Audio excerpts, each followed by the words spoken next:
Hello and welcome to the Rocket League Championship Series brought to you by Verizon. It's time for North America to hit their top 8 of the fall split major. I'm Leaf, and alongside me we have Gibbs, Corelli, and Turtle to talk for about 30 minutes to get you all caught up on everything North American Rocket League. I just want to ask off the bat though, man, this is our final major.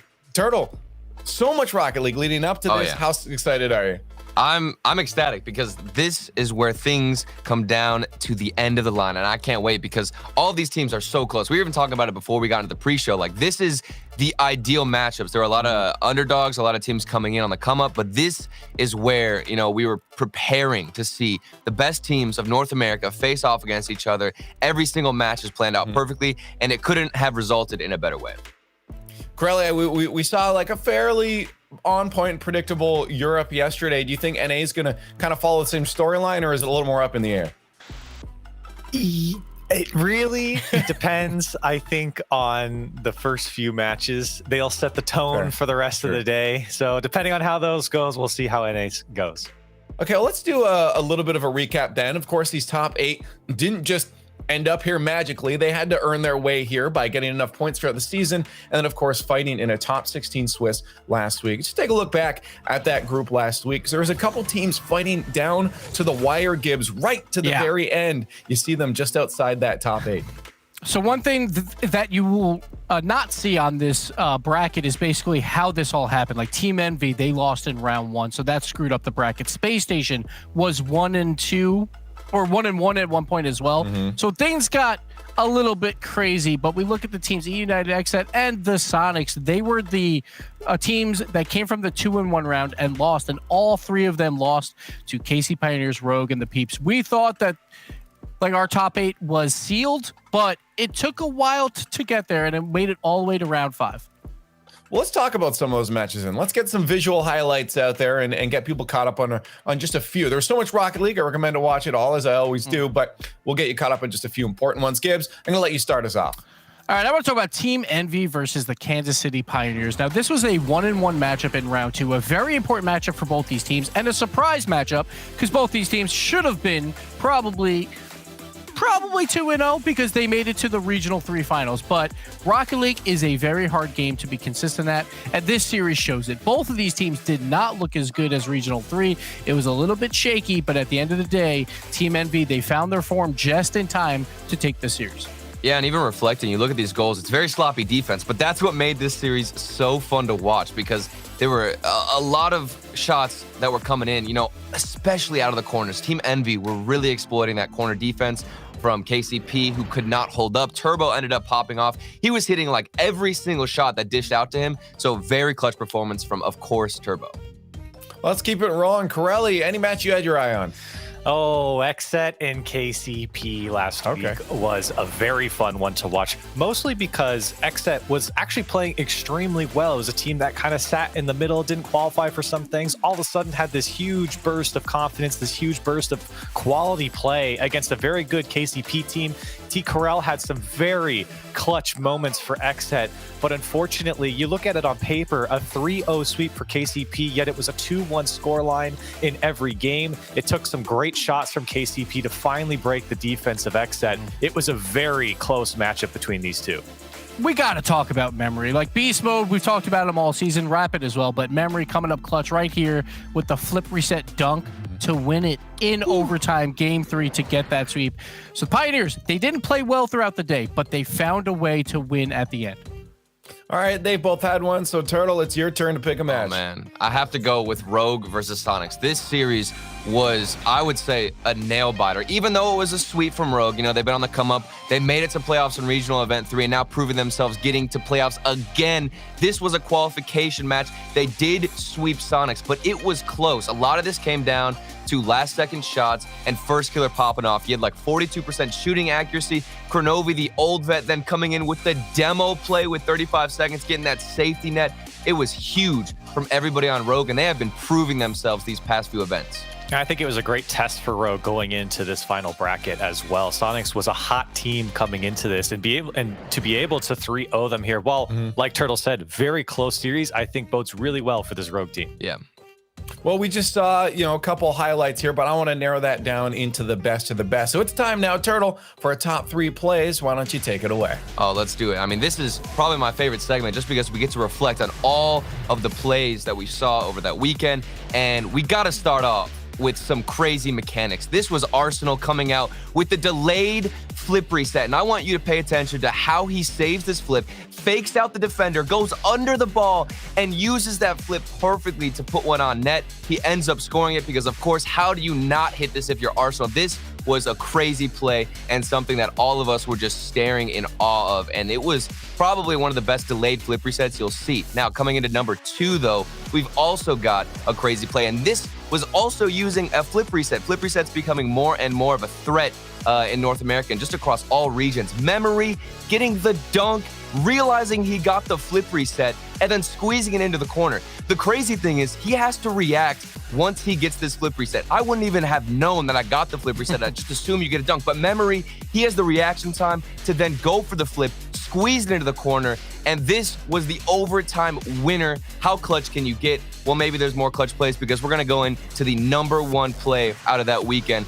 and we got to talk about this one from Wonder Mike. This was a bounce alley-oop to himself. He smacks it against the ground, goes under the defender of Rizzo, then lands on the backboard, recovers beautifully, and squeezes this one in. That angle, I'm not even sure how you get that. This one wasn't a flip reset, but it was so fun to watch because of that recovery and because of the clutch plays from Wonder Mike, who's been proving himself time and time again with these mechanics.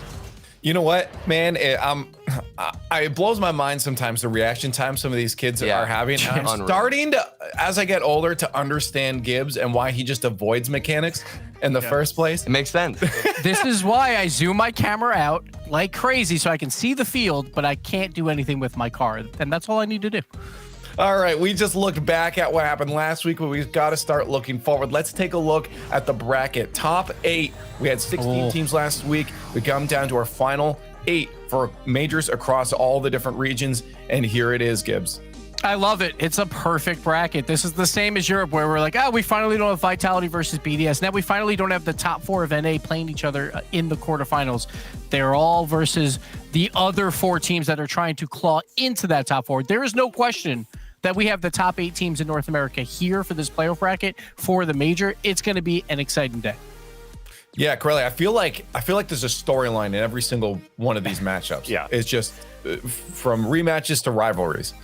Oh, absolutely. I mean, top to bottom, there is a massive storyline for both these teams, even for teams, like Alpine or even teams like KCP, who have had a great end of season here where they really started to show their stuff. I mean, you really could place a solid bet on any of these teams to make a deep run here, and you wouldn't really be wrong.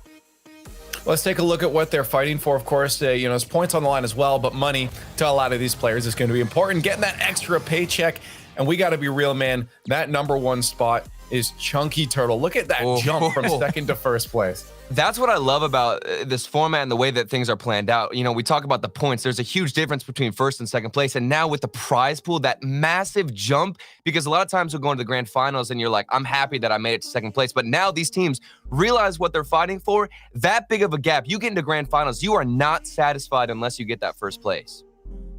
And Gibbs, there's a reason that that jump is so massive now as well. Yeah, that $10,200 was for the bottom teams for like all the other tournaments we had. That would be the money that they would win, the $10,200. But we took out the bottom 16 and we're like, well, where do we put that money? We could spread it out, but again, we want first place to mean so much. Yeah. We give them tons of points. We give them tons of money. You have to win tournaments to make it to this World Championship in May. And coming into this, I mentioned points as well.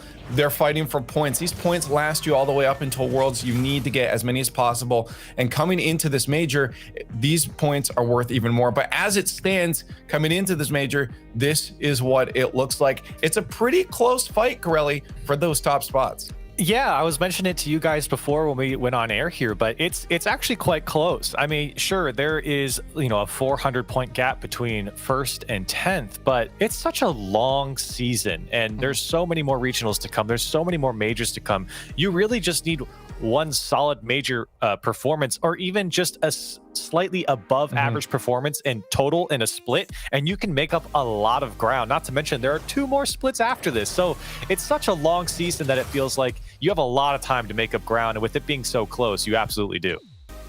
And of course, we saw the prize pool, what's going to be earned this weekend, Gibbs. But one of these teams is going to be jumping ahead regardless. Even down a couple places, like this will put you up ahead in earnings overall this season. This is not too bad. Like, we look at teams like, of course, the Peeps. They don't have an org, so this is the money that they make right now. And they have 20K so far, and that's only, again, 1/3 of the season. We still have to play today to see what else they make, so a lot of money on the line. Well, let's talk about one of those teams specifically. You can see it in the sidebar. We're going to get into this, kind of just chat about it before we see them play today. We got to talk about Envy right now because they came off winning that last regional number 3. The question I really want to just open up to you guys, and I'll start with you, Turtle, here is, can Turbo lead them back to back in their region?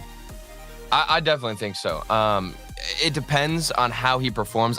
We're gonna go on into the pre-show, and maybe I'll be kind of throwing it back and forth because, like I said, it kind of varies. Rocket League is a very on-the-day esport. We mention that all the time. But for Turbo, it's not necessarily that on the day for him because he's so clutch. He gets into overtime. He gets into any situation where he has to make a shot. We even looked at the highlights previously. He was scoring every single shot that came across. Even when they had a rough day, it was Turbo Pulsa to be the rock that they needed to and clutch out for his team. So if he can have that performance again, I have no doubts that he can get into the grand finals and definitely pop off. So here is my theory. So we see Turbo, he wakes up, he opens up the newspaper, he sees, well, K-Dop came in second. He made it to the grand finals. I just have to do better than K-Dop to become the greatest of all time, still without a question. So he sees that, and he's like, all right, I guess I got to win it all. Because last time we saw it, Vitality wins Regional 3. The next week, Turbo's like, I guess I got to win. And he wins Regional 3. So Turbo, he's not even focused on NA. He is too big brain for that. He's focusing on K-Dop still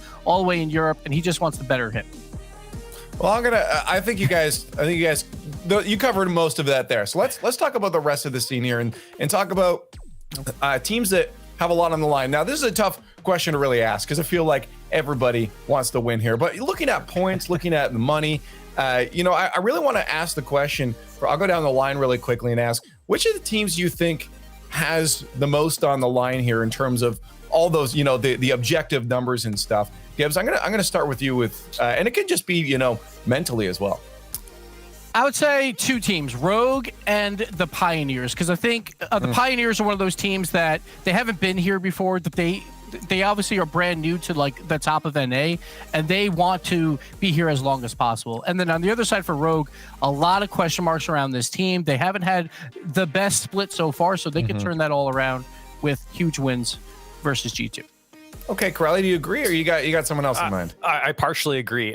When you talk about what's on the line, well, what's on the line is earning points towards your team to further yourself here in this league. And for me, the 2 teams at the bottom are Rogue and Alpine. You have to stay. It's kind of piggybacking off of my point before. It's a long season, but you want to stay in the conversation. You want to kind of hover and stay near those top teams. We know that Envy, NRG, Space Station, and G2 even have really proven themselves to be teams that are going to finish and be a solid team during each and every one of the regionals for the most part. So when it comes down to it, when you have a chance like this for Rogue and Alpine, you have to show up. You have to take advantage of these big time point gainers like a fall major. And I feel like them being at the bottom versus everyone else here, as far as points, I think they have the most on the line. Turtle, what are your thoughts on this matter? I mean, we're talking about points, but what about the bragging rights? Okay, this is maybe the most important part. So you can talk about the teams at the bottom, but what about NRG, MV, G2, SSG? Who's going to be the best of the best? These guys want to compete and make it to the grand finals. We already saw the difference in prize pool, but now the difference in points to also benefit your team. And NRG, I know they are hungry to stay at the top and get that place back. Team Envy trying to pop off again with Turbo, and Space Station Gaming, they had that explosive start, but they've kind of cooled down a bit. Let's see if they can make it back to the top. All right, I'm just excited to get to this next part. You've seen this segment before. It's called Yay or Nay. I'm gonna explain how it works real quick. I'm about to ask a question. You're gonna see it pop up below my face here, and you're gonna see those hashtags Yay or Nay. That's your cue, chat, to start typing in chat and get your votes in as well. We're gonna do thumbs up and thumbs down when I ask the question, and we'll start to discuss while your results come in. So let's just get into it. Let's start asking the questions. Right off the bat, we got to ask for these top 8 teams, roster move season. Roster moves are coming up soon. Do you think any of these top 8 teams are going to make a roster move? Thumbs up or thumbs down for a yay or nay? We got 2 up, all 3 up. We got all 3. Turtle, you were a little questiony on that one. It's because I look at all these top 8 teams and I think I want them all to go the G2 route of staying together, of benefiting your team. But I know that is not how things work out. These teams, they're all hungry. And I know that all of them, no matter what, you take an L, you lose a couple of majors or a couple of regional events, and you're already thinking, how can we improve the team? There's no way. I'm not sure specifically, but there's a lot of raw talent on Alpine. Rogue have a lot of specific highlight players that a lot of these top teams are trying to grab. Yeah. So we expect that the top 4, like, I don't think they make any roster moves because I think they know, like, we're probably going to the World Championship. Yeah. We'll continue to compete.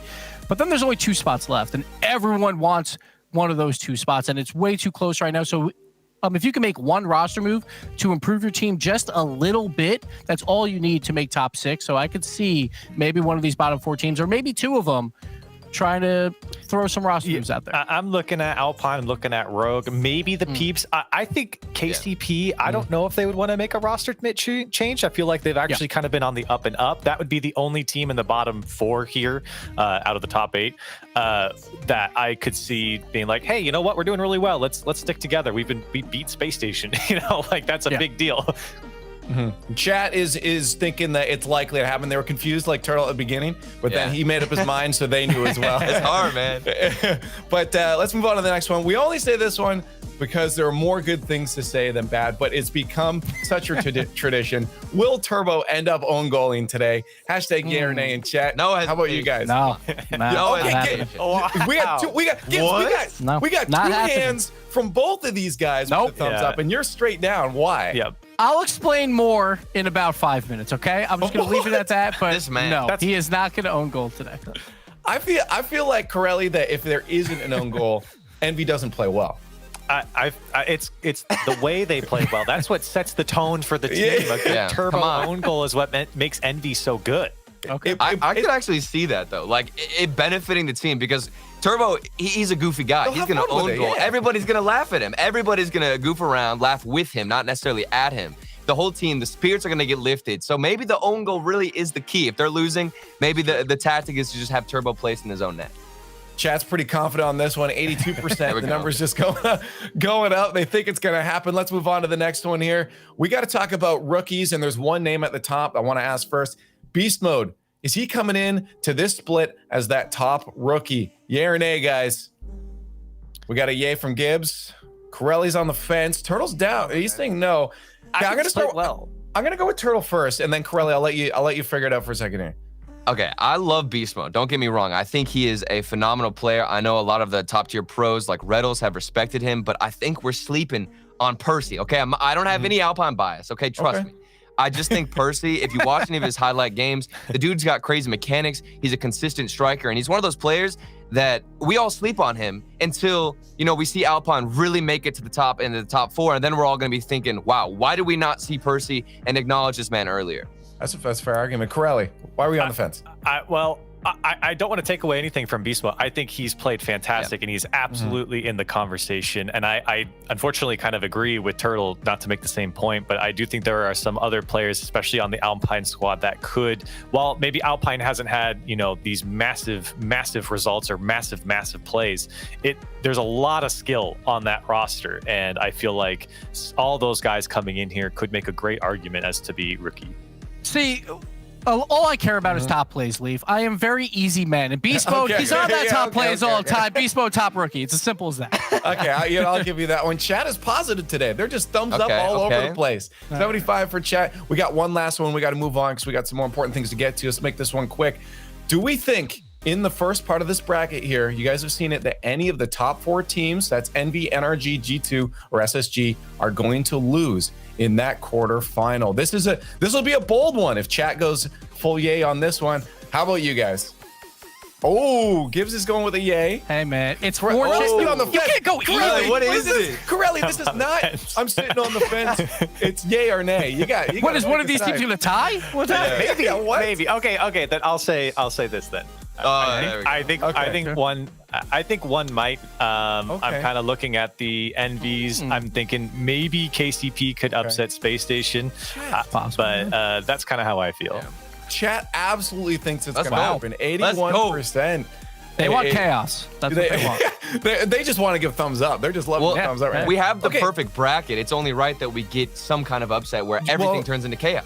We get to find out what they are now, because it's time to build a bracket. We're going to see what you guys have for the day. We're going to go into this. Don't tell me which one you think is going to win this Grands, but we're going to see now who you guys have moving all the way up into that Grand Finals. I'm going to start off with Gibbs.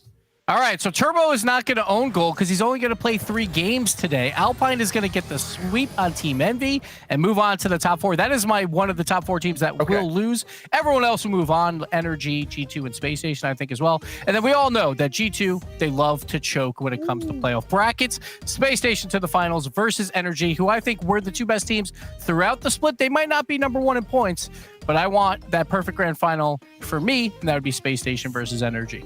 I'm gonna say it's maybe that first quarterfinal one, but beyond that, I feel like this isn't the most brave of brackets. You know, that grand finals. But it's correct. So okay. Hey, to be fair, he had his build a bracket for South America was on point. It was the only one that was on point. So we can't doubt him yet. Corelli, what do you got for yours? Mine's really boring, and I'm so sorry. No. I actually had the same thought process as Gibbs, but Alpine really hasn't beaten Envy ever, and I feel like they're going to come out and do well here in this major. Okay.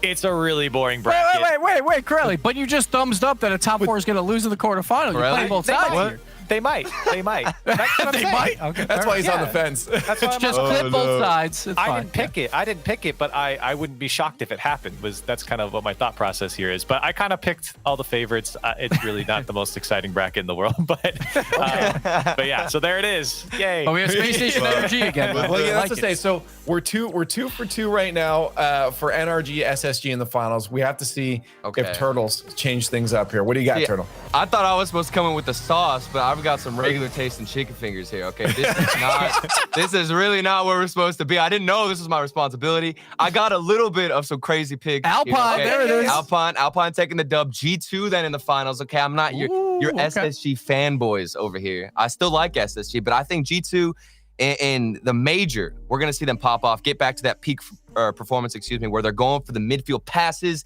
And NRG G2, you can't ask for a better final than that. So I got to question all 3 of you, actually. You all have KCP losing to SSG here, but in that last regional, KCP beat SSG 4-2 to get into the grand finals. I don't think it's going to happen this time. I would love to see it. I would love to see it. I even mentioned it earlier, but I just feel like Space Station, they can't let KCP beat them twice in a final bracket like this. I just don't see it. Just because you can't let it happen doesn't mean it's not going to happen. You can't. No, they can't. There's a top 4 club. And they're not allowed it. They're just not allowed. So Space Station, they're locking that down. All right, KCP, you guys gotta make a showing today because these guys are not believing in you. Now I want to get to the point where we actually predict those grand finals. We saw it. 2 of you guys had NRG SSG. I'll start with you guys. And at the end, we had G2 versus NRG from Turtle. So I'm gonna start with Gibbs. We'll just go down the line again. I'm gonna go, I guess, NRG. It's very close between them and Space Station. I think at their peaks, I think Energy is slightly better. And so if they make the finals, I think they will be playing at their peak. So I'm going to go Energy in a very close series. Energy takes it all, according to Gibbs. Corelli. Same. I'm going with NRG. Okay. I had Energy, SSG. I just think Energy they do this every single season. They're going to come out. They're going to win online. That's what Energy does. They're going to take care of business. Yeah, Turtle. Either you're worried about that you're about to make the same pick here, or you've got some actual sauce for us. We are so boring. I had NRG winning, dude. Sorry, Energy. But I want to swap now. I want to switch it, but I still have to go with my gut. NRG. You don't doubt them in these situations. In the most clutch moments, they always perform. That's I'm just gonna stay out of this one. Hey, here's the thing. I haven't made a pick yet. Okay. I'm gonna say I count as a part of this. It's not cursed yet. So we'll see though, but chat, you guys get online and see if you have any spicier picks here. But I feel like that grand finals from Gibbs and Corelli is a pretty on point thing that it's kind of along what I would have said too, but it makes sense that everyone had picked the same team to win it all. But let's start talking about our first match. This is the one I was just kind of railing on you guys for and questioning here. It's SSG versus KCP. That's going to be kickoff in just a few moments here. SSG last time, again, they faced off in regionals, dropped 4-2 to KCP as KCP moved on into grand finals, ultimately losing to Envy. Now they do it in the quarterfinals. You lose and you are out from here on out. You want to win this to get more points. Corelli thinks that SSG has to win this one. I'm gonna ask you guys then if you agree with that, Turtle. Does SSG have to win this one, or is it all doom if they don't? I would say yes, honestly, because they had an explosive start. Things have been cooling down for them. SSG, this is a huge one for these guys. And with the competition, we all know Reddle's personality, Arsenal as well, and then Typical, he's going to start popping up. Here's the thing.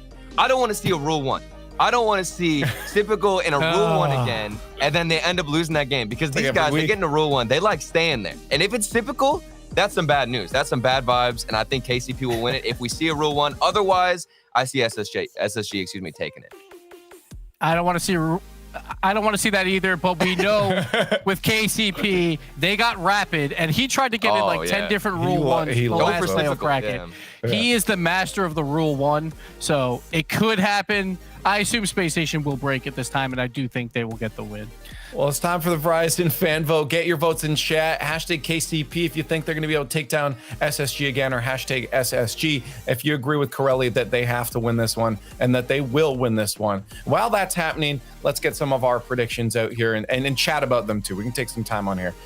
So we're going to start off with Gibbs. I feel like I know which way this panel's about to lead, but I'm wondering if maybe it will switch up.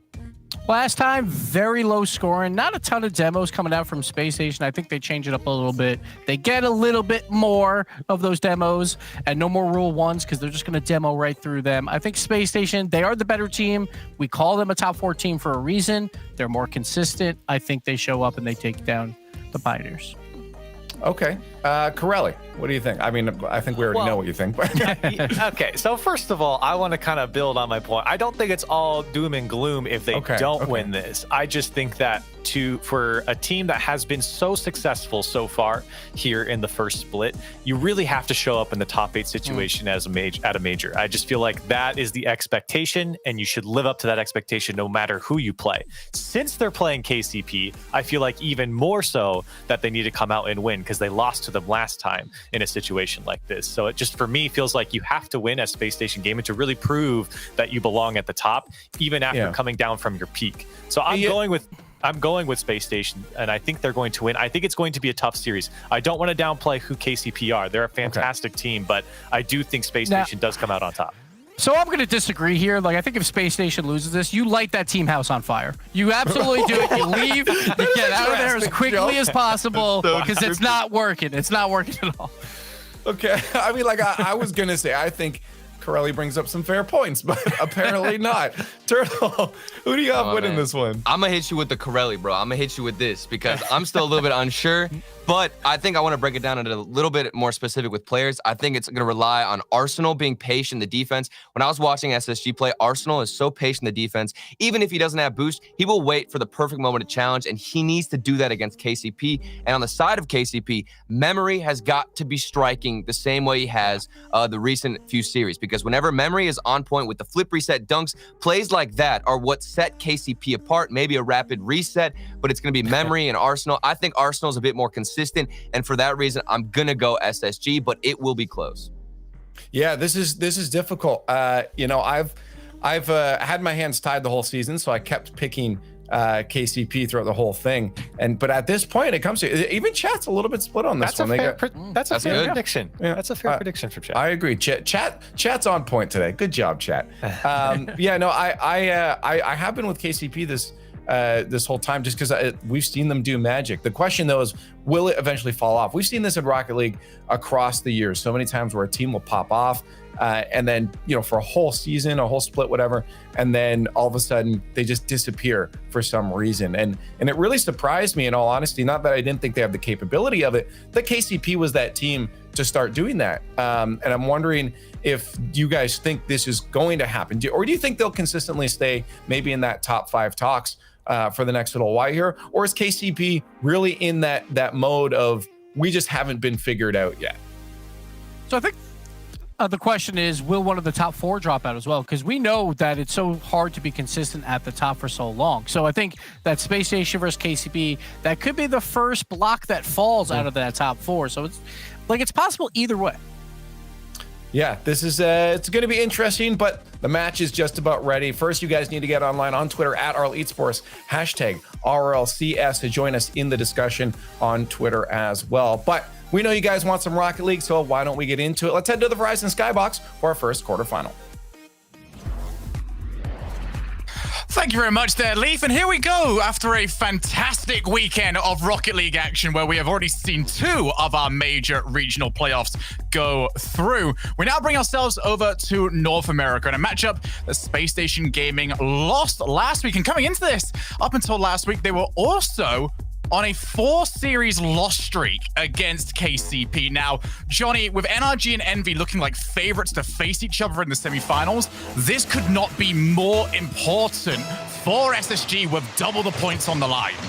Yeah, this might be SSG's final. If they can beat KCP here, the team who have been their, I'd say their nemesis this season, a team who just, even before they were considered one of the top teams, they were causing problems for SSG. I remember talking to Rattles before one of the earlier grids in this split, and he said that KCP had just swept them in a scrim before the start of the grid. That was their one scrim that they played right before starting. And yeah, KCP were just causing them problems already. Memory, 1-0. I mean, I don't want to be the guy who's saying, all doom and gloom for Space Station Gaming fans, but this is a nightmare draw in the quarterfinal. And this entire matchup could be the difference between them chasing after that top spot and them barely holding on to the spot, towards that top 4, towards that top 6, that all-important top 6 that we have in the region, as Arsenal will answer back. And that is an immediate response. It's one that Space Station Gaming needed to go for.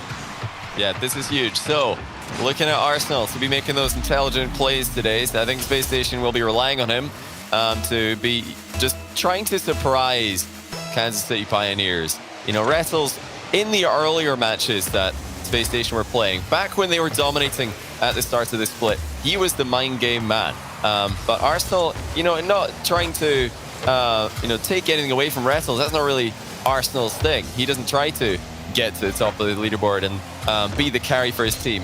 He just tries to be as intelligent as possible. And yeah, I really do think that that's what Space Station are going to be relying on today.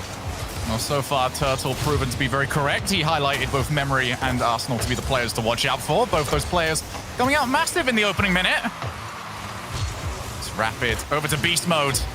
We've had so many standout performers on the new side and the rookie side of the field, Johnny, throughout this season. Beast Mode definitely being one of them, but here comes Memory, the old guard, looks to try and double up. Oh! I think that shot was a bit high, but still forces the save from Rails. Huge demo. Arsenal wants to go for the shot first time, and he does not have the power. Great recovery by Memory. And that's one of the advantages of playing the shot as he did. No dodge means he can just immediately rotate back. You saw he was needed at the back. He had to get the save on the counter-attack. Now Beast Mode with the save on Rattle's shot, which is pretty direct down the middle. But again, Space Station coming forwards, and a very end-to-end match at the moment, which historically this would favor SSG. This is the style that they were favoring when they were dominating NA earlier in the split. They weren't one of the, they didn't play that traditional G2 style, just constant offense. They didn't try and do that. The Energy have been doing more, like Energy have been doing more recently. They were quite happy to defend, and they were quite happy to counter-attack, quite happy to go end-to-end with their opponents and just be more efficient, be smarter, be more clinical. Typical, takes his time. But too much of it. Beast Mode might have 2 players out here, but can't quite find the bump onto Arsenal, who does well to definitely avoid that one. Arsenal playing very well so far. Typically solid in the midfield challenges. One issue that has been found so far on KCP is that third man positioning. They want to play as proactive as possible, but it has got them caught a few times from the long clear. Means that they can't maintain the advantage for as long as they typically want to, as Arsenal infill pass the typical. Oh! And it's off the post. Maybe the third shot coming in, but that is off target. Space Station getting the better of the opportunities, but you got to turn them in. Yeah, I really like what I'm seeing from Space Station so far. The passing in the final third is extremely effective, and they're positioning pretty aggressively with their second man in every play, really leaving a very limited amount of time for KCP to react to these shots. And, you know, it's just lucky for them that Space Station hit the post on the last play, because no one was going to save it. It was, you know, a diving save attempted, trying to cover all the goal. But with how well Space Station hit them on that counter, there really wasn't any way that they could block all the shooting angles. Rattles. It's a great play, but Beast Mode a little bit too far forward. It does mean the infield pass can come out again. Space Station Gaming keep going to that well.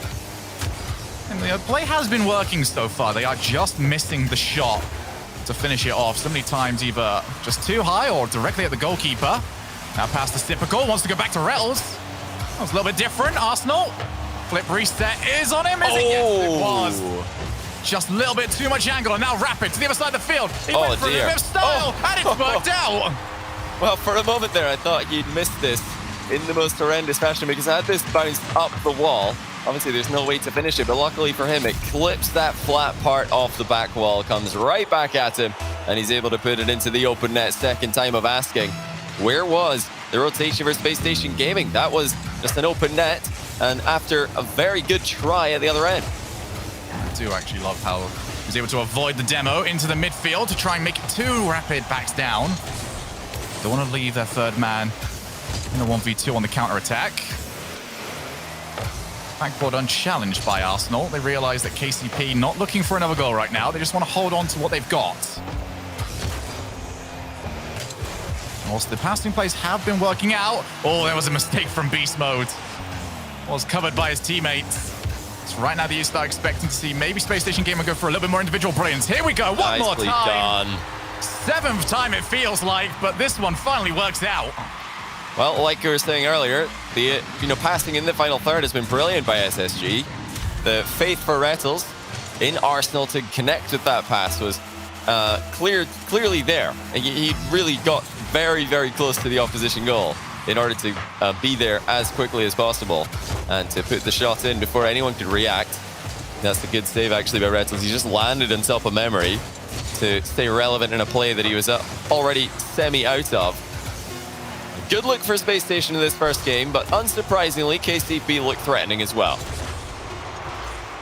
It does look like we are going to go to overtime unless a buzzer beater can be scored. Rapid going to take his chances. Goes low on it. Wow. Over the top. Here comes Memory. Arsenal will get forward to block. Memory still around. Typical clears. It can be caught by Arsenal, who wins for the shot first time. And it's worked. 0 seconds. And Arsenal will take the game for Space Station. Wow. It looked like KCP were going to be the ones pressing for that 0-second winner. And then out of nowhere, Space Station get the counter-attack. And Arsenal's shot was far too much for Rapid to catch up with.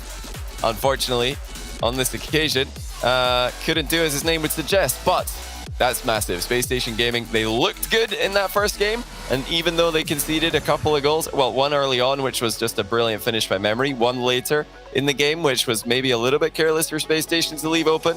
I like the offense that we're seeing from SSG, very confident. They're connecting extremely well with each other in that final third of the field. And should that continue, then KCP will struggle to defend. They've not really been a team who have been a defensive powerhouse this season. It's been all about the offense for KCP. I feel like we've turned around a lot of times when we've watched Space Station play over the last month or two. It's been underwhelming. Maybe they get the results, but it doesn't feel like the performance is there. This time around, definitely feels like the performance is there a lot more. This is more of the Space Station Gaming that we are used to seeing. Keynote, obviously, coming out of game number 1 is those infield passes. Yes, they didn't score off every single one of them, but it is the best quality shot that you can get in this game. And if they can keep getting it for free, KCP can't shut it down, then you are going to keep going back to that well, because what you can adjust to. There's nothing better for you. Yeah, it's all about the movement off the ball from Space Station Gaming. This second man positioning in every single play made it very easy for them to connect these infield passes. They weren't risky infield passes with lots of distance being covered between the player making the pass and the one receiving the pass. They were getting close enough that they could beat KCP to the punch every time because they've got the advantage, it being the attacking team in all these positions. Oh, what a shot. Typical did not get challenged. His memory, I think, did he want to challenge us or did he just decide against it? That's a bit hesitant maybe, because he had the boost in the position. Surprised that memory didn't just close down the shot there. That's typical. He won't mind. Yeah, memory ends up doing a little bit of NASCAR over on his backboard, just trying to figure out which way he wanted to go. Typical stepping up with some shooting. Typically the flair player, but when he can hit the fundamentals as well as he is right now, that's when he's at his most dangerous. Yeah, you have to think that it's typical, you know, when he gets such high praise, not just from the fans online, not just from all of the casters and the analysts of the Rocket League scene, when he gets the kind of praise that he does get from the other Rocket League pros in North America, everybody rates this guy so highly. You know that there's more to him than even I think we've seen before. You know, you always hear about these players who in the practice, who in scrims are just absolutely destroying the opposition single-handedly, and you know, Typical, I think he's got to be one of those guys. If all of the pro players in the scene are bigging him up as much as they are. Yeah, we talked yesterday about how always second memory of a chance. Oh, just jumps, hopes that he gets a save. Talking yesterday about how BDS are such an incredible online team. Typical has always just been that incredible online player. Almost every single season, Space Station Gaming do so well during the online phases. It's going to be dropping down rapid, not going to have a chance to turn. Has all been Space Station so far, despite one good opportunity. However, in the last minute, it's been turned around. A fake attempt from memory. And now Beast Mode all by himself. Well, maybe not anymore, because that car is thoroughly been removed from the field. yeah, it's a bit of an awkward one. The ball didn't sit too pretty for Rettles. He wanted to dribble that play. He knew that if he got in front of it, he could be first on it. But maybe just running ahead of the ball, making a demo play on the goalkeeper and letting Arsenal come in was a better idea, because he did have Arsenal right behind him. And by getting immediately in front, it didn't give too many options for Arsenal to support. Half the game gone now. Space Station Gaming on the verge of match point. Might be about to leave them though, as Beast Mode tried to wrong foot it. He had the option between full power and trying to just place it on the far side. It didn't work. Yeah, I think from that range he could have had both. But why not? Just hit it as hard as possible on target, because that was a totally free shot, uncontested, and there was no chance for Space Station to challenge it other than a pre-jump. So very surprised to see Beast Mode holding back on that one. And you know, when you're going for accuracy and you miss the target, that really says a lot about your confidence. Beast Mode, he's been in discussion for Rookie of the Split so far, not because of shots like that one. No, this has definitely been the phase of the tournament that has caught the rookies out the most. How can they perform when we get to the playoffs? When all eyes are on you, and this is maybe even the biggest stage that you have ever performed at. Arsenal back pass, very risky, very successful, and very worthwhile as they've got the ball to the other side of the field, booming clear. It's a rapid, can't do anything with it. Memory dives on in. Sort of shows just how desperate, though, that KCP are just to get a play going. Still scoreless for them here in game number 2. Arsenal can't get the challenge he needs, but he won't be too bothered by that right now. Yeah, what a back pass by Arsenal. Just a very small touch on the ball, but anything more might have been harder for his team to react to. So a perfectly hit play, removing the threat from a very dangerous position. A Space Station can go 2 up here with how KCP have adapted to that game 1 loss and now into game number 2. I would not be surprised to see Space Station taking this 3-0. KCP are just looked confused. They probably expected a bit more success in the early stages of this series. Beast Mode. It's just not happening for him mechanically. Almost landed in front of his own teammate, but a huge bump. Memory shot off the crossbar. A huge chance to break away, and it will be taken all in by KCP, and they get nothing for it. Well, you can't really blame them for going all in. That was one of the last chances they were going to get in this game, so fair play to send the house at Space Station Gaming. But Space Station Gaming's team house, meanwhile, looking pretty good at the moment. Gibbs is going to have to put away the matches, because this performance is a lot better than what we've become used to seeing from SSG in recent times, especially against the Kansas City Pioneers, who I think, are feeling the pressure of this major a lot more than the SSG boys, who have built up a lot of experience in the recent seasons, putting it to good use here. Absolutely so. So Space Station Gaming, one more game away from taking this series and putting all the pressure onto Team Envy and NRG, who are going to be playing later on today. If they can get this, they are going to be 50 points behind NRG and 100 points behind Team Envy. And in this bracket, Johnny, where you are getting an extra 100 points for every single match you win, an extra 200 for the grand finals, could be huge for them. They can really turn the tables on how their season has gone. As for KCP, offense just isn't clicking, and this isn't new to them when it comes to their matches against SSG. I had a chance to look last time. Barely ever, when they are against Space Station Gaming, do they actually score, 2 goals or more. It's typically been like a 1-goal game for them, and it's been up to them to try and keep SSG without scoring at all. This time around, they just can't do it. True. Yeah, the KCP lineup, they've been getting, clutch wins against Space Station Gaming, not necessarily dominating wins.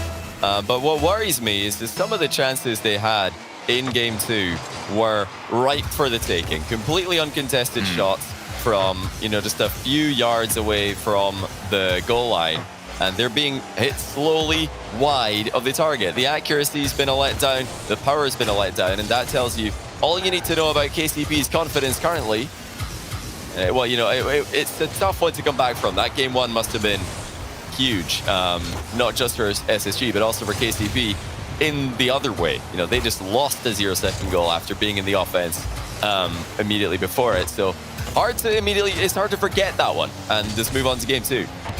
Certainly is. It might be hard to forget this one, though. If you are Space Station, they've not got it even on target. Arsenal's able to cover it anyway. For KCP, what is it going to take? Yeah, once again, the accuracy is a letdown. And unless they can sharpen up extremely soon, it's very, very hard to come back against a Space Station Gaming team who are playing this well, who are playing this confidently, this effectively. This is more like what we were hoping from when we get SSG on the field. Wanted to see what they were producing earlier in the season, and there it is. Perfect pass. Arsenal's typical. The OG Joe back at it again. And they've just been leveling up as the series goes along. From regular infield passes to a thing of beauty like that one. Typical on the board, but what a setup it was. And SSG reminding us just how deadly they are when they are on form. You're talking about how well this series has been going for them so far. As we get one over the cross. And beast mode, fantastic angled shot from him. At least he gets the goals going. Yeah, Rettles overhits his first touch while he attempted to set up a ceiling clear ball there. But because he's hit the ball so hard, he knew he had to catch up with it quickly. And being as close to the curve of the wall where it meets the ceiling as he was, he just had to double jump and hope that he makes some kind of contact on it. Misses, and that just gives KCP the immediate shot in the position. So not the best play at Rettles. Heavy first touch, really put Space Station in a rough spot. And KCP with a much, much needed goal.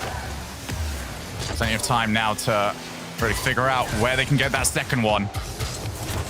Must win this, otherwise they will be eliminated in the quarterfinals. Still fantastic points for them, but this is a huge chance for them to start moving much further up the leaderboard. Typical just taking his time, doing whatever he wants to do, and the confidence Typical is a dangerous Typical. Memory with his own version of it. Flicks the ball past one, Arsenal with a follow-up. Rettles, he's gone full demo mode all of a sudden. That is his third time. He's going so far out of his way to take out a goalkeeper. Oh, wow. Here comes Arsenal, doesn't get the block. Yeah, he's not the only one. Typical sticking around in the final third to play off the ball, aggro on the goalkeepers. They're all doing it on these recoveries. First thing a Space Station do, play for the cars. Ignore the ball, just go straight for the opponents. And Memory's missed the ceiling clear. That's becoming a trend in this game for both teams. And it is a tricky thing to execute to perfection. If you hit the ball too softly in the setup, you can get dunked on before the ball gets up there. And if you hit it too hard, the ball will bounce off the ceiling and get away from you. So, it's been tricky under this much pressure for these teams to play the ball away from the incoming interceptions.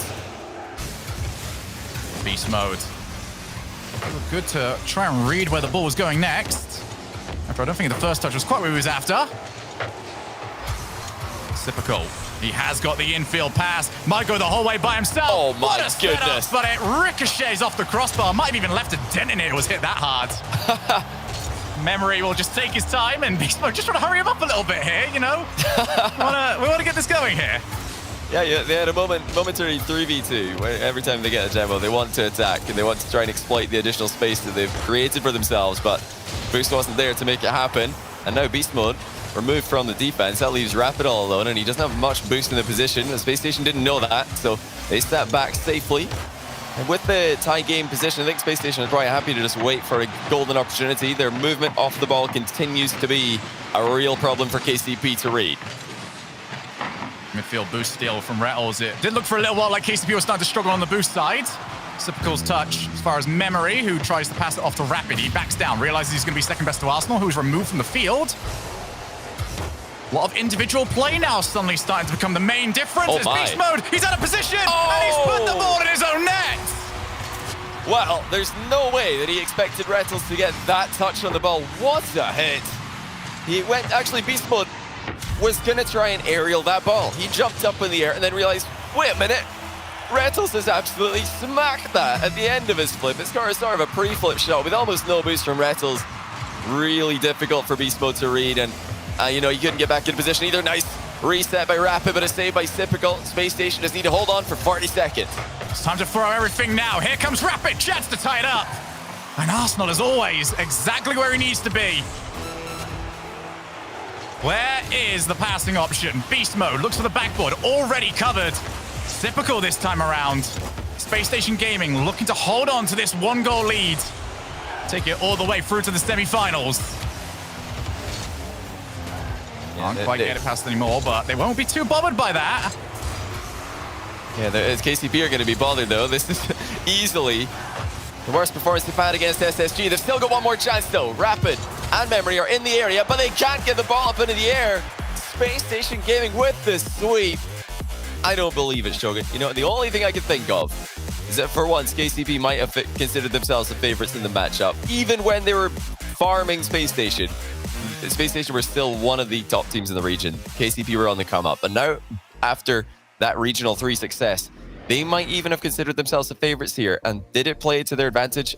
Absolutely not. That's additional pressure. Space Station Gaming, much, much better from them. This will give a lot of hope to the SSG fans, not just in a semi-finals run for them today, but maybe even the whole way.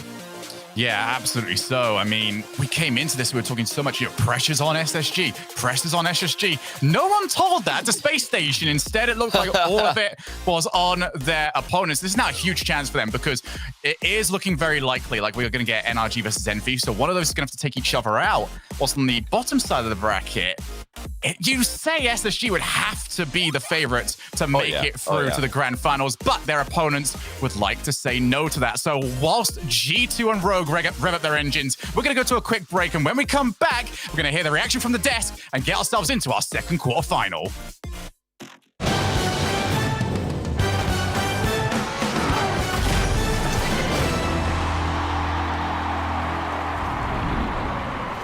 Knows how to build unlimited right. Start with America's most awarded network. I'm on my phone 24/7. Then, for the first time ever, give families more entertainment with Disney Plus, Hulu, and ESPN Plus, now all included. We're a big soccer family. Handmaid's Tale. I love Frozen. Then give families plans to mix and match, so you only pay for what you need. You get so much more than this, a great network. With plans starting at just $35, the network more people rely on gives you more. This is unlimited built right, only on Verizon.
Hello and welcome back to the Rocket League Championship Series, brought to you by Verizon. You're watching the North American Fall Major. We're down to our top 8. Well, 7 now at this point, as SSG just took down KCP. I'm Leaf, alongside me, Gibbs and Corelli. Corelli, well, they made quite fast work of them. You said they had to win this, and they had to, man. They had to win, and boy, did they. It was exactly what I expected, even though, even in game 2, it felt like Space Station had to play a lot of defense, but they never seemed to be panicked. They were highly disciplined today. This was a really good performance from Space Station. I'm excited to see how they play later on. The shot location, the mechanics, everything was there from Space Station throughout the series. And sure, the Pioneers didn't look perfect, but it was also because of what Space Station was doing on the other side of the field. So for Pioneers, they go out here in the quarters, but They still had a great split 1, so we'll see what they do in split 2. But Space Station, watch out, because they look good today. It did look good, so let's talk to someone from the team about that match. And it's, excuse me, Arsenal joining us on the line. Arsenal, congrats on the dub there. You guys made quick work of that one. Yeah, you know what I'm saying? Something light, you know what I mean? He's like, yeah, no, it's easy. I want to talk to you about that, though. I mean, like, you guys look like you're back to full form, but there was a little bit of a dip there. Were you guys worried at all? Were you like, nah, this is cool? Nah, I feel like we had it. Like, I just had a feeling. Like, I feel confident today, so I was like, there's no way I'm losing. True. Hey. All right. So one thing I love is power ranking. So I want your power rankings. I want your number 5 team right now in all of NA. Wait, top 5? Well, not top 5, just number 5. Just Number number 5. five? Because we know top 4 in some order. So who's that number 5? Probably Peeps, if I had to say. Peeps or KCP. Yes. That's fair. That's fair. Okay, I got a similar question. Okay, because every time I see your team, I'm like, man, Reddles is the best player on that team. Look at him go. And then the next time it's like, no, Typical's my guy. And then you hit me with the top 3 play. I'm like, no, it's got to be Arsenal. So in your opinion, you could say yourself, who's the best on Space Station as an individual player? This is dangerous. Oh, definitely Typical. All right. Okay, fair enough. 100p. Straight up. Yeah, it's I bet you if you ask each one of them, though, they'd each say a different player, too, though. That's the thing. Yeah. I got to ask you about this next match coming up. You get to watch from the sidelines here quick. You got a bit of a break. G2 Rogue. You'll be playing one of those. Whoever wins that one. Who do you think it's going to be? G2. Just straight up. There's no chance for Rogue at all? I mean, like, if First Killer wants it that bad, like, you know what I'm saying, then I feel like they could win, but G2 they're just too good. That's fair. That's fair. All right. Well, thanks for your time, man. I'll let you get prepped for your next match. I appreciate it, and good luck. Thank you. There's Arsenal from Space Station Gaming. He thinks Rogue has almost no chance. It's up to First Killer. Like, do you guys agree that it is up to First Killer whether this is a win or not? I think it kind of is, but at the same time, I think it's up to G2 because it depends how they're playing. We already know how they can play from here or there. So that's fair. Let's talk about this match then. Rogue versus G2 is coming up next. G2, obviously the favorites coming into this. Gibbs, you were just talking about, well, we know the top 4 in some order, and G2 is one of those teams. Rogue, at one point, probably would have been in talks for a 5 spot like that, but obviously something over the last little bit has happened where they've kind of faltered a little bit. Yeah, we talk about maybe some roster moves happen. Like, I could see it from Rogue because they used to be like in that conversation as, like part of that top 5. And then they fell off. They're slowly getting it back in there. But playing against G2, Rogue does not do well when they play G2 normally. And I think the main reason is boost. We all know First Killer. He loves boost. The problem is all of G2, they love to take the other team's boost as well. So Crow is probably going to be on like an average of 15 boosts this entire series. And that is a big problem for Rogue. And I think it's something that they won't be able to do much about. The Verizon fan vote is up right now, and I honestly, guys, don't even think we should do this one. We know which way it's going to go. Just how much? To be fair, the Rogue fans do come out in force as well. So it actually might be closer than we think, but we do know how much that G2 army attacks here. But Corelli, thoughts on this match here? I don't think it's going to be close. I think it's going to be G2 all the way. I agree with everyone so far. Look, I think Rogue's a great team. I absolutely agree that I think if Rogue's going to have success, it's because G2 isn't successful. I think that's really the only way Rogue wins this series. Not that they can't generate their own chances, but I do feel like G2 is the better team all around.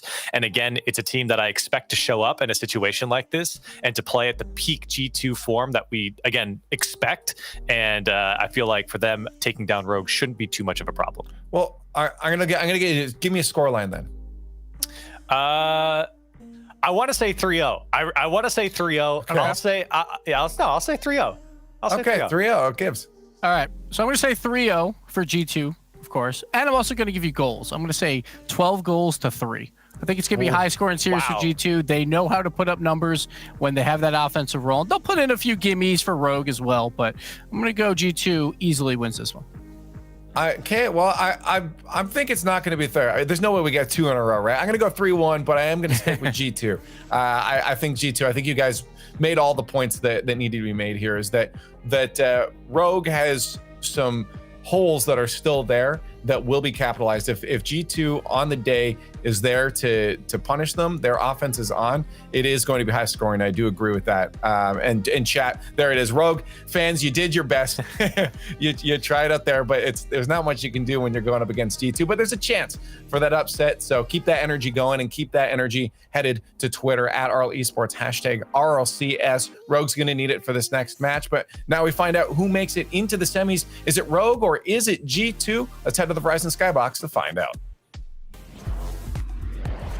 So G2 coming into this one as overwhelming favorites, according to you guys at home as well as our desk. Johnny, we did hear Arsenal talking about, hey, if there is any chance here for Rogue, it is going to be on First Killer. Do you agree with that statement? Yeah, it has to be said. First Killer, he's easily the best team on Rogue. He's the best defensive player. He's the biggest offensive threat. He's just all around one of the best players in the world, and mechanically might be the best on his day. But G2, I have to agree with the desk. This is the nightmare draw for Rogue. However, I called KCP the nightmare draw for Space Station in the last round. I stand by that. I think because, based on their record against them this season, they couldn't have been too confident, compared to some of the other potential matchups that they could have ran into. But yeah, Rogue against G2, that is an even longer one-sided matchup, with G2 always coming out on top of Rogue with these variations of lineups and with several before it. Yeah, in the history of these orgs, these teams are now playing for the 21st time. Highly doubt that there's going to be too many more org matchups that are going to be equaling that as First Killer. Had a chance to try and flex his muscle. Couldn't quite make the contact he wanted. Now we see G2 transitioning. Rizzo, lovely pass to Chicago. And what a goal that is for G2. Well, Gibbs said that G2, they might give Rogue a couple of opportunities. They might give them a few goals, and I think that was it. That was the opportunity. First Killer missed it. And at the other end of the field, G2 makes short work off the Rogue defense. Perfect pass by Rizzo. Just wide open for Chicago, essentially. The goalkeeper, it didn't even matter if he was there or not, with how close that shot came in from. Rogue, not the start that they wanted here. The team that came into this season, or a little bit more for the preseason, were expected to be start to climb their way up to those top spots. Instead, it just got ripped away from them. Haven't quite looked like they've been getting anywhere close since. Obviously doing very well. This is their second time in the playoffs. Haven't made it to the semifinals just yet. First Killer goes low on the challenge, but they're going to need follow-ups, especially when they are in G2 side of the field, because instead G2 could just use that first attacking player to leave them downfield as a new passing option. Right now, G2 not forced to press the pace. Chicago on no boost, no worries for him. Wow. This is just so relaxed in the midfield, and here's going to be another pass, and there's going to be another goal. Rizzo is playing extremely well in game one. He just read a double touch attempt from First Killer off the ground. And how often do you see double touches on the ground being read early? Early enough to set up an interception and the 1-2 passing play. Finish off the shot perfectly as well. G2 currently outplaying Rogue mechanically and positionally with what a read by Rizzo on that last play. For G2, just how important today is. Only team of this top four that we've seen emerge over in North America to not only not get a playoff win just yet, but not even to make the grand finals. They have seen themselves slip quite far back when it comes to their rivals. What a day it would be to save that big performance, to have it on your double point weekend. Torrentoro, he's not got any boost, he's not got any chance of trying to follow that one up. Very calm affair so far for Rogue, or G2 I should say, but maybe we can get a little bit of excitement in here. Torrentoro halves the lead. Really good first touch. He just had to drill himself through that one in order to generate power in the direction of the backboard. That would be sufficient to get past the defender, so excellent shot by Torrentoro. And the pass as well from First Killer. Definitely had to be called early because that was coming into the middle pretty quickly. There's definitely hope. There is just a glimmer of light for Rogue. I think the problem for them is that when Torrentoro shows up, we don't often see Kronobi showing up at the same time. It's always one or the other. First Killer, the consistent player, and then Turinturo and Kronovi less so. Let's see if they can both put goals in the same game. Kronovi, oh, he's off target, but Turinturo won't be. Saved by Rizzo anyway. And first killer realized he couldn't get a shot on target instead. Has to be saved one more time. Rogue have woken up all of a sudden. Now JNAPS look to try and put an end to that. G2 finding their own pressure. A punch to the gut. If G2 score from this, instead Rogue do not want to let this pace slow down just yet. First killer tried to overplay it. Does get a bump on the goalkeeper, so Kronovi can now move in. Smothering block though from Rizzo.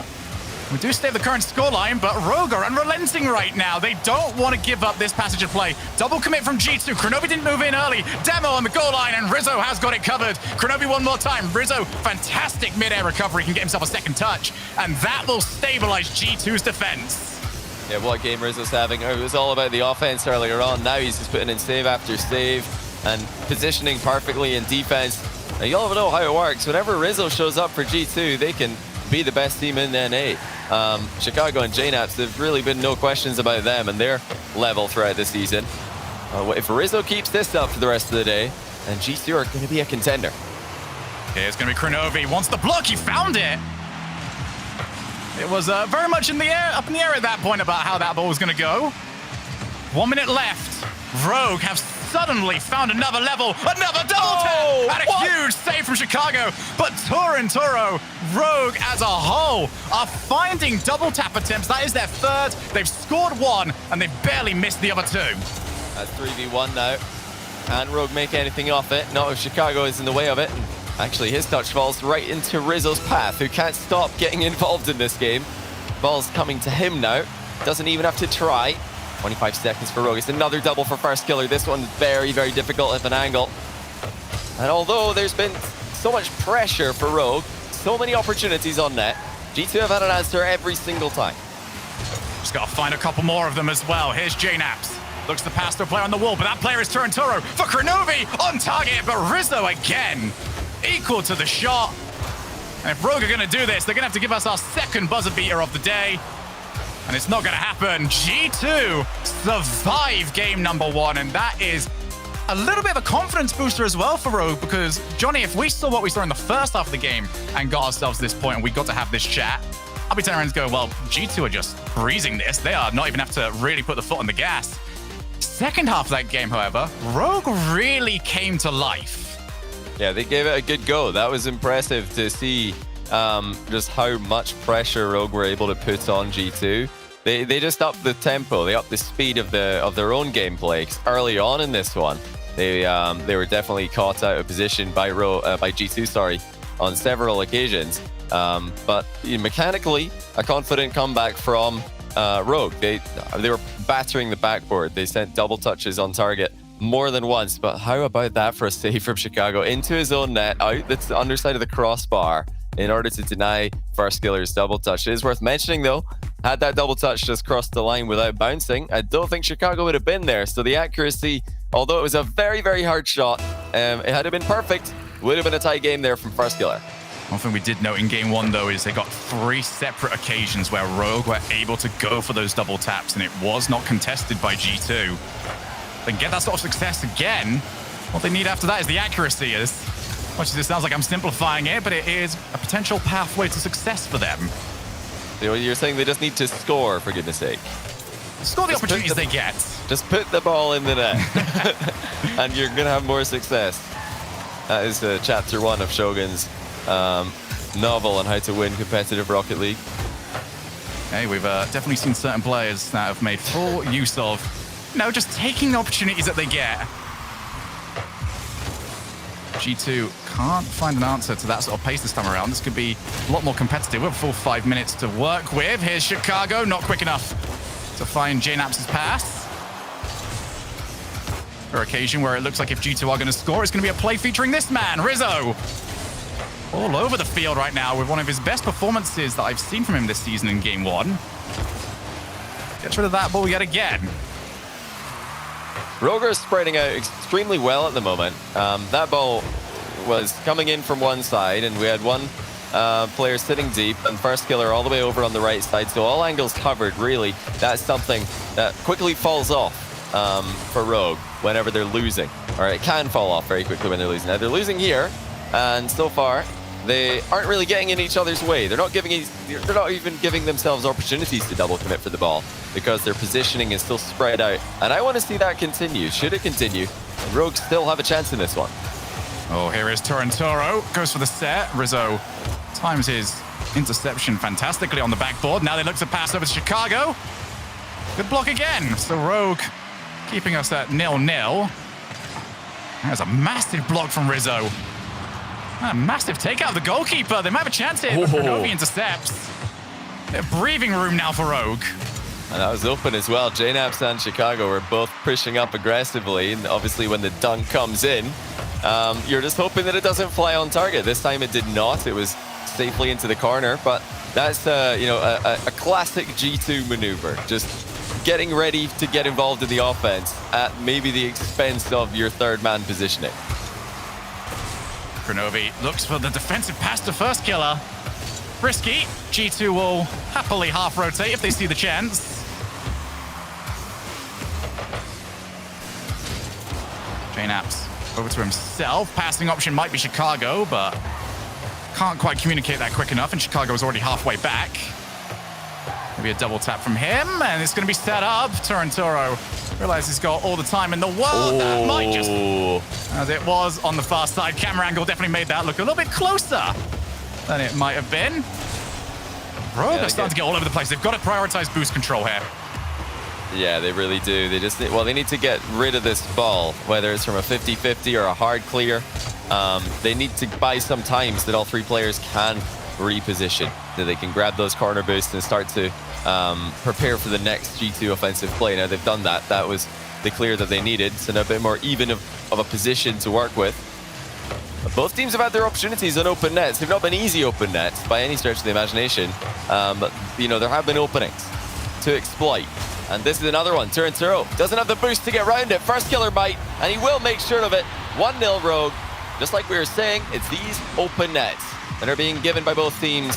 JNAPS late in the recovery, Rogue with a punish. And as much as we've been complimenting Rizzo so far, well, he's got to make better contact than that next time. Yeah. Thought he had Kronovi a little bit closer behind him, so I think he just went early. Not entirely sure. Either way, it is a very welcome mistake for the 20% of you that did vote for Rogue and for Rogue themselves. And now only need to hold on for one more minute. I would guess that there was even some Rogue fans on the G2 side of that fan vote. They know better than to predict Rogue to win a series of this caliber. At least then if they don't, they can say, hey, I got the prediction right. That's got to count for something.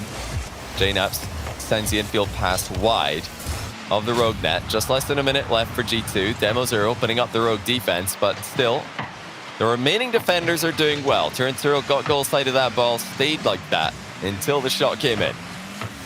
Has to be said, Rogue taking their turns so well when they are on defense. Take out a player, so Rizzo has to come in. Let's get well challenged by Kronovi. First killer to Crow. Can't make contact. It does offer an opportunity for G2, but they just can't make anything of it. G2 have had a lot of territory and a lot of possession this game, but struggling to remember their last major opportunity, and this last minute is slipping away from them so quickly. Rizzo, has he got any infield passing options? No, he doesn't. Instead, he's got Chicago on the run! And they changed the script on him, and Rizzo will score off it. What a play. Chicago chased first killer all the way up onto the back wall and tapped him. That was enough to force the recovery to land away from the ball. Rizzo knew that all he had to do is put that ball on target and trust Chicago to land the bump. So 1-1 in a pivotal game here for Rogue. If they can't get this, they've got to reverse sweep G2. First killer for target. And Rizzo will keep it out, and we will go to overtime. Yeah, G2 quite happy to take overtime in that position. They could have played for the 0-second goal, but I think they probably much earlier. Yeah, they saw what happened earlier on to KCP. They think, okay, let's just go to OT. Let's just go to the kickoff. And here we are, right back into the rotation in the midfield. G2 with the first real opportunity on net, coming in for JNAPS, saved well by Kronovi. Now first killer with Kronovi in front of him. Crow went early for Chicago. Maybe a bit of payback wanted. Now Chicago comes in. He's got a chance and very quickly shut down. Kronovi being proactive on defense. Now comes in one more time. Just prodding away at G2. They want to see if that mistake's going to come in, but instead it offers G2 a chance to really set up their way of counterattacking. Well, if they had anyone left on the field, a first-time shot from First Killer, and JNAPS is back. Yeah, Kronovi picking up a couple of demos there. Unfortunately, no shot was imminent, so the respawn came in quick enough for G2. And there's First Killer swatting away another test from Chicago. G2 just trying not to concede any more long shots into an open net, I think. They're positioning a bit more safely with their third man. You like to see that if you're a G2 fan. The worst way for them to lose would just be to all advance more aggressively than they should, and Rogue to pick up another slow roller across the field. JNAPS' recovery not looking all that great for him, so he'll be a bit late back on the rotation.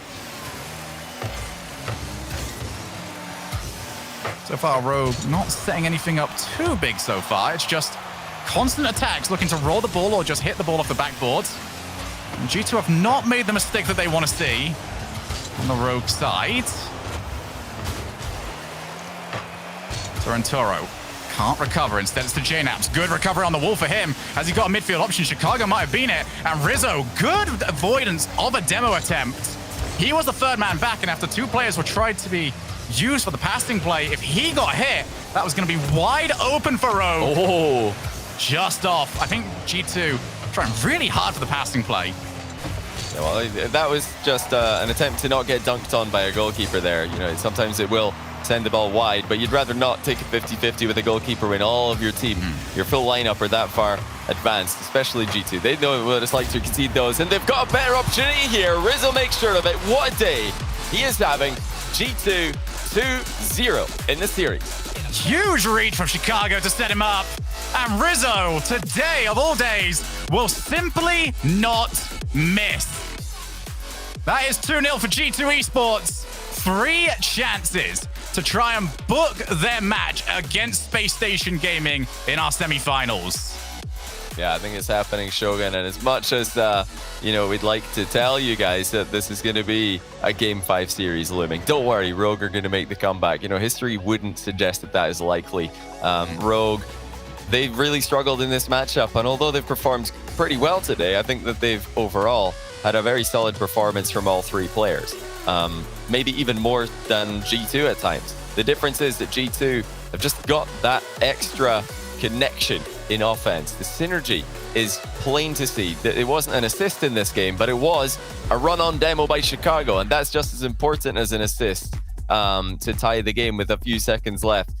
How often do we see G2 timing their demos like that to perfection? I'll tell you, it's very, very often. And Rogue, even though they saw it coming, they couldn't get away from it.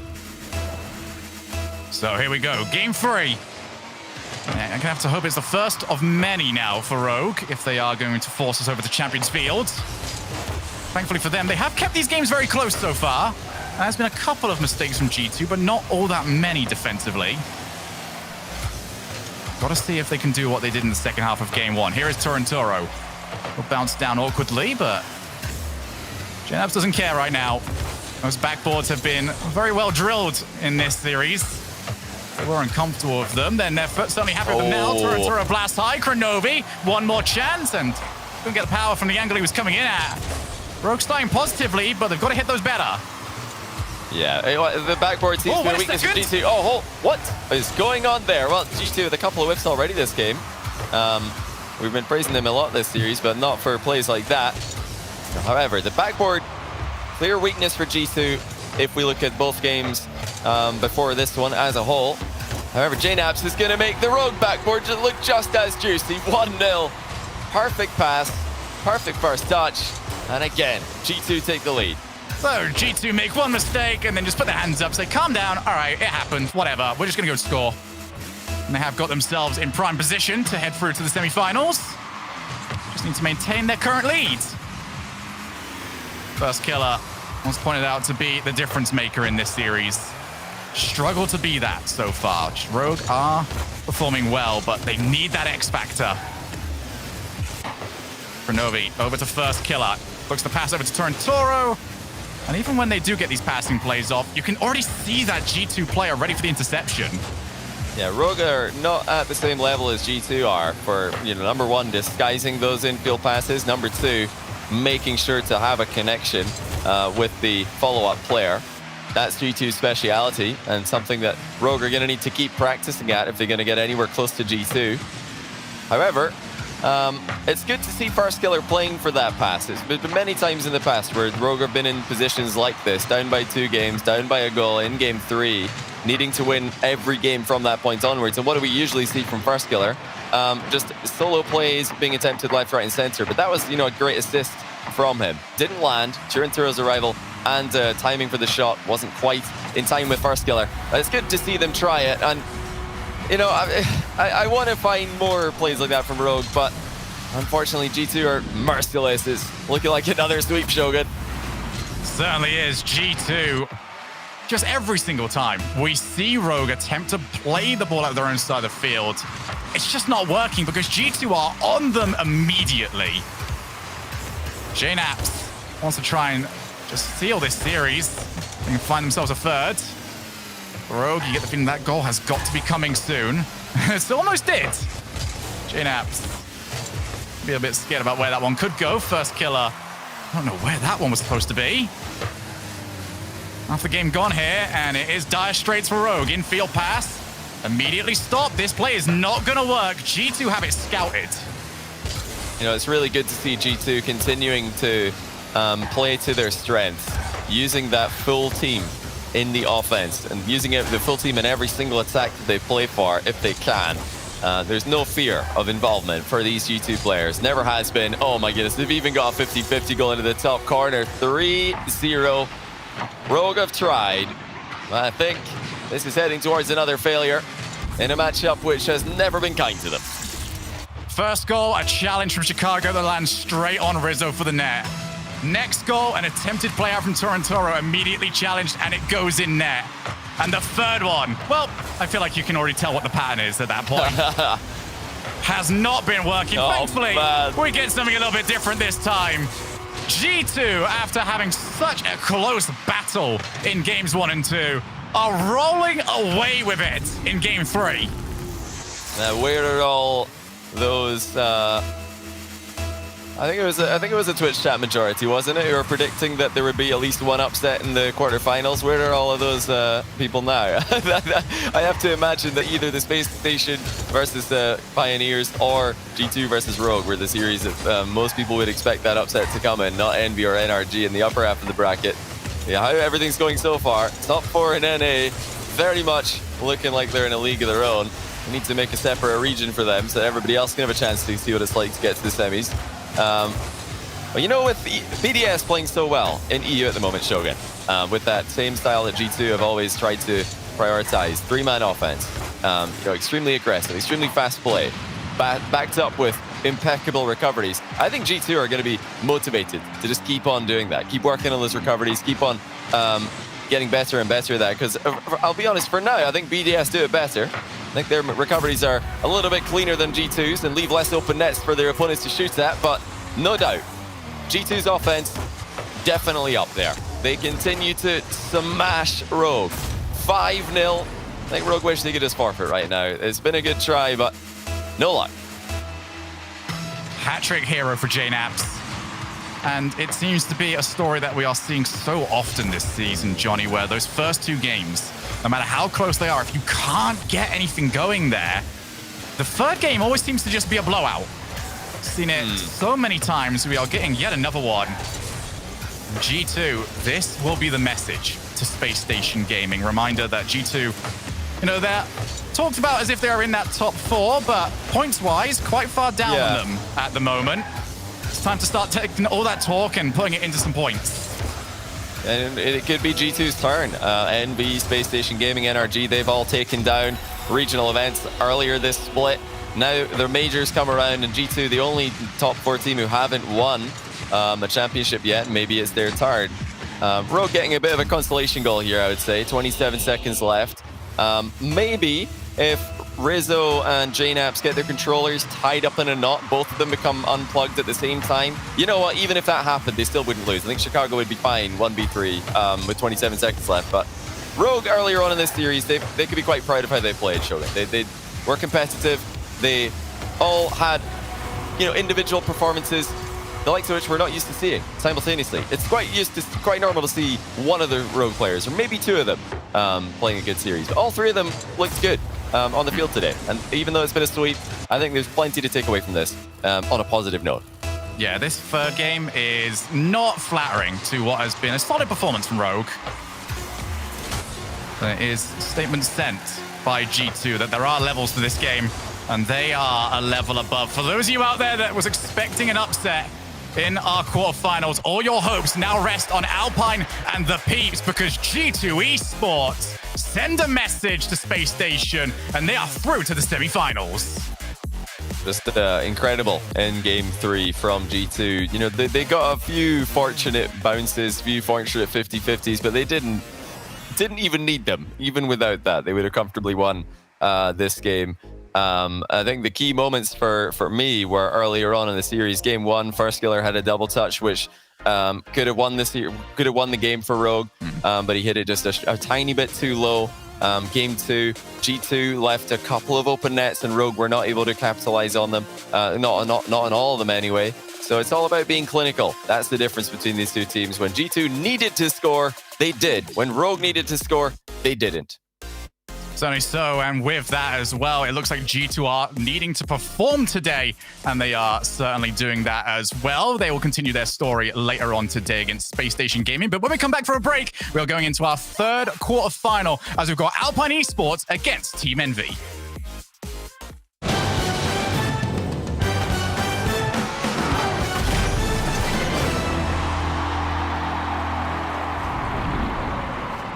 Knows how to build unlimited right. Start with America's most awarded network. I'm on my phone 24/7. Then, for the first time ever, give families more entertainment with Disney Plus, Hulu, and ESPN Plus, now all included. We're a big soccer family. Handmaid's Tale. I love Frozen. Then give families plans to mix and match, so you only pay for what you need. You get so much more than this, a great network. With plans starting at just $35, the network more people rely on gives you more. This is unlimited built right, only on Verizon.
Hello and welcome back to the Rocket League Championship Series, brought to you by Verizon. You're watching the North American Fall Major. I'm Leaf, alongside me, Gibbs and Johnny, to talk about that last match. Rogue versus G2. Johnny, well, they kept the trend of a fast day and got a 3-0 sweep over Rogue like most of the desks had predicted. Yeah, it was just too predictable, unfortunately, and that, I think, that double touch from First Killer was one of the key moments for me. First, you know, we heard in the interview from Arsenal how much this First Killer wanted, and I'm sure it wasn't a desire problem. I think he didn't have the accuracy, at least not quite what he needed there to get the double touch on target and make it unsavable. Had that gone in, then who knows? Maybe Rogue could have got some momentum going their way. It was a very close game one, very close game two. I was so close. I said 12 goals to 3. It was 10-3 G2. They finally found that form in game 3, that explosive offense we were expecting. Rogue, though, for games 1 and 2, you got to take one of those versus a top 4 team, because if you don't, then you know there's going to be a blowout win somewhere, and G2 showed up in game 3. Let's take a look at the bracket now that we're halfway through our quarterfinals, as we do have 2 of the top 4 that we expected to push through on this. We have NRG, Peeps, Envy, and Alpine left, with NRG and Envy being those favorites, Gibbs, to move on. But upset potentials, we've heard good words about these other teams. Yeah, now we got Alpine and the Peeps coming up eventually, where like these 2 teams, upset potential. We haven't seen it from Alpine yet. We've seen them make a lot of these playoff brackets, but they haven't made any noise. But I think it's just a matter of time. While the Peeps, we all know when they're in the quarterfinals, they do rather well. So I think, sure, we know NRG and Team Envy are 2 fantastic teams, probably the 2 best teams maybe in all of North America, but there's no easy games today. Let's talk about this match coming up. Envy versus Alpine. I feel like this was talked about as one of those biggest potential upsets. I believe it was Turtle that actually had Alpine moving through. Was that you?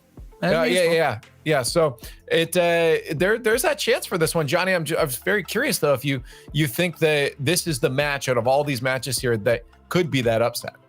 I just don't think so. I really think the best chance for there to be an upset was the first series of the day, and KCP didn't even get a game. So although Alpine are very, very gifted players, I think that they've all got great futures in competitive Rocket League. I think that's something for the future. Envy are the now. They know what to do in these playoffs. They know what to do when they get into the big tournaments, especially Turbo Pulsa. I actually asked Turbo Pulsa, or rather, I didn't really ask him. I told him, good luck in your match this weekend against Alpine, and he said, who?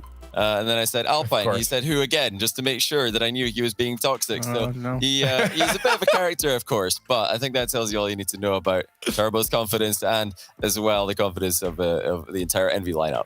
Well, how confident are you guys in chat? It's time for the Verizon fan vote. Use those hashtags below to let us know if you think Envy's going to take it or if Alpine's going to get this upset. Let's break down what's going to happen on the field here, Gibbs, and get a prediction as well. What is Alpine going to have to do to get this win, and do you think they're going to be able to do it? They just got to play their game. They are a good enough team to take down one of the top 4. We haven't seen it yet, but I think in Rocket League, there's always a chance, right? It's a little bit of a random game at times where the underdog team has a decent shot. And I think Alpine, they are due for that. The only time they didn't do well was Regional 3, was when Magic Bear, he was in the hospital for 2 weeks, so they couldn't practice. So they didn't make that playoff bracket. Every other time, they've been a top 8 team. I think it's just a matter of time that they get that big upset win. And I just think now is that time. They haven't beat Envy yet. They've lost over 3 times, but it's just that feeling. And I think Alpine can do it. Like, I won't say a sweep. That was more just memeing on Turbo, but I will say in Game 5 that Alpine takes it. Okay, Johnny. You thinking differently? Yeah, I've got to go Envy. And yeah, I don't think it'll be too close. You know, I think Alpine will probably get a game, but more than that. And, you know, even if it does go to Game 5, I'm not worried. I think Envy will know exactly what to do. They've gone to Game 5 quite often with the teams that they're expected to beat this season, and they usually get the job done. They are a quality lineup, and I would be incredibly surprised if Alpine can beat them today. I'm not going to lie. I am very on the fence with this one because my head is telling me to go with Envy, but my gut is saying to go with Alpine, and I don't know which one to pick right now. I'm a little bit hungry. Let's go with the gut. Maybe that's why I'm making this decision. I'm going to go with Alpine. I think that out of all these matches, if there is an upset, it's going to be this one. So I may as well dive into it. If I'm wrong, Gibbs is too. So that's all that matters at the end of the day. You know the strats. And chat does not believe in Alpine on this one. 71% in favor of Envy. A little bit of chat. Yes, Twitch chat. Me and you. This is an unfair partnership. We got nothing on our side now, Gibbs. Get on Twitter as well, at RL Esports, hashtag RLCS to get your full thoughts out there. But now we find out if Alpine can upset Envy in this next quarterfinal over in the Verizon Skybox. Thank you so much, Leaf. Yes, Alpine and Envy, and Gibbs is absolutely right. It has been completely in favor of Envy, and Envy came in today as the points leader for North America, so they're a very tall order for any team going up against them. Yeah, but this has potential for an upset like they were talking about, and one of those teams is Alpine that has been pulling off upsets. And you just have to look back to last weekend when they played. They took down arguably one of the best teams in SSG, took them to 5 games, and ended up coming out victorious. So that, to me, you've got to look at it as this game starts off. And we will find out if that upset potential will be there for Alpine. I think there is a bit of it going into it, but not if they let Atomic get a double tap right off the bat, as things start scary for Alpine. And that's one thing you got to do. You got to control Envy right out of the gates, and that's what I'm going to be looking for out of Alpine as Atomic goes up, looking for the ground pitch and gets it in the back of the net, just how Envy wanted to start game 1. Well, just what you said, Subi. You have to keep control. You have to keep an eye on a guy like Atomic. That's his second attempt in the first 30 seconds for him to put away a ball. He does so. And he's 1 for 2 now, and he puts his team up by 1. And for Alpine, a disaster start. As we jump into the next kickoff, Alpine looking to fight back. Here's Turbo. Can't get the pass across. Magic Bear is there and gets a touch away. Jordan trying to fight through the midfield, hoping to find some sort of attack, and it will come out to the middle as Turbo picks it off for Envy. And wait for Alpine to kind of settle down here in midfield. I like the control that they're bringing out. They've got a fast break potential here as Percy can't get it by Mist. And that's what we're going to need to see more of from Alpine, is that midfield aggression to truly slow Envy down and also limit the space that they give. Because when you look at that side, the ball and come out from Magic, but the great save in the box by Turbo. He got all 3. Magic Bear throwing head fakes from left to right, and he might have a shot here. It's going to be wide and turned away by Atomic, but boy, you got to watch out for Magic Bear at the top of the box. Here's Jordan to try and keep the attack on for Alpine. Unfortunately, it looks like it's fizzling out. Atomic, it's a great clear to space, and Turbopulsa is actually going to get here on the challenge. That was a huge chance for Alpine, though. Great individual play from Magic Bear. Unfortunately, comes out without a goal, and now Envy back the other way. And it's a good opportunity there from Envy as Turbopulsa, he is headhunting now. And he kind of put himself out of position, but he swoops in at the perfect time to steal that away and push this ball towards Mist. Mist with a double, turned away by Percy, and somehow that ball stays out of the net, and the scoreline remains within 1. It was beautifully set up by Mist as well. The second touch, can he do it again? He will find it. No, it's off the post. Beat the man, but not the frame. And Atomic still trying to put it through for Envy as Alpine Esports barely hanging on, but make the saves necessary to stay down by 1. I don't know how many lives they've got left in this game, Corelli. That's like 3 incredible saves right off the bat, and that's a whiff by Atomic. And we haven't seen too many shots from Alpine Esports, you know, especially good shots on target. We've seen ones where they just kind of launched it. This is an opportunity as Magic Bear goes up, shot goes down, and again Missed with a clutch save. That's 1 for each member of Envy, and this is a defensive battle, Corelli. And it's some incredible defense by both sides, as here comes Alpine. 2 of their 3 shots have been from Magic Bear that have looked the best. He's actually got all of their shots, but 2 of them have looked like the ones that would have dropped for Alpine, unfortunately. Not so yet. Jordan with a little fake. Atomic read it all the way. Here's Magic Bear. A lot of boost to work with here. 70 into the air. Gets a flip reset. Sees Atomic. Just fakes it as it drops to the ground, and everyone from Envy read that play from Magic Bear.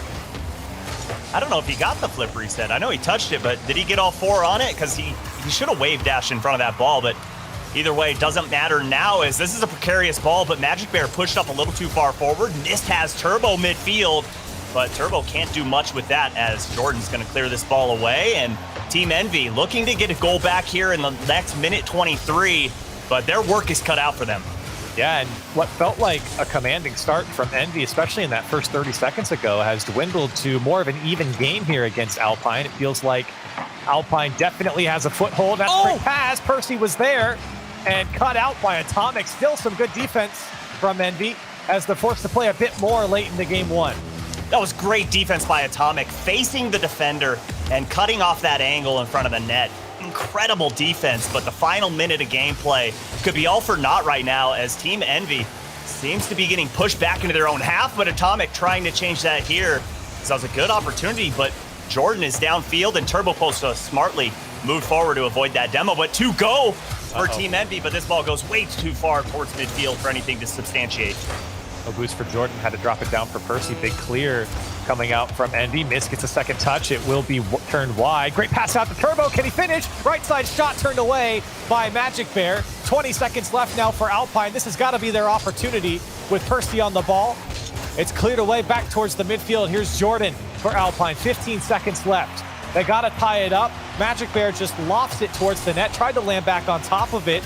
This ball being pushed back to the Alpine side. Great pop from Atomic, and Percy's got to go the length of the field. He gets by one, looking for Magic Bear, has boost to work with, and this one might be out of Jordan's reach. It will be, and Team Envy hang on for a 1-goal lead. Hang on by a thread there. It just seemed like Team Envy came out of the gates so hot, and then they allowed Alpine to just stick around.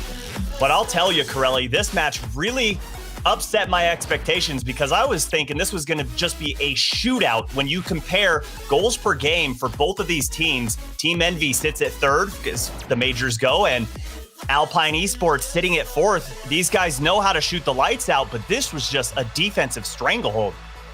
Yeah, absolutely. And again, some incredible saves on both sides. I mean, you talk about maybe some initial saves, like this shot from Mist, who just barely missed that second touch. Great clear from Percy, but also on the Envy side as well. And that's what we were kind of talking about. It started to feel like a much more even game. I think Envy kind of got a quick sucker punch in the beginning, and then Alpine Esports got back up and said, okay, let's go. But unfortunately, just couldn't break the defense of Envy. Well, and then you also have to think about, okay, this is a big tournament. This is the majors. Everything on the line right now. You've only got one life, and you got to feel for Alpine Esports. They're all rookies coming into this. This is a huge moment, and when they look down at the other side, they have arguably the greatest Rocket League player of all time sitting across from them. And how do they handle that pressure? Game 2 is going to be a huge one for them. Yeah, not to mention the mechanical nut jobs that follow them. And Percy, speaking about mechanical nut jobs, he'll put that one away. My goodness, this angle is incredible. The fact that not only does he get the shot on target, but he goes far post with that to keep it over the defenders. Way to come out of the gates for Alpine Esports. Yeah, and that is the start that I think Alpine wants. And I think that's the opportunity that they were looking for in game one that they just never found. And the first 30 seconds now go in favor of Alpine. The opposite of game one as this one comes across the Envy box. Alpine looking for some more here. It's Jordan meets Mist and beats him to the back wall. Here's Atomic. A good cut by Jordan. Can Magic Bear get back to it? Still trying to keep the ball away from Envy as it gets a bit dicey on the orange side of the field. Magic Bear trying to just keep it away from Turbo as it will fall into the hands of Atomic and Envy break out. And so far through... Oh, what a bait from Mist. Pulls the defender out of net and says, see you later. And this is great from Mist, just to buy himself that extra space. Look, as he lets the ball run into him instead of meeting the ball. And that buys just the gap between the ball and that defender. And Mist, that was such a smart play as it came across the box. And he earns his team the tying goal. And I'd like to see a little more out of Percy. I know that he got that first goal. He's shooting 1 for 1 here, but if his team's going to be successful, he's going to have to shoot the lights out, and he's going to need help from Jordan. Jordan's been very quiet so far this series. That's a poor clear. Mist can't capitalize. Atomic can't either. Oh, my goodness. The goal's dangling on the goal line, and somehow Alpine come out unscathed. Coming in today, only 7 players were over 1 on the goals per game average, and Percy is one of them. Here's Miss, second touch, turned away by Magic Bear. The bump away, Miss blocks the shot. Percy now on the counter. Can Alpine put it away for the lead? Atomic gets back in time. On both sides of the field, teams fighting for every inch. Magic Bear still keeping it going for Envy, and Atomic will finally clear it away. My goodness, Subi, both sides of the field, and yet neither can break the goal line.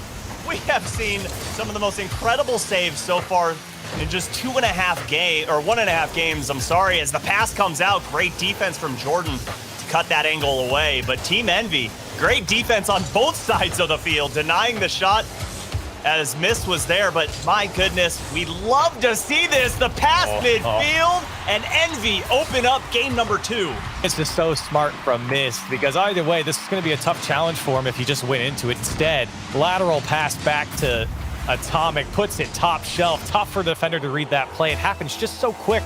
The one touch from both players, and it's tough to react. And with the pace behind the ball and the placement in the net, makes it almost impossible, and Envy back up by 1.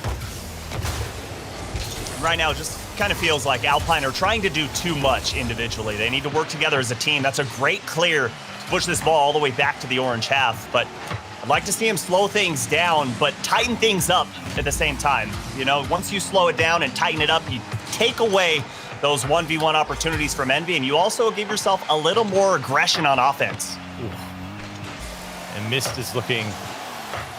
Mist has looked great throughout Split 1, and here in this series, he has been a playmaker for Envy. Turbobolsa's shot turned away by Jordan, and Envy finding a lot more space here on the Alpine side. Atomic just throws it over to Percy, and Percy gives it back to Turbo. Envy looking to clamp down on this Alpine defense. They have a lot of the space under control. The boost game going in their favor. A missed touch there from Mist, and unfortunately, might let Alpine out, but maybe only for a moment. Not a lot of options for Magic Bear on the Envy side, and Atomic gets it away. Atomic almost puts it away himself as he gets by the first man. Envy are just so dangerous across the board, and Alpine seem to be falling behind the pace of play. Here's Atomic once more, looking for Turbo. He is there, shot and away off the crossbar from Turbo. Had the defense beat and couldn't put it away. That is a hard pass to reel in. It was nice, hard, right on the money, but you just don't expect it to come clean through like that, as that's an awkward pinch, and Percy has to kind of double back, go back on defense. As we get into the final minute of gameplay, once again, Alpine Esports chasing 1, and it's almost time for them to start panicking, as they have yet to really make Envy flinch on defense. The shot counter really starting to tell the story as well, Subi. 12-5 in favor of Envy. And they might get one more here as Percy has to fight from his own corner. Alpine still only down by 1, but haven't seen a lot of opportunity since giving up the last goal. Oh, big miss from Jordan. Atomic still put that ball high. Turbo just throwing it into the Alpine Esports side, and I think Envy are happy to do so. They definitely don't want to overcommit. Here's Mist. Alpine, do they have anything left here in this game? Mist challenged by Magic Bear. Jordan has to go. That's 2 from Envy. If Alpine can get a hold of it, Percy's there. Does put it towards the back wall. Alpine needs something towards the net here, but Mist is going to carry it all the way down the field. One more bounce. Percy's going to keep it alive. It's still here in the midfield for Magic Bear, and it's a good challenge for him. If he can pop it up, he can't. And Envy hang on once again by a single goal, but this time in a much controlling fashion. Yeah, it just seemed like that first goal was not telling of the entire series, as Alpine got that individual goal coming from Percy, and once that happened, it just seemed like a complete reversal from Team Envy. They took control of the pitch up and down the field, and I feel like, and I'd like to know if you agree with me, Alpine were just too apt to have their third man rotate back for their full boost pads in their defensive half, and it just relieved all the pressure they were trying to build on offense. Yeah, well, I think that was definitely a problem on offense. I also think that they just got backed up into defense a lot, and I think that's credit to Envy. They had a lot of disruption. You saw a lot of bump plays going off. Also, a lot of missed shots from Envy, whether it was off the woodwork or missed accidentally blocking a shot. That kind of threw that defense off even more, and it just felt like they could never get above water And for Envy, this is the type of game that they expect. I think they would have liked to put away a few more goals here, but that's the type of gameplay that I think Envy wants to go into or wants to get into when they get into a series against Alpine. Yeah, it's going to be a tough one for Alpine to climb back and reverse sweep Envy right now. They just look very calm and controlled right now. Like, they're playing the type of Rocket League they want to play. And sure, like you said, they've missed some open shots, some shots that definitely should have gone in, and there were some insane saves on the side of Alpine. So you can't really say, hey, a team's always going to consistently do that. Let's just keep playing our ball game. And doing so, they're still up 2-0 in this series.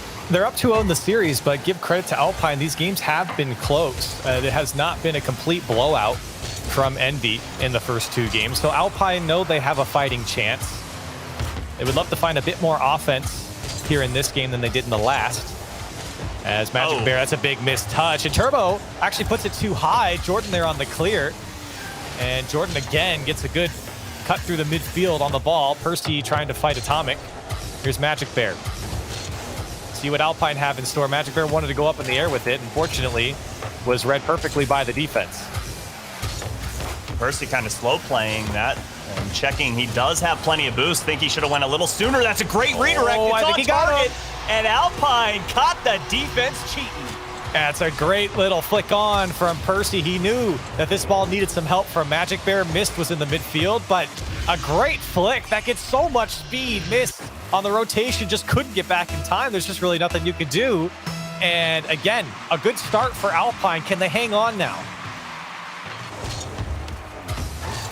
And this is no time to turtle up. 3 minutes, 50 seconds to go here. You know Envy is going to continue to bring the house, and Alpine Esports needs to extend this lead. Even if it's 2 goals, I don't think you can be comfortable with that.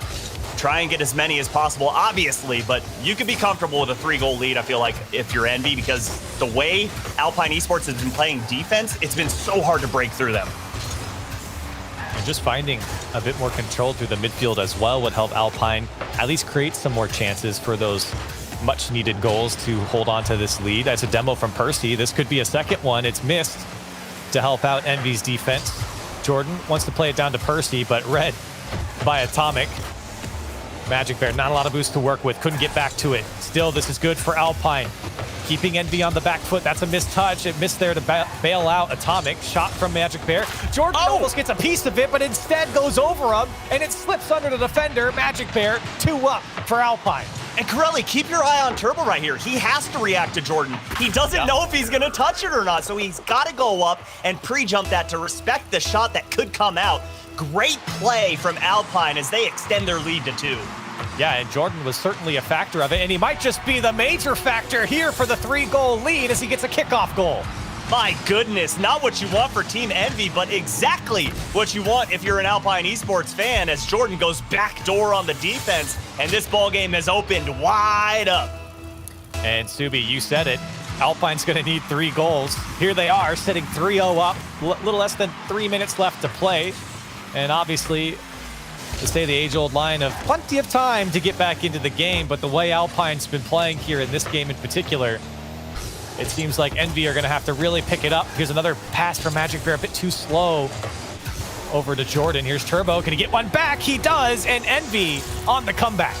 And you blink and you'll miss it. Envy respond right away. That's a great bait out by Mist. Gets the boost and then just puts it right at the top of the box for Turbo and says, go ahead, go eat, young man. 2 shots for Envy. Shooting 50% now, both coming from Turbo Pulsa. Here another kickoff goes in favor of Alpine, but a great challenge from Atomic. Envy are going to have to come up with a bit more offense. Turbo Pulsa, second touch is turned away by Jordan. That's maybe the offense that you want from Envy. Another shot is wide. And here's Magic Bear. Now Jordan in pursuit. Mist happy to see it go up his wall. Jordan, great read. Plays it into the midfield, but straight down to Turbo. Atomic was there as well. Turbo on the challenge. Big clear from Jordan. This could be a disaster for Envy. It's Atomic on the back wall to clear it away. That was a much needed clear, and again, catch the defense slipping. Envy's cheating up, put the ball over their heads, and again, increase that score line to 3.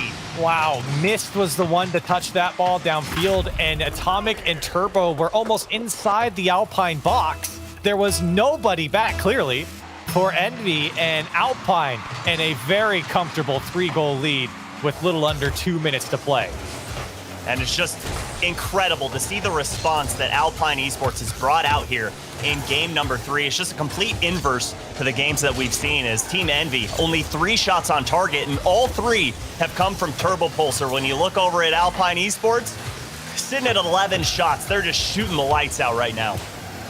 And Alpine, they've generated some quality chances, but even more, they've taken advantage of the mistakes from Envy as well. I mean, they've just caught him out a couple times. You think the flick on from Percy, that last goal from Magic Bear, Envy are making mistakes, and Alpine are just capitalizing. That's a hallmark of a good team, is capitalizing on those little mistakes. They don't come often, but for Alpine, they're able to get under it and definitely cause a problem for Envy as 2 go here from Alpine. Envy looking to get their 2nd goal, and unfortunately, it just seems like Alpine have their number in this game. Yeah, we're in that elusive 3-goal deficit rather, under a minute to go. It's almost one of those things that never happens in Rocket League. So you can chalk this game going up to Alpine, as Envy's doing a great job of pressure, but so far no real shots on target, as Mist was looking for a double, but didn't have any boost left to catch up to that ball. They got the demo, they got the ball in a tough spot, and still just the shot never came through, and I think Alpine are happy to see it. They were dead to rights a couple times that just Envy couldn't get over it. And Turbo, a good read. He had to go up early, 15 seconds left. It's just not going to happen for Envy, as Alpine are able to extend the series here. And I think for us to be, at least for me, when I was talking about this series in the pre-show, I figured Alpine were going to give a bit more of a fight. This a bit more unprecedented from them, as they were able to control the game all the way through, but still, this is the type of gameplay that I'd expect from Alpine to give Envy that hard time. No, exactly, and Envy's one of those teams that last weekend lost a match that I felt like they shouldn't have lost, and they fell early on in the day and then finished out the day 3-1, but for them, they don't always play to their full potential. You know, they lost to E United, one of the teams that, like, hey, they had some roster problems, they didn't look great. And here's another one where it's like, okay, they looked great in the first 2 matches, but can they close the series out?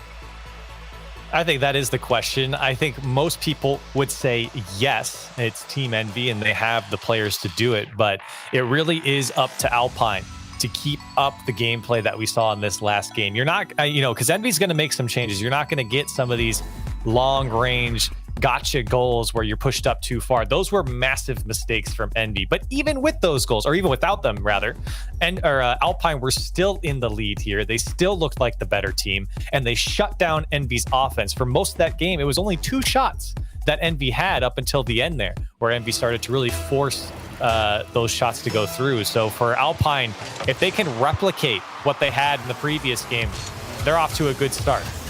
Yeah, I think that's going to be a hard ask, but Percy starting off game number 4 with a bang as he hammers this one in and dunks it on the defense. Putting away the first goal is always great for your team, and Percy does it right in the face of the defense. And in 6 seconds, we asked if they could continue it in the next game. They prove to us that they can right off the kickoff. And that's the 3rd game in a row where Percy's gotten the game opener, but here comes Turbo looking for the tight angle, and none other than Percy shuts it down.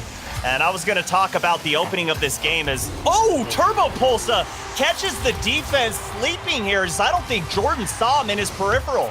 I think he just put it right by. Jordan was going for the ball. Turbo just to the right of Jordan. Kiss off the post and in, and an Envy response.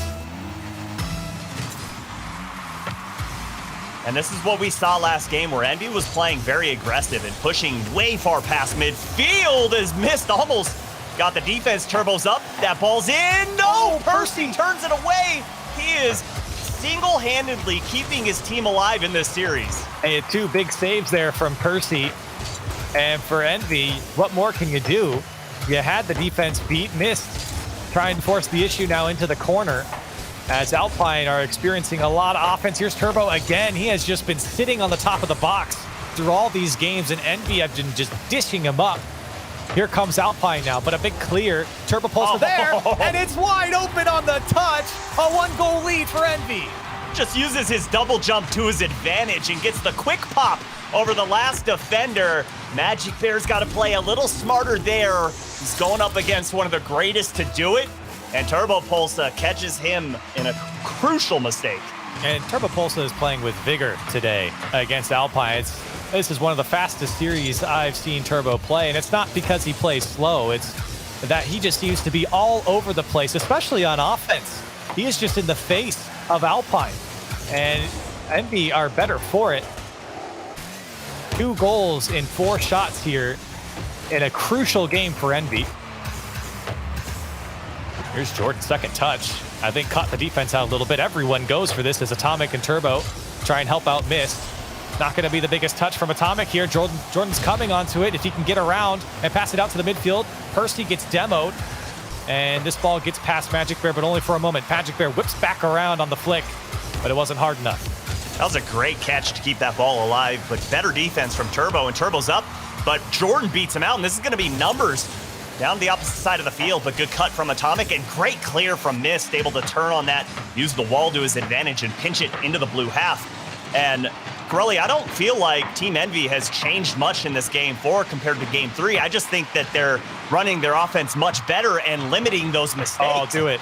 Turbo, second touch, almost down and in. That's the second or third attempt he's had to put away a double tap in this series. And I think you're right, Subi. I think they've been a lot more efficient on offense. I think they've had a lot more dangerous chances. And it's looking somewhat similar to Game 1, where Envy are able to control the field, control the pace of play, and unfortunately Alpine really not given a lot of opportunity here. Yeah, it's just all about that execution, and here's Atomic. Misses on that ball, but great pack pass over to Turbo up off the glass, and Magic Bear able to beat the defense, and this is going to be dangerous. Turbo has to get that touch, he does, but Magic Bear takes the tight angle, and Atomic with the goal line save. That could be the game difference maker right there. That one was crossing the line, and a huge save to stay up by a goal for Envy. That was the best look that Atomic's had in a while, or excuse me, Alpine has had. Maybe a second one here off the crossbar and down. Alpine knocking on the door, and that opportunity may come. 5 shots now for Alpine as Envy back onto offense. Atomic trying to work his magic in the corner. Can't do so. Percy there to meet Mist, and Mist blasts this one across the Alpine defense. Turbo Pulsa, second touch. Is this the one? No, it's going to be Magic Bear on the clear. Nice little back pass, but Atomic so aggressive in midfield. They know that if they can stop them right there, they're not even going to get close to the net as Atomic is up, and is right if you're a defender. But great clear to put this back towards midfield. Good demo to get this ball back in the orange half. And we're nearing 1 minute to go. Alpine Esports still chasing 1 goal.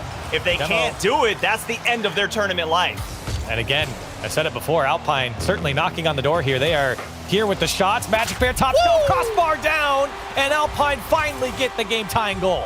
Oh, Magic Bear putting the sauce on this shot, but that 50 by Percy is the difference maker right there, and no way Turbo Pulsa is catching up to that one. Great shot placement, and ring it, bar down and in. Tied game with just under a minute to play. Alpine trying to keep this series alive, and their major chances alive as well, as Atomic throws this one downfield. Magic Bear trying to get by Mist, can't do so. Percy has some space to work with the midfield, finds Magic Bear, top of the net, put down, but unfortunately Percy gets demoed. Jordan too far back, didn't want to overcommit. Envy does fine to break out here. That was an incredible defensive demo from, I believe it was Mist on Percy. He was wide open for that drop-down pass. Good heads-up play. It was a great play from Alpine as well. Can they set another one up? Here's Jordan, doesn't get the touch. It was cut out by Atomic. Alpine keeping this ball in the final third, but for how long? But Percy might turn back around, and Turbo Pulse is still in net. Envy not too ambitious to push up field. Here comes Turbo. He did himself. It was on the post, and he couldn't get around to it. He was forcing it. He knew the defenders were coming, and we go to overtime. Oh, sometimes it just seems like that ball's overinflated and you go to pinch it off the wall and you end up going further than the ball. Oh, that's a great pass as Atomic was trying to feed Mist. And it all comes down to this, Corelli. Next goal, if it's Envy, they are moving on in this major. It's a tough position here. Low boost for a lot of the Alpine players. Mist, Oh! they push it through. Turbo's there on the other side. He gets bumped away. If play can slow down for Alpine, they're in a tough situation. They do break out for only the moment. That's a great challenge from Percy. Unfortunately, not able to get back to it. Alpine, can they get another game here? Off the crossbar, and it goes down to Turbo. Atomic has some space to work with. 63 boost on the first touch. Can he get back down to it? Atomic's going to end the series. A second touch and a pinch into the net. Beautiful individual play here from Atomic, and Percy did not read the ground, and due to that, game, set, match in favor of Envy. Wow. And it was a close and hard-fought series from Alpine. You could see the potential this team has to upset a team like Envy. This was not an easy win for Envy, but in the end, you got a player like Atomic. He started off the series with a second touch. He ends the series with the second touch and pinch, and Envy are able to move on. I mean, we've known about this kid for a long time, Corelli. We got to see Atomic the first season of Rival Series, and you knew he was bringing something special. And fast forward all the way to RLCS Season 10, and he is carrying Team Envy to a victory and propelling them possibly to a major title. Yeah, absolutely.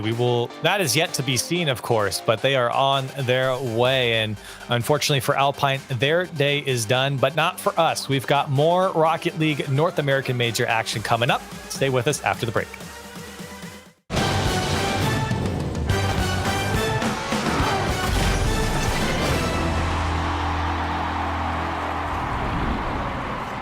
Knows how to build unlimited right. Start with America's most awarded network. I'm on my phone 24/7. Then, for the first time ever, give families more entertainment with Disney Plus, Hulu, and ESPN Plus, now all included. We're a big soccer family. Handmaid's Tale. I love Frozen. Then give families plans to mix and match, so you only pay for what you need. You get so much more than this, a great network. With plans starting at just $35, the network more people rely on gives you more. This is unlimited built right, only on Verizon.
To escape.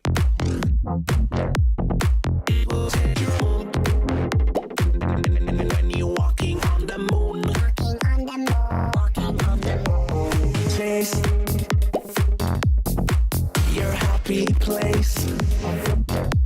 It will change your groove when you're dancing on the moon, dancing on the moon. When we dance again, all our trouble seems to fade away.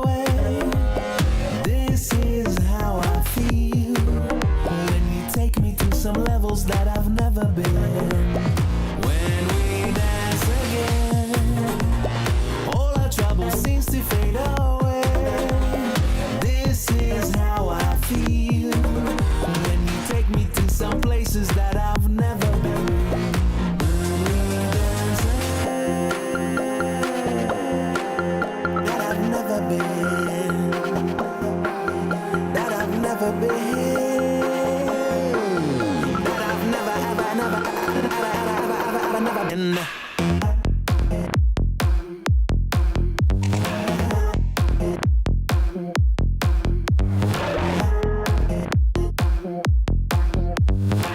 walking on the moon.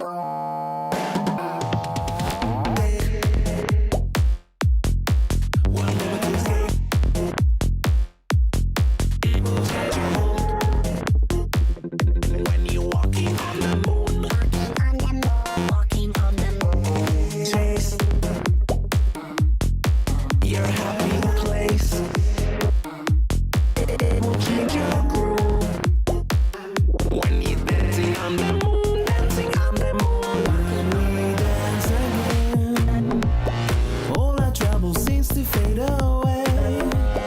This is how I feel when you take me to some levels that I've never been. When we dance again, all our trouble seems to fade away.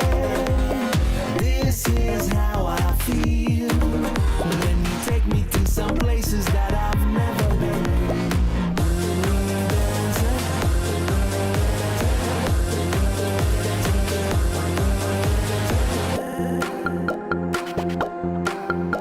I've never been. That I've never been. That I've never been.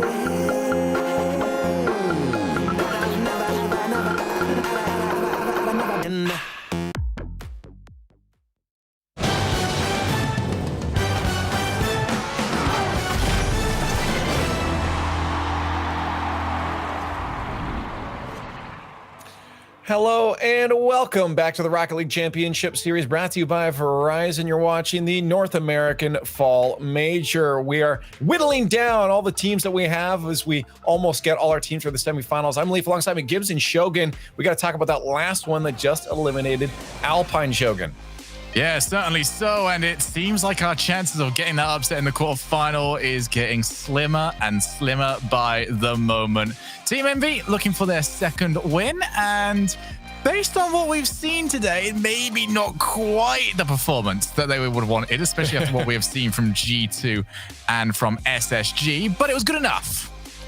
But Leaf, I'm proud of Alpine. Like, I think Alpine, they played a pretty good game here, and if we had to pick any upset, I'm glad that we chose Alpine, because they look like the closest to taking it. Maybe some of that was on NV, but I think a lot of that was Alpine just playing extremely well. Mist had some great plays in game 2, I think, that kind of maybe it was going to be a little bit too hard once if he's up 2-0. But I think all three players, they showed up at different times. Turbo Pulsa, he was great throughout, except for that 0-second play. We won't talk about that.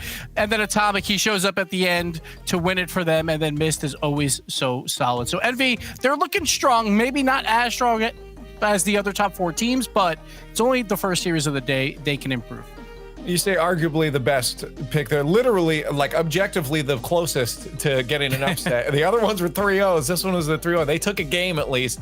But you're right. Going forward for Envy now, there'll be some question marks with their next one, but they got some time to figure that out because they do have a few matches to watch first. And one of those is NRG versus the Peeps. We still have one more team to find to get into the semifinals. So far, we have 3 of the top 4 that we would expect to be in this. NRG would be the last, and the Peeps stand in their way. So let's talk about this one. You guys can talk about it too with the Verizon fan vote in chat. Use the hashtag NRG or hashtag Peep. Do you think the Peeps are going to be able to beat NRG, or if NRG will fulfill the prophecy and get into the semifinals against Envy? Shogun, let's just talk quick about this one. How's this going to look? I mean, do the Peeps stand a chance, or are we going to fulfill what's been foretold here? I feel like if we just remove the Peeps name and has had any sort of generic esports name on there, I'd feel a lot more confident on saying anything here. But every single time we are ever just like, yeah, Peeps are going to get smashed, easy, NRG move through. They then just come through and completely shock everybody. So we'll always be a bit burnt by the Peeps org. But should be NRG here. And I think, you know, for a lot of people storylines wise as well, it'll be quite exciting to have all those top 4 just in those semifinals. So I'm quite looking forward to that possibility, but the Peeps can upset there. Yeah, like NRG, they are the #1 seed. Peeps are the 8th seed. But again, that's exactly where the Peeps want to be. They've been in 3 quarterfinals. They're 2-1 in them. They played a top 4 team every single time. So, like, if anyone's going to do it, it is the Peeps. But NRG just looks too good lately. I don't see it happening. Yeah, no, this is an uphill battle, but a lot of other teams talk about the Peeps having that potential. There's that phrase that we all have heard a million times before of "don't sleep on the Peeps," and it seems, as Shogun said, every time you do, they do something and they work some magic here. And we have seen NRG falter before, so the possibility is still here. I know we talked about that last one being the best chance for upset here, but there's still that possibility for the Peeps taking this one. Just to put it on paper, get it out there. We all believe NRG. Then Gibbs. Yeah, I'm going to go 3-0 as well. I think it's going to be a quick day. Yeah, as always, I'm going to have to go NRG on this one, but as always with the Peeps, it's a restless sleep that I'm going to be having on them. Yeah, I'm gonna go NRG on this one. I don't know if this will be a 3-0 on this one. I picked a 3-1 for Rogue earlier. That didn't go well, so I'm kind of scared to try to predict anything then a 3-0 on this. But I feel like wow, that is the highest percent we've seen today. Chat, I think they think it's a 3-0 as well. 89%. You almost hit that last 10%. Yeah, this is Peeps are being slept on once again. It's happening, which means we know which way it's going to go. Let us know your full thoughts on Twitter at RL Esports, hashtag RLCS. But only one of these two teams can make it into the semifinals to get us our top 4. Is it going to be NRG or is it going to be the Peeps? We find out in the Verizon Skybox, but not before Squishy talks about his season with NRG.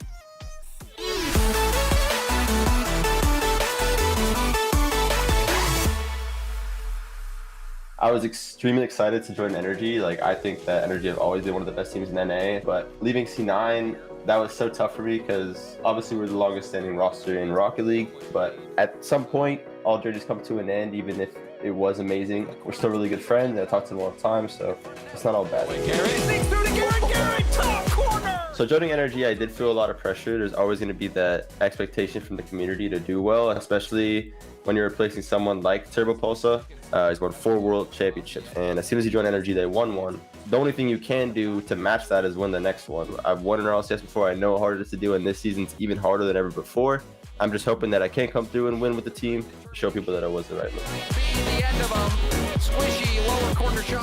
As soon as I joined the team, we actually gelled extremely quickly together. We worked perfectly. It was weird because I know a lot of people have the stigma that you can't have 3 really fast players, you need 1 support player, but we don't really have 1 straight up support player. So a lot of people thought that wouldn't work, but at the beginning it actually worked really well. We're extremely solid. I think when we're playing at our best, we're super, super hard to beat. Justin towards net, he scores!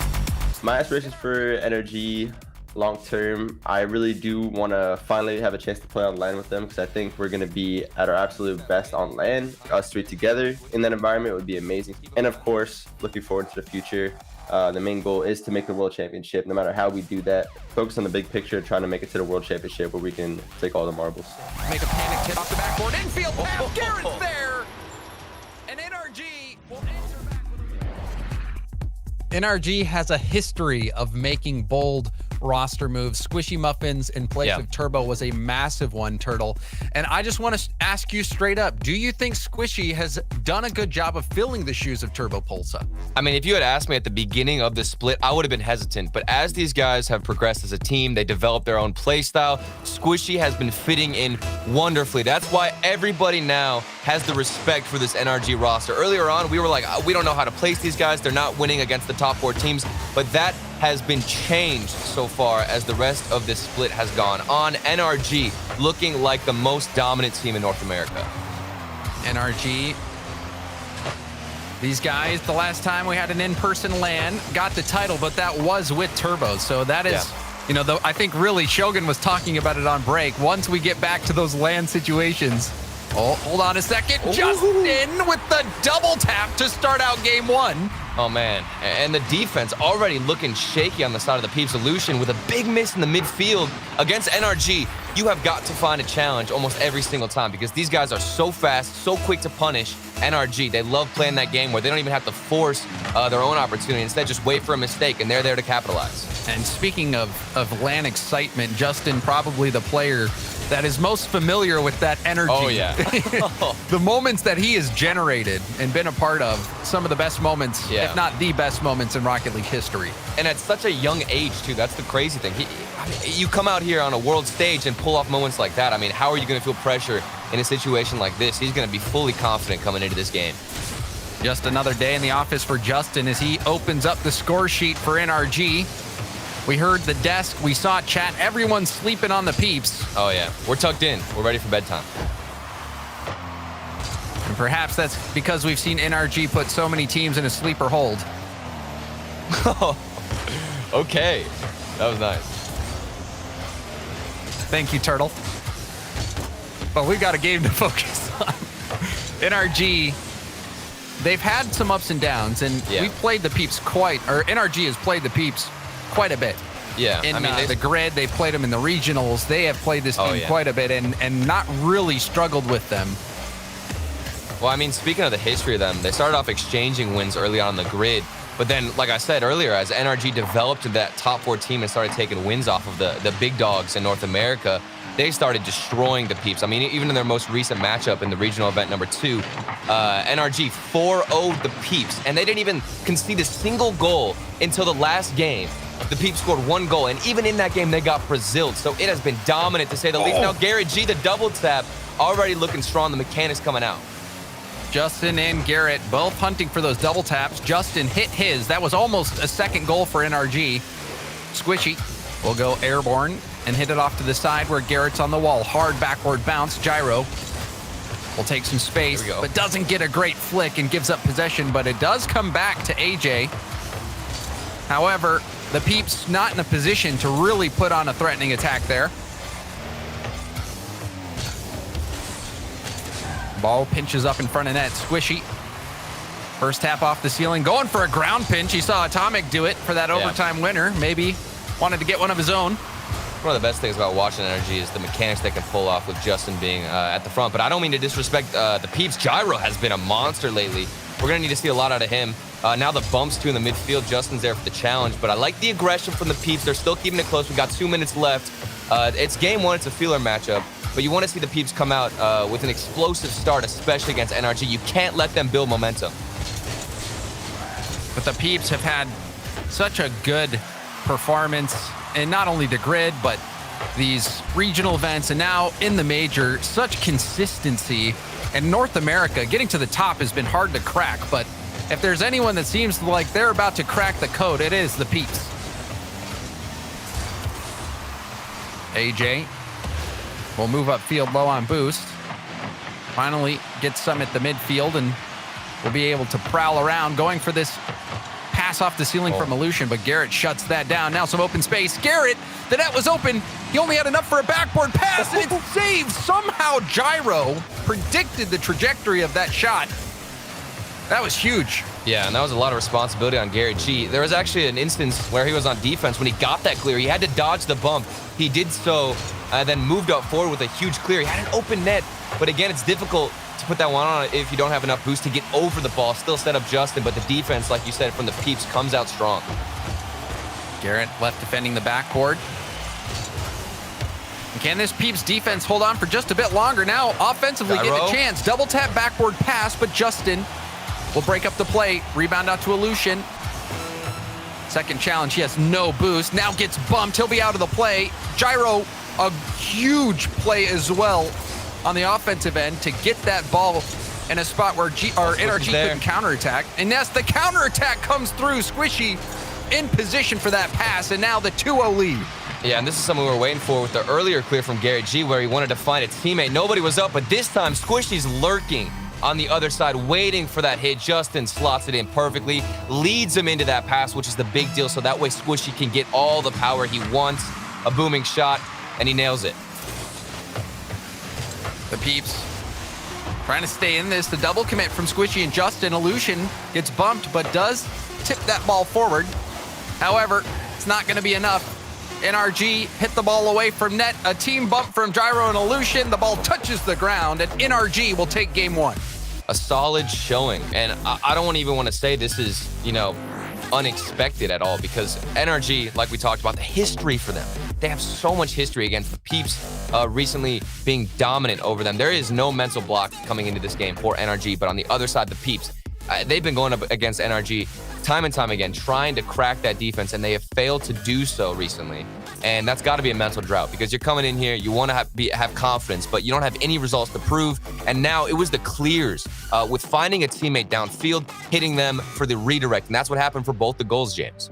Yep, Justin playing a part in both of them, scoring the first one, assisting the second one. Yep. And NRG, we even saw him get a couple of chances off the backboard. That first goal that Justin scored was a double tap, whereas the Peeps, they have not had as much success going for that backboard. And you just look at the NRG defense and see someone is always there covering it. It's their boost management and their game sense seems to be unparalleled at times. That game, especially, keeping the Peeps scoreless. But the Peeps still did have a few chances. Yeah, I mean, it looked good from the Peeps, and I don't want to disrespect them at all because the Peeps, they have their moments now, a double commit from NRG, but it doesn't even matter. Justin has the cleanup. You send 2 players at the ball and still get a goal. Yeah, and this one, AJ was on the back wall, but had no boost to deal with it.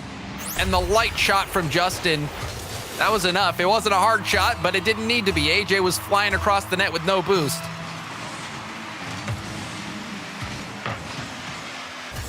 Another quick goal at the hands of Justin. NRG find themselves defending on the lead. And now the pass from Justin, and Garrett will finish. NRG are in form. These kickoffs have been going in the way of NRG so well. And Justin, he scooped that ball perfectly into the midfield. The passing has been on point. Normally we expect Justin to be the guy who's receiving a lot of these hits, going for those crazy 1v1 plays, but this time he's the playmaker, setting everybody up. Even in the last game, to get that security, we saw him bang it all the way over to Squishy. This time, it's Garrett G on the other side. NRG, they're looking great so far, Turtle. The passes from Justin, pardon me. Justin is one of those players that really can swing a series, and he is such an impact player. And we're already seeing that as he scores this one up. The pass from Squishy, Justin is popping off. Yeah, and we're looking at the defense right now from the Peeps. Gyro's running back. He has a little bit of boost in the tank. He needs to go for an instant challenge because his teammate just went for that 50. He doesn't have any boost. He's rotating back. Nobody's there from the Peeps to challenge. NRG, the speed at how they rotate towards the ball is what get them so many opportunities. And again, it proves to be successful. The Peeps defense looking like they don't know what's going on. They're disorganized, and they can't get things slotted in. Gonna have to play more defense. Garrett's shot didn't have the placement that was required, but still it's forcing the Peeps to use up boost. Now the save from Garrett, jumping very early to get in the way of that one. Justin will stick with it. Now finally retreating. Pass across mid was blocked by Squishy, who's denying that midfield play. Justin. Finally retreat. AJ can't get it past Squishy. Squishy, a brick wall in the midfield right now for NRG.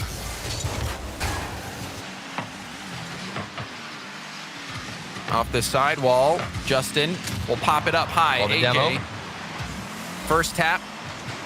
Doesn't have enough boost to stay in the play. Illusion comes to help him out, and Garrett will poke it down to the corner. Second attempt off the backboard. Justin, the shot bounces right in, 4-0. NRG is crushing the Peeps. Yeah, this positional awareness for the Peeps is what's plaguing them. You have to get a challenge earlier on because at NRG, they're banging it off the backboard, expecting a pass to come out. The Peeps can't match that speed and get up to the shot. They're giving away so much free real estate to NRG. And again, off the kickoff, what is NRG? This? Oh my goodness. So dominant at the start of this. We are 2 minutes into this, about 2 minutes. Yeah. AJ has 8 points. NRG has 5 goals. What is this game? I have no idea. And it's weird because NRG, I've noticed they struggle the most in these quarterfinal situations. You know, they had a close series against XSET in that regional. Oh, they my won. goodness. The kickoffs. What is happening? This is destruction on the side of the Peeps. I don't even know what's worse than destruction. Wow. This is incineration. Yeah. It's just dust. At this point, the defense is left in dust, James. Well, we'll see how the Peeps recover. There's 3 minutes left. I didn't even realize this. Yes, this has the potential to be record-breaking. But we'll see how the game finishes out. Still not even halfway through. 6-0 for NRG. Justin back to Squishy, the back pass. Squishy got the demo as well. It smoke screened AJ, but AJ was still able to get that clear. AJ, every time that I've gone to his cam, he is running on 1 or 2 small pads. Yeah. Clears this to the corner. And had to go for the 50. Couldn't get that corner boost either, but Gyro helps out. Passed over to Illusion, but Illusion side flipped, and now he's out of rotation. Garrett with the 50. Oh, the bump too. The flick, and the goal from Garrett G. It's too much. Every single angle is coming at you from NRG. You've got the bumps. You've got the passing from the sidewalls. Garrett G with the solo flicks after Gyro had gotten bumped. That's what opened up that little corner pocket for him to slot in. NRG, this is the most dominant I think we've ever seen them in a quarterfinals matchup. Every single kickoff goes their way, and the Peeps can't counter it. They aren't messing around, that's for sure. Or Justin has 5 goals. 5 goals for Justin. It's resilient at this point.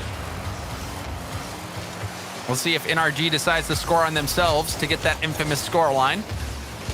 Because it doesn't seem like the Peeps have it in them. Evolution. Upfield. Now, Wave Dash controls the dribble. Pinch back to AJ. Light touch isn't good enough. Squishy will get to the ground. Gets demoed, however, by Illusion.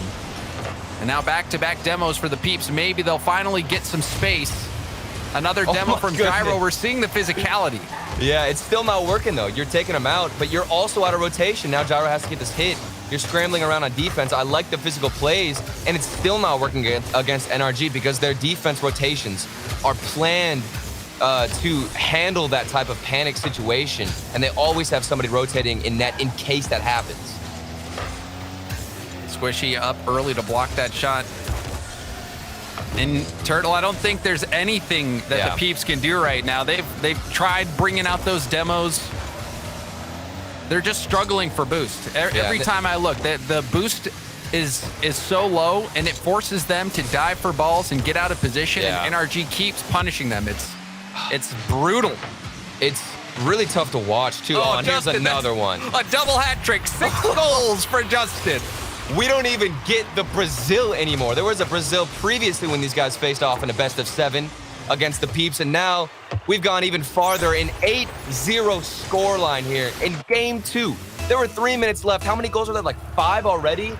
We've been breaking it down. The Peeps still can't get one. Gyro doesn't even have the controller in his hand at this point. They need to reset going into Game 3. We'll see if they can even get one. Justin, 6 goals on 7 shots. Insane. So far, the day's starting out well. Illusion will clear it downfield off a good challenge.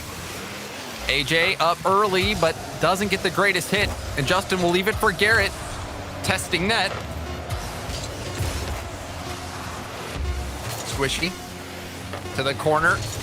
Clear from AJ, and that'll touch the ground. Wow. And for the Peeps, they can finally move on from this game in RG with an 8-0 win. Yeah. And that is a rare scoreline. I was going to say earlier on, too, when we had 3 minutes left, anything is possible. If you guys watched the EU playoffs, we had Endpoint versus Top Blokes, and that series was unreal. It was like 6-5, and it went back and forth. Endpoint was trailing by 3 goals. They ended up coming back to win the whole thing, and I thought maybe it was possible. But the Peeps, they couldn't even get a single goal because of the suffocation. All you talked about, James, as well, was that boost starvation, which was the key factor in this series because the Peeps, they don't have any pads. They can't get any boost. They can't even get their own corners, and they have to go out for a challenge, but they can't match the speed because they have no boost. It was tough to see. If you're a Peeps fan, things are looking pretty grim at this point. NRG has scored 10 goals in these 2 games, and you still have not managed to put a single one between the posts. So we'll see if the Peeps can break this curse. Yeah. Or if the Peeps will go out in a sweep. The desk, they said, I believe it was Gibbs, predicted the 3-0, and right now that's looking pretty accurate.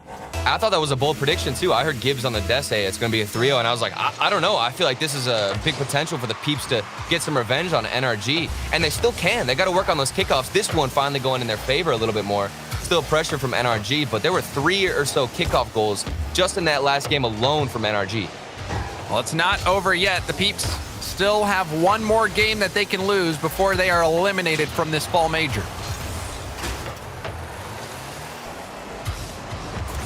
AJ flip reset. Garrett will break out of that attack. AJ gives up possession. And now Garrett with the demo. This is going to put pressure on the Peeps defense. Aleutian used up all his boost for this play. Squishy to the side. AJ back pass. Gyro back to Aleutian. Good possession from the Peeps. Garrett will pop it up. Gyro, awkward ball. He does get there in time. And AJ with the 50. That was a frightening moment, though, Turtle. Yeah, I was scared. Gyro had to run back. He had no boost, using his flips, and you had to get the timing right after the flips to get the second backflip. It went up the crossbar, and AJ bailed him out. This is a better defensive stance from the Peeps. They're still dealing with some pressure, but I've noticed the 50 game in the corner is so much stronger. They're carrying this ball out a little bit more patiently and focusing on those 50s, which is key against NRG. And that 50 right there from Gyro, Turtle, that has gotten so much space. And now Gyro with the demo. There we go. Aleutian. The drought is over. Aleutian with that goal will get the first lead and the first goal that the Peeps have had this series. Yeah, it took that 50 to launch into the corner. Then Gyro snipes out the defender, opens up a small window. Here we got the Peeps, a bounce back. That is huge for their mentality too, because you come off a game where you don't even get a goal and you get absolutely obliterated. You come here, you're stronger than NRG, and you get the first goal. You're not even worried about the last game. And the backboard defense there as well from Gyro. Squishy hunting for that double tap. This one popping up the midfield. Aleutian to AJ, but AJ decides to leave it. Squishy and Garrett airborne. Double commit. Aleutian takes quite a bit of time getting that ball. Now AJ on 0. Gyro up the wall. He's also low on boost. Won't be able to get much of a hit on it, but does get the mid boost as it spawns. So that was some fortunate timing.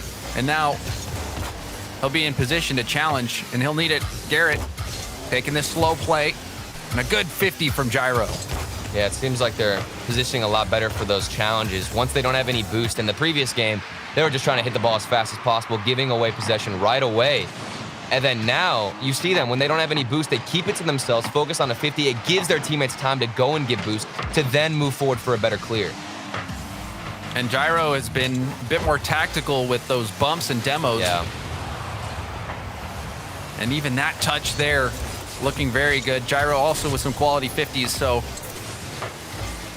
the Peeps, perhaps they can dig their way out of this, and this is exactly how you do it. Less than 2 minutes left to go, still holding on to this 1-goal lead. Just in a hard center, but Gyro again there. Clears it upfield, but Aleutian couldn't get there in time.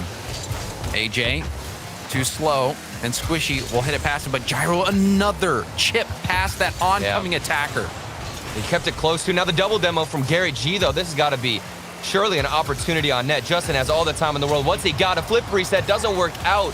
The defense from the Peeps, this is on another level that we've seen from them. So methodical, and they're waiting for those 50s like this from Aleutian. Rarely do you get that situation at this level where you can take it up the wall and maybe do some kind of ceiling play with that much space. So, you know, that's got to be a bit disappointing for Garrett not being able to do more there, especially when there was a demo on the goal line. Oh, no. Oh, Aleutian still slow. It's the same issue. He even had boost this time, but was far too slow to react off of that backboard bounce. And it's tough to blame him, too. He was left holding the bag after the miss from AJ. Wow. I think he might have been expecting a touch there from his teammate, but when that didn't happen, he was out of position. And NRG, they tie this game up with less than a minute left to go. Another awkward situation. You can see how congested that area was. All 3 of the Peeps on low boost there by the post. And Aleutian will be out of the play for a while. Squishy, first tap. And the second effort was shut down by AJ. Aleutian saving this boost, waiting for a chance to get a good clear, and it didn't come there. AJ to Gyro, and Gyro will get some distance on that. Squishy gets demoed, but gets the clear. However, this could be a chance for the Peeps. Oh, maybe they can do AJ it. to the corner. And Justin will boom it downfield. Garrett, there. you thought he might be able to keep it up there, Turtle, but I guess he decided overtime was a better option. It was a close call. He could have caught it a little bit more on the offensive side, but still good looks from NRG. Before, it felt like a matter of time, but the Peeps breaking out a bit more in the end there. Thought we could see a buzzer beater. Still, their defense getting tested, but their boost game much stronger than before. This could be any team now who's going to take the cake. I expect probably a demo from one side. And if you're trying to swing a series back in your favor, an overtime win, that would do it. Oh. But now they're in trouble. Squishy with the shot saved from AJ. Rebound out to Garrett. Garrett gets the flip reset. Off the backboard now for Justin, a light shot, and that'll be saved from AJ. And RG still holding on to this ball in the Peeps half. Justin the flick, and Gyro shuts it down. Got just enough of the ball, and now the pinch spins it back. Backboard bounce, Illusion will clear it over to the side. Another backboard bounce, double commit from the Peeps. And that was a very effective play from Gyro. Stuck with that ball and won it downfield. That could have been very bad if Gyro doesn't get a second effort on that Turtle. Yeah, I was getting so nervous watching that for the Peeps. But now AJ, that's it. In the corner, AJ, the solo play. They have bounced back from that previous game. Illusion waiting as AJ feeds him in the middle. NRG, they falter at that final moment, and the Peeps cling to life, and maybe, just maybe, we might see something happen. I can't believe they were able to get out of that mental drought. I would be so frustrated coming into this, and I mentioned it. That is so important that they scored first here in this game, because you come back from a showing where it was abysmal. You couldn't get anything on net. Things weren't going your way. Then come out in the next game, get the first goal, look dominant with the saves on net and the boost game as well. And that was a huge thank you to Gyro, keeping the ball close, winning more 50s, and setting his teammates up a little bit more. And then the bumps as well. He was the main pillar for this team. I 100% agree with you, Turtle. There were so many situations where you're looking at Gyro. He's the last player back. He needs to make the play. Otherwise, the Peeps have a good chance of getting scored on. And he did every single time, whether it was the double commit, getting that second effort, and getting the challenge win, putting it downfield, barely tipping the ball to prevent the NRG attack from ongoing. We saw the save on the goal line where he backflipped and it hit off the post. But Gyro, he was everywhere defensively, and even in the midfield was so good. And speaking of goal line saves too, AJ, he had a pre-jump an earlier one. They handled an onslaught of mechanics from NRG. Let's see if they can do it again. It's going to be difficult. Squishy now. He's got the placement. No, he doesn't off the post. It's not going to go in. The cleanup from Justin. It's fine. I thought it was going to go in. How are these guys getting these saves? Oh my, the Peeps on the goal line. That was unlikely. Wow. But still, it happened. The Peeps keeping out shot after shot from NRG. They're not out of the woods just yet. Finally, Gyro getting them some space to breathe.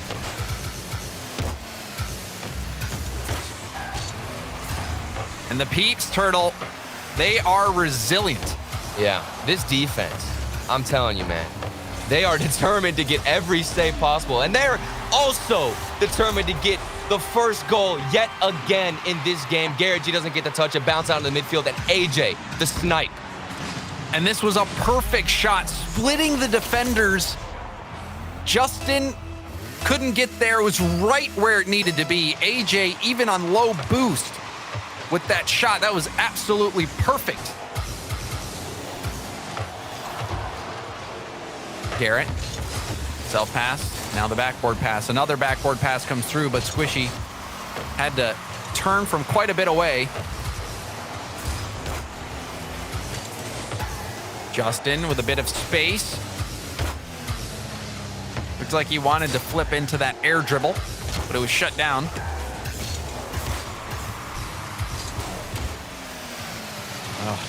Garrett wanted to get in the way of that, ended up helping the ball get pinched downfield, but Justin will have another effort off the backboard, low boost, and AJ with that hit. And now another win downfield.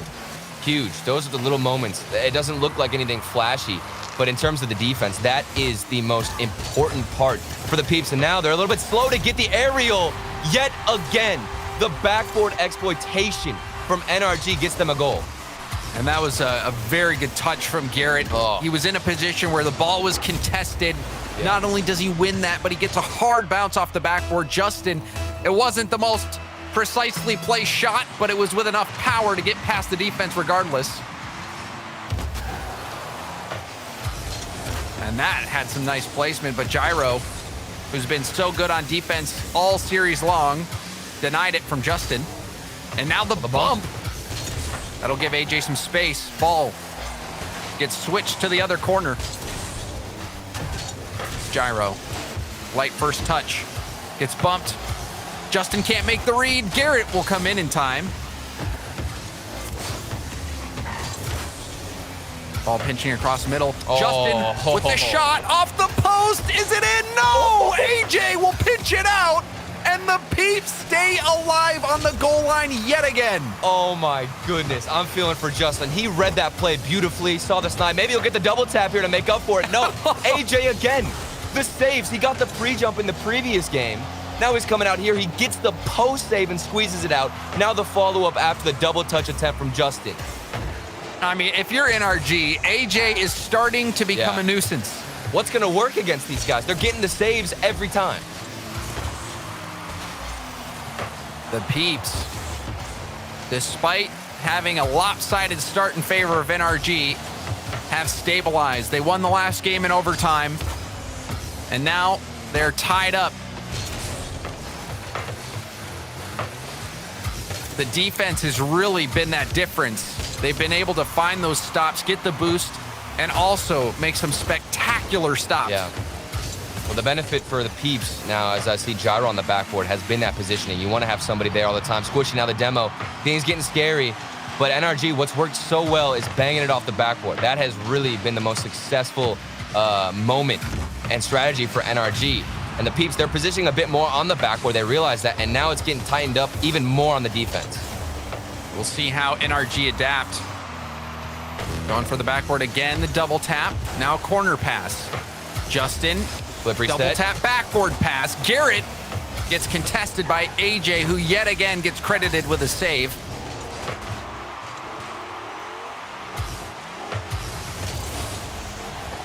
Justin switches it up. Squishy goes up the wall. Air dribble, late flick, but Aleutian with the stop. Justin going for the 50. AJ powers through.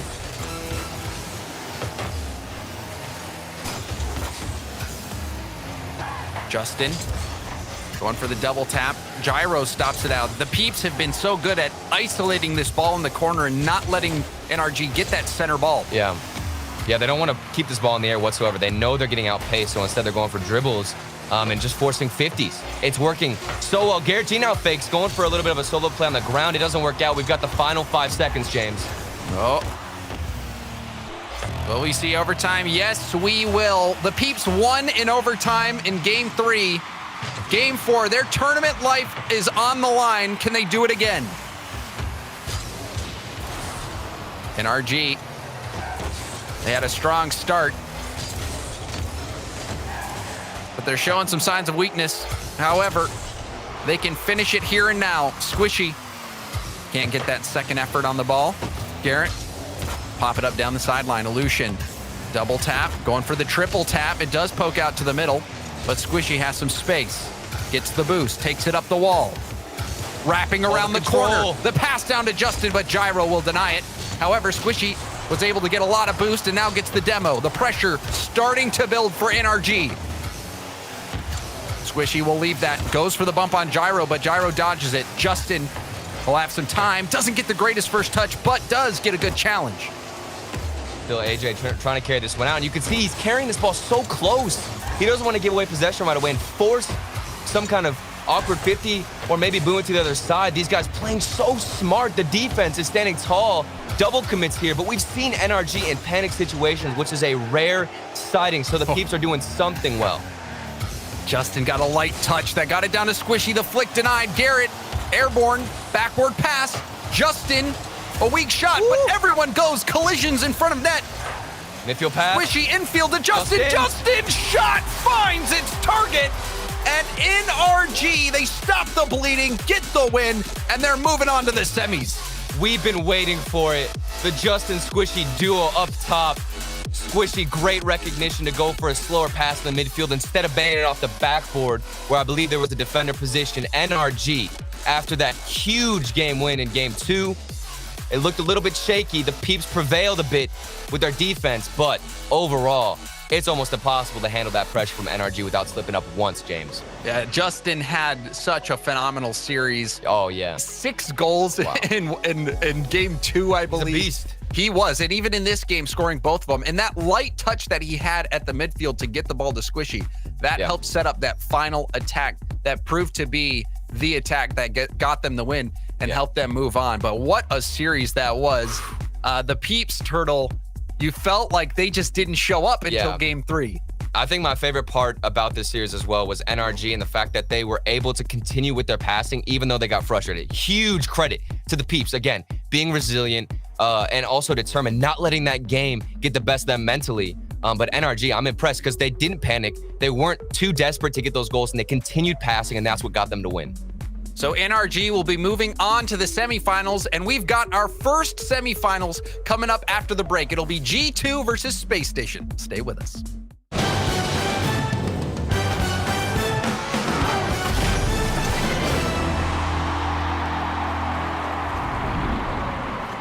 knows how to build unlimited right. Start with America's most awarded network. I'm on my phone 24/7. Then, for the first time ever, give families more entertainment with Disney Plus, Hulu, and ESPN Plus, now all included. We're a big soccer family. Handmaid's Tale. I love Frozen. Then give families plans to mix and match, so you only pay for what you need. You get so much more than this, a great network. With plans starting at just $35, the network more people rely on gives you more. This is unlimited built right, only on Verizon.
Hello and welcome back to the Rocket League Championship Series brought to you by Verizon. I'm Leaf, alongside me James Spot and Gibbs to talk about that last match, NRG versus Peeps. They crushed through. It wasn't a full sweep as Gibbs had predicted, James, but it was still pretty dominant. I mean, I thought Gibbs was going to be 100% right after those first two games. Yeah. A 10-0 start. And game 2 had 8 of those goals. Justin, a double hat trick. That was one of the craziest games that I'd seen in a while.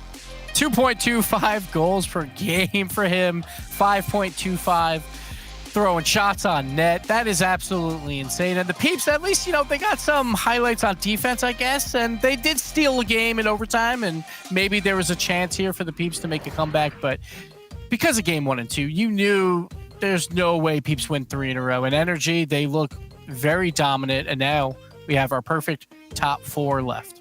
I got a question about that before we look at that bracket again, James. Just looking at this, do you feel this is an NRG hitting another level, or was there a mixture of maybe the Peeps just didn't show up as much as they had in the past? I mean, I feel like NRG was playing at a certain level, and then the Peeps were sleeping on themselves until game 3.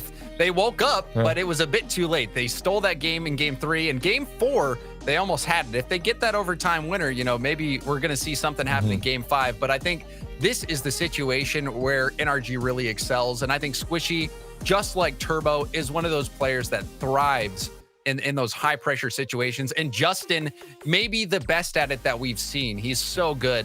And that final play from Justin, even that light touch that got the ball to Squishy, that started that counterattack, that was what did it. So Justin, NRG, really all of them playing very good Rocket League. I think if you're looking at the semis and you're trying to determine which team that you're going to predict to win it all, I think NRG is a pretty good prediction. Well, let's take a look at that bracket Gibbs just mentioned. We've got our top 4, and they are the 4 that we had expected: NRG, Envy, G2, and Space Station Gaming. Oh, what an end this will be for double the points. A lot of prize money on the line. Whoever wins this very likely will be in the lead for points. Maybe outside, like Space Station, Envy, and Energy are close in the top 3. Then G2 has fallen off a bit. So, if G2 can win this whole bracket, they're right back in that conversation for number 1. And they are the only team who has not won one of these regionals so far.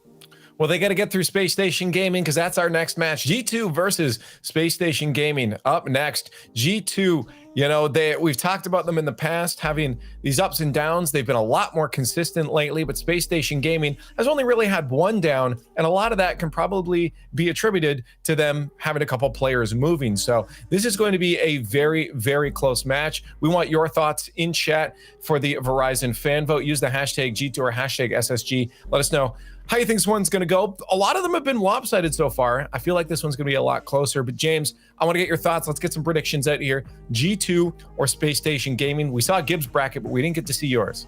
Oh, this is such a difficult one, really. Yeah. I'm gonna go with Space Station. I think they're just playing really well. Space Station, especially Arsenal. To me, Arsenal is so clever. He is probably the most clever player in North America. You look at him in situations, he just makes defenders miss. He takes time when you don't think he's going to take time. He goes for the quick play and taps it around you when you're thinking he's going to take time. Anything you do, he's doing the opposite. I love watching him play. So smart. And he's a big part of why Sipical gets a lot of shots on net and why, Reddles will have some space to work with. Arsenal, he's that player, but I got to watch out for Chicago. He's the same type of, player over on the other team. Gibbs. Space Station Gaming, number 1 defense through the top 16 of this major. They will shut down the G2 offense. And when that happens, normally there's some wide open nets on the other side. Space Station with the counterattack will take it. Yeah, this is what I would have had my bracket as well. Space Station Gaming going through. I think G2, while they have an incredible offense, James nailed it. Just in a lot of situations, the Space Station can match that speed G2 has, as well as that creativity. You've seen how well, those players can work upfield. Arsenal, Sipical, just so key together, and Reynolds has fit into that mix just beautifully as well too. But G2 Army is not going to have any of it. I guess we could expect it. I still thought it'd be a little bit closer than that. But yeah, that Army is just out there, man. They're out for blood. They want to see G2 in those finals. We're going to find out in just a few moments. Get on Twitter at RL Esports, hashtag RLCS. It's now time to head over to the Verizon Skybox to see who goes into the grand finals. You'd think after this many seasons, Leaf would know not to doubt the G2 fans, that they will win any fan vote in Rocket League at any time, regardless of how dominant the opponent they're going up against is to be. Space Station is quite the dominant opponent. Absolutely. And when you talk about offense, they know how to pour it on. And I'm going to have to agree with Gibbs on this one. I think the difference maker is going to be that defense from Space Station Gaming. G2 has a lot of shots on net, especially when you look at differentials between teams, but that puts them out of game-saving potentials where they push themselves up past midfield and they leave their net wide open. Well, we get into our first best of 7 of the day into the semifinals. Now you got to win 4 if you want to play into the grand finals. Got Space Station and G2 on one side, Envy and NRG on the other. Easily the top 4 teams in the region as far as consistency, clout, experience. It makes sense that they're here, and Rizzo gets a save in the enemy net. Push that one away. Space Station says, thanks, appreciate the help. Yeah, Space Station had a beat on that ball already, though, so it was a good touch from Rizzo. Just throw things off, but this is a dangerous one. Chicago able to get up in time, but there's Arsenal just keeping the pressure and get used to that picture. Space Station so aggressive in their offensive half, but they're so smart as we see them rotate picture perfectly back and bomb the ball back into the blue half. J-Naps with an interception in the air. Demolition onto the goalie. The shot from Arsenal just wide of the net. The play had been completely set up, just needed to take the shot. And now here on the other end, here's Rizzo looking for a counterattack. Goes for the fake play underneath one. Typical couldn't reach it. Oh, but Arsenal comes out of the back of the net and makes the save. Pressure still on from G2. Both follow-up touches too high. My goodness, that save came out of nowhere, and I thought G2 should have had a goal on that one, but instead, Reddle's going to push this one back into the orange half. And I love the clears that we've seen from SSG. Good stop there on the goal line from J-Naps, but a pass midfield. And SSG looking so dangerous on offense right now. G2 trying to put pressure on once more. Reynolds with the flick in the midfield. A demolition onto Rizzo. Creates the momentary power play. Reynolds looks for the pass. They have to play it back into the corner. Presence of J-Naps too much. Rizzo demolished, and the third man, and now J-Naps gone as well. Chicago falling back, leaves the backfield wide open. The respawns are going to have to catch it, and they do. J-Naps now onto the wall, back into the mid. Reynolds will just crank one from the midfield, and a redirect from Sipical scores the first goal of the series. And just pure aggression from SSG. Demos popping off all over the field, and good push forward from Reynolds. He was the last man back, and he just needed a little touch from Sipical to help that ball go into the back of the net. They had that one dead to rights there. A few times we've seen SSG really have G2 up against the ropes already, and we're not even halfway through game number 1. G2 gonna need to get that high-powered offense cranking. Oh my goodness, Reynolds denies it. The SSG defense standing up strong, and now it's Reynolds versus Chicago. Other side of the field, takes to the sky, gets the demo on him. Reynolds did it to him, 2-0 Space Station. Oh, the 1v1 skills coming out and being put fully on display. Here he goes up and sets his sights on Chicago, and Chicago disappears as that ball flutters into the net, and just like that, a 2-0 lead in favor of SSG. And rewind 15 seconds before Reynolds makes that magic happen. An excellent double tap setup. Defended perfectly, and now off the kickoff, Arsenal gets it. The SSG defense is what we were talking about before the game. It's the offense that is just absolutely on fire right now. Yeah, Arsenal was feeling a little sad there, wanted to get involved himself, as with that one, all 3 members of Space Station Gaming getting a goal, and all 3 members making sure this team is firing on all cylinders. And right now, if you're a G2 Esports fan, you got to start sounding some alarm bells, because right now they have had no answer for the offense. Jeez. And another one put on by Reynolds. 2 goals, 2 assists here in game number 1. I mean, there's still half the game to go, and it's basically already over. Reynolds in particular having a highlight day as he puts another one over the aggressively positioned third man. G2 going to start to become more and more aggressive. You're going to see that here as the game progresses on, because they really have to. There's no other way around this. They barely get back in time to block a 5th goal, and now Chicago looking for a counterattack down the field. If they want to start the game, they've got to do it right now. There's half the game left to play with, but still a 4-goal comeback is difficult. Chicago's touch is wide. Didn't even force the goalie to make the save. They get it off the rebound. Now on the other side, infield pass. Rizzo's got a save. He'll get himself a savior medal here for game number 1. Crazy that G2 has put up 4 saves and still allowed 4 goals. Oh, and finally. Rizzo got the bump on Reynolds there. Incredible. And this could be the start that G2 Esports needed here in game 1. They definitely need this as Rizzo, returns the favor to Reddles, sets up the ball, goes, yep, that'll drop in, and then goes and hunts down the backboard defense. First goal for G2 of the series. Let's see if they can create 3 more. They definitely have enough time, and if there's any team that knows how to play offense, it's G2. Absolutely, and what a comeback would that be here in game 1. It'd be one of the greatest that I've ever seen, and it could be another one, but Typical avoided the demo from Rizzo, and just like that, the counterattack comes out from Space Station Gaming.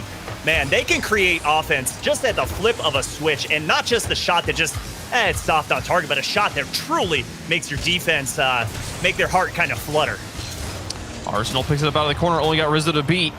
Rizzo has another save. Now in the corner, Typical into an empty box. Chicago's there. Gets it away from the net, back in front, and Arsenal will try to play it out of the corner. G2 defenders getting in his way. He only gets to touch it one time, and now here's a counter-attack down. Reddles out of goal will get it to the side. And that's one of those ones where you kind of scratch your head and go, maybe a pass would be better going downfield instead of just launching the ball on target when 2 defenders are already rotating back. But that's neither here nor there, as the final minute is onto us into this one, as Typical uses Arsenal a little help to clear this ball downfield. And game number 1 gonna be all SSG, and G2 have got a lot of figuring out to do in the next minute 40. If my memory serves me correctly, there's only been one 4-goal comeback in the history of the RLCS, and it was in a qualifier for either seasons 2 or 3. Never in normal league play, definitely not in a playoff situation. So would have been an unprecedented comeback, but 23 seconds left, down by 3. Not going to happen here. Space Station, so we talked about the defense before the game started. We saw the offense pop off, particularly Reddles having a great game, but there were some amazing moments, particularly, I believe it was a JNAPS double tap getting defended in net, as JNAPS will put in one here in the waning moments. 2 goals, 7 seconds. If they get a kickoff goal, technically possible, but I'm feeling like this one's over. Yeah, definitely. And like we said, could be the greatest comeback of all time if it does happen, but that's a big if, and I don't think it is going to happen. So SSG going to close this one out, and yes, you called it. This kickoff so crucial. Goes the right way, but Typical smartly just pokes it up, forces the defense up in the air, and game 1, SSG. SSG take that one down, and I want to go back to the JNAPS double tap gets fully defended by 1 defender. Arsenal puts on another great display. JNAPS is there to clean it up on the other side. Still, the score line here in game number 1, not going to tell you the picture if you're looking it up in the history books later on. 3-4, but it was 4 for the majority of the game.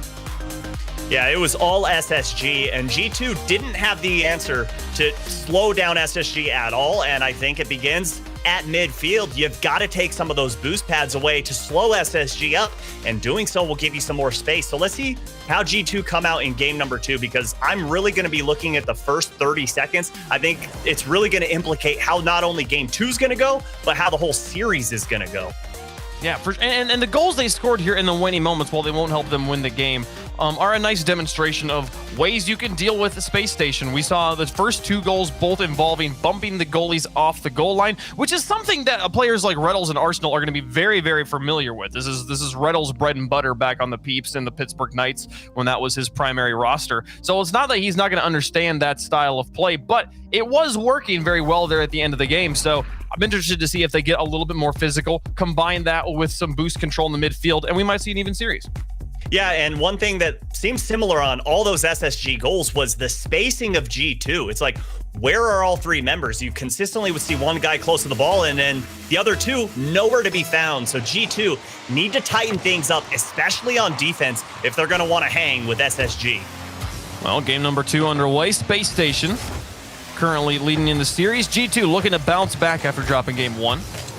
Rizzo trying to take control in midfield. Arsenal versus Chicago high in the sky. Chicago will get more of that one, send it towards the box, but Reddles picks it back up, sends it to the corner, and then neutral challenges back towards the box again. Chicago lurking in front. Typical got a little bit loose there, didn't control his car on that backboard. JNAP's up for him against Arsenal. Nice block, and Typical in it, covered up. No! Rizzo too fast. G2 takes the lead. And you got to rewind. Typical went up to get that ball, hit his head on the bottom of the crossbar, and that would allow G2 to keep this pressure. And just like that, Rizzo just fires a hard shot straight down the gut of the net, and G2 open up game number 2. What a response from them from game 1. It's the speed with which G2 is able to read the situation. Rizzo left the ground pretty much the moment he saw that the shot wasn't going in from JNaps. He had already had the shot ready, or he knew once he got in the air, he could fine-tune it to take the shot on the way there. He just needed to know, should I go or not? That's the sort of speed that has G2 in the top 4 of the region and makes them one of the most deadly teams in the world for a few seasons now. Reddles out to the edge, Rizzo towards the goal. JNaps rotating back. Chicago up on the far rotation. Wasn't going to be immediately there for the follow-up. Typical now through 1 and through 2. A demolition on Chicago is going to tangle up the defense here as it's back in front of the box. Reynolds' shot is wide. Arsenal stays grounded as Chicago's already airborne, and he'll try to cover up the pass to Rizzo. Back into the midfield. JNaps with a crank to the corner. Typical. Past 1. He's got half a tank of boost, but too much downward velocity. Had to let that one fall down and reset. Rizzo on the enemy's flank. There's Arsenal now. Just pushes it to the midfield, and an interception from Chicago will see JNaps with control in the enemy corner. Pass infield to Rizzo, followed it himself, but intercepted by Sipical. This one goes into the blue, and Chicago has to play it out of the front of the box. Carries it over the top of one, flip, reset off the ceiling. Reddles will clear it away off the backboard. G2's doing a much better job of boost control here. Multiple times now I've seen, oh, no way!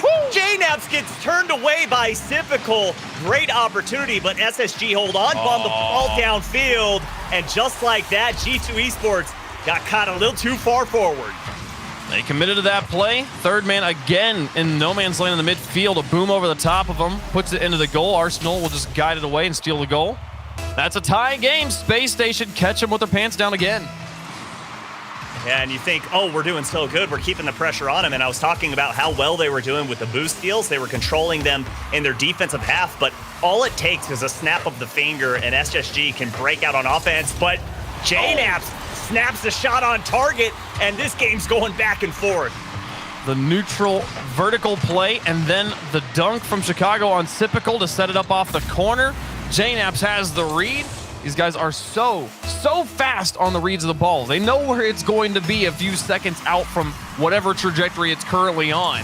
Right. Gives them the ability to take those shots so quickly. And that's the crazy thing watching the RLCS. It's just like, how do these guys know where the ball is consistently going to be going off the sidewalls, back walls, ceiling? The way they can read this game is incredible, and some of the wisdom that the players can bring to the field is just so great to watch as Typical gets a good dunk there on Rizzo. Top of the box, JNaps forced to go up, and Chicago gets it to the side. Much needed clear from Rizzo here, but they're not out of deep water just yet. Back in the midfield, Arsenal made the attempt, and now JNaps just beating 2 players.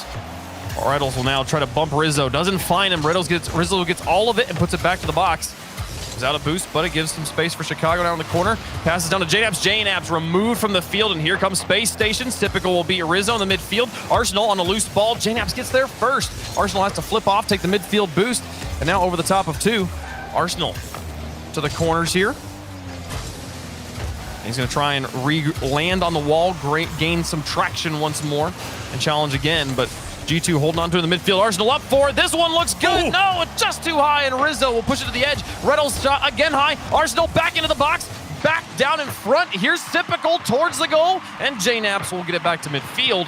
Reddles now in the sky again. G2 not quite out of it as the pressure continues. The midfield rotation's clean from Space Station, and Reddles now the pass down to Arsenal. It's high again. Accuracy just a little bit off for Space Station. Oh my goodness, somehow G2 come out unscathed in that defensive stance. All 3 members were under like 12 boosts that entire time. Great way on feathering boost and getting a much needed clear. Now they just have to hang on for another minute, and they take game number 2. G2 definitely tightening things up in the midfield, shutting down the opportunities from Space Station, and fewer solo goals making it through as well. Only the 1 long-range shot from Space Station finding the back of the net. 30 seconds about to be left on the clock as JNaps looks for a double tap. Typical back out in front, and Arsenal will try to get it to Reddles. A little bit of confusion here from Space Station. All 3 players making contact just to get the ball to midfield and lose a challenge to Chicago. Now Typical flips it high.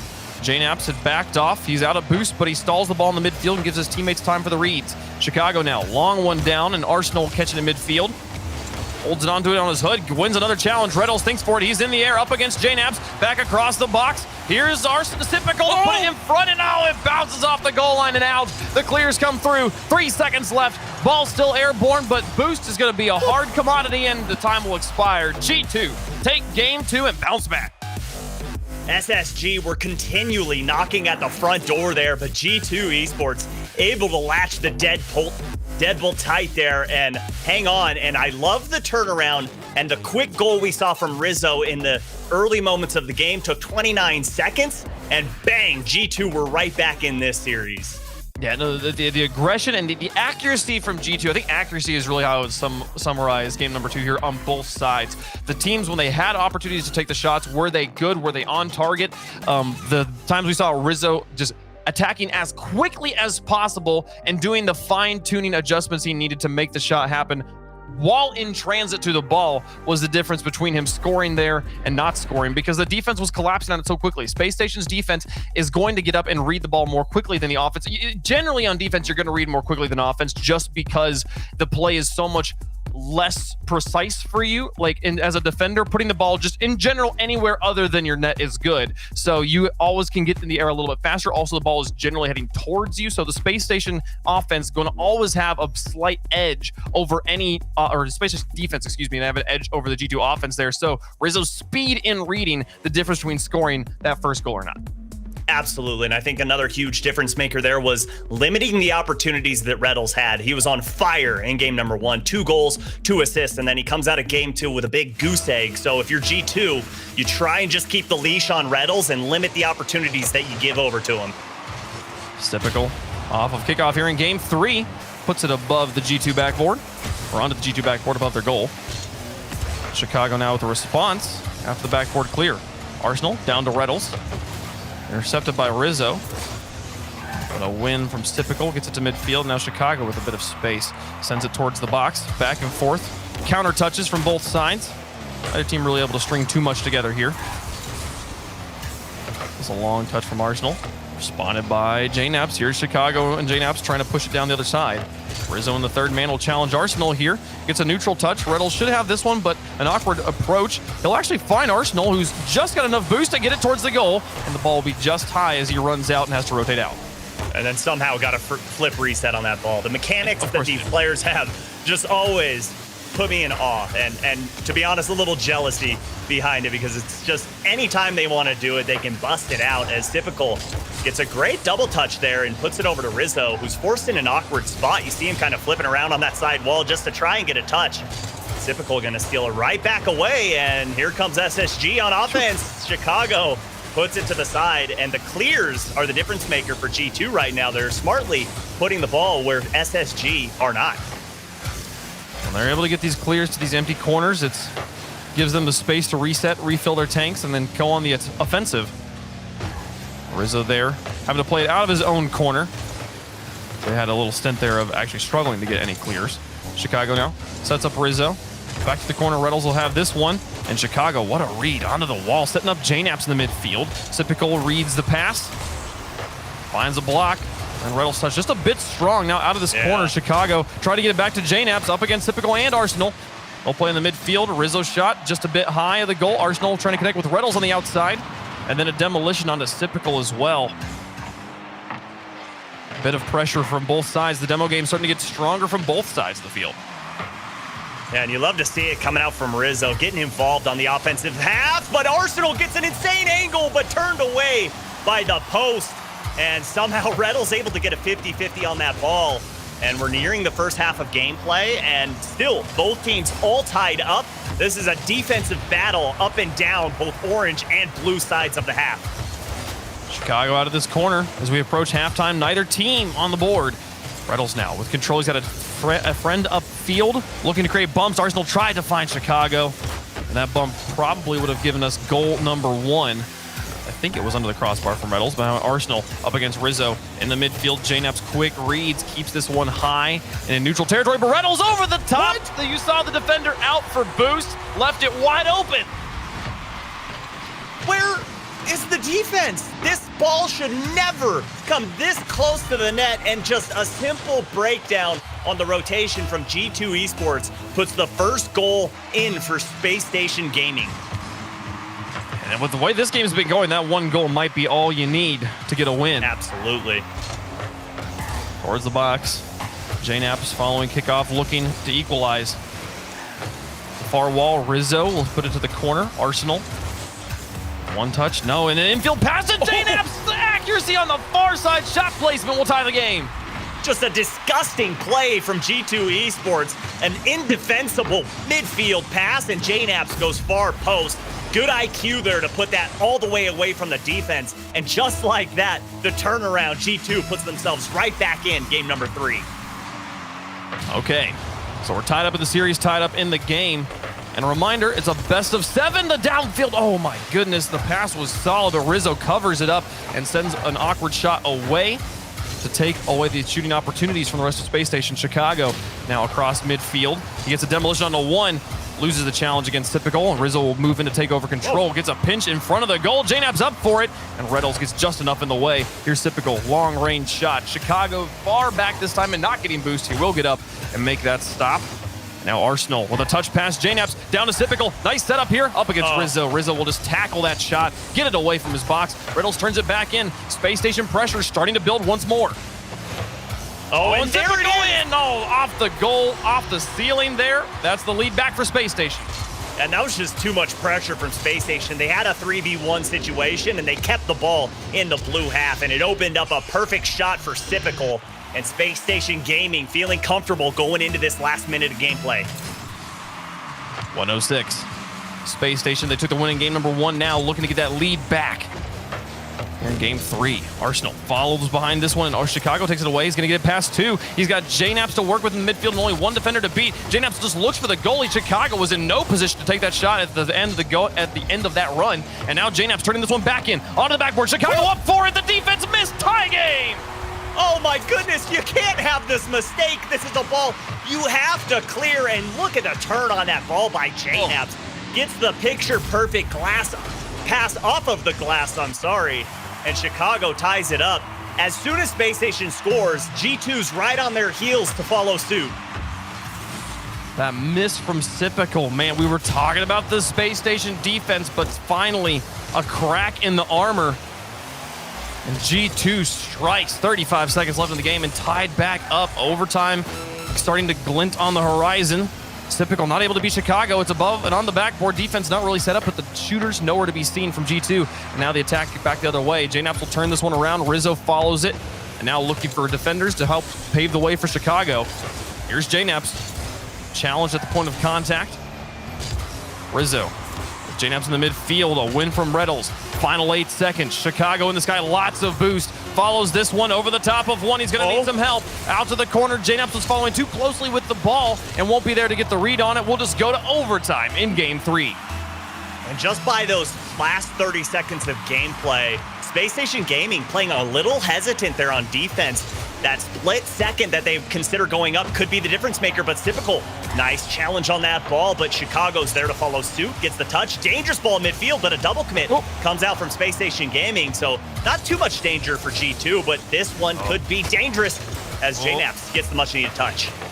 Rizzo pre-jumps that one. Gets a block, but a bump into Chicago. It's all up to JNAPS. And he gets it neutral enough with Reynolds to buy some time for his team. Now, infield pass, Typical to the backboard. Rizzo to his corner, and JNAPS will look for a clear. He finds Chicago, an excellent teamwork to get this ball all the way to the Space Station corner. Now Arsenal's going to have to do this by himself. Through 1, gets some help from his team from behind. They play it back around. The goal is open. Chicago slams the door at the last possible moment. And we'll keep playing. Here's Reynolds now. Got a teammate on the far side, but Rizzo on the backboard going to be just too much. Pass back in. Rizzo stops it once more. In front of the box, Chicago. Lots of space. A flick over 1. Up against Reynolds now in the goal. Reynolds off that backboard. He's got control of the ball. Still 30 boost in his tank, but loses to Rizzo once more. Rizzo's challenge is consistently solid in this overtime. Oh, and JNAPS needed to get that touch. He was the last man back and elected to push forward on it as Arsenal gets the pinch, gets the goal, and just like that, game is in favor of SSG. You know, I mean, Rizzo here going up against Arsenal. He's just going for the challenge just to stop him. I feel like the pinch is a bit fortunate for him. Space Station will take it though. Happy to have the win in game 3 and now up 1 in the series. Absolutely. Sometimes you need a little lady luck on your side, and sometimes you're just good enough at 50-50s to get the ball to go where you want. But look at the shot count from G2 Esports. 10 put on the board, but they were not outpaced. It just, SSG just that much better there. 2 more shots put on board, and just like that, game 3 in favor of SSG. And I want to ask you, Wave, G2 looked so strong there, and in the blink of an eye, it all changes. What do you think they need to do on defense to be able to break out more to create offensive opportunities? You brought up their clear game at one point, and I think they had moments, especially early on in the game, where the clear game was very strong and just constantly forcing an aggressive, thirsty Space Station offense to hit the brakes, hit reverse, go back to their half. We got to go get the ball. They dumped it over our heads again. But G2 then, they started to, I think that the midfield started to tighten up for Space Station, and G2 was having trouble they didn't have trouble getting the ball out of their box. They were doing a good job stopping the scoring there, but they were constantly playing the balls to the corners, and we saw multiple sieges for Space Station get fully booted up. And honestly, this game was pretty even. I feel like if G2 continues to play that game, we're going to see them win quite a few more, and we will probably go to game 7, especially Rizzo and JNaps here. Oh, blocked by Typical to get that one away. But I have been very impressed with Rizzo's play throughout this game, throughout this match, especially in the midfield, a place that I think he has notoriously struggled a little bit in previous seasons. But to this season and this game has been wonderful from Rizzo. I've got to agree. When you talk about players that have been around the game for so long and continue to just stay at the top, Rizzo's on that list, and he's always been on that list. Just a consistently good player, putting consistent shots on net, but in the defense, able to get the save in Chicago there for the cleanup. Chicago cleans it up, puts it off of a defender too. Arsenal coming out of net, just trying to get a save. He actually flips off that wall, and then his positioning is what allows it to go in. Ball was probably going to go in anyways, but still a stylish way for G2 to get on the board here in game number 4. How does G2 already have 3 shots? That was bang, bang, bang. It's incredible. Yeah, these guys be very, very efficient. Rocket League also generous at giving out shot stats. Chicago over to the corner. Now it's Typical here, looking to react. Rattles into the midfield. JNaps will pick up this ball, take to the sky with it. He's got a full tank to work with to get the flip reset. Didn't quite have the positioning to use it if he did. Now Rizzo to stop. That one beats one player, but Arsenal gonna get underneath this one. Reynolds if he just hit his break at the corner, it would have bounced off him and in, but maybe just a little bit too coordinated. He's gonna try and do it now by himself. The defense gets in the way once more. Arsenal up for it. Rizzo stops it at the goal line. Typical out of the corner is gonna try and push it back in front of the box, but Chicago's there, and now defenders holding them down.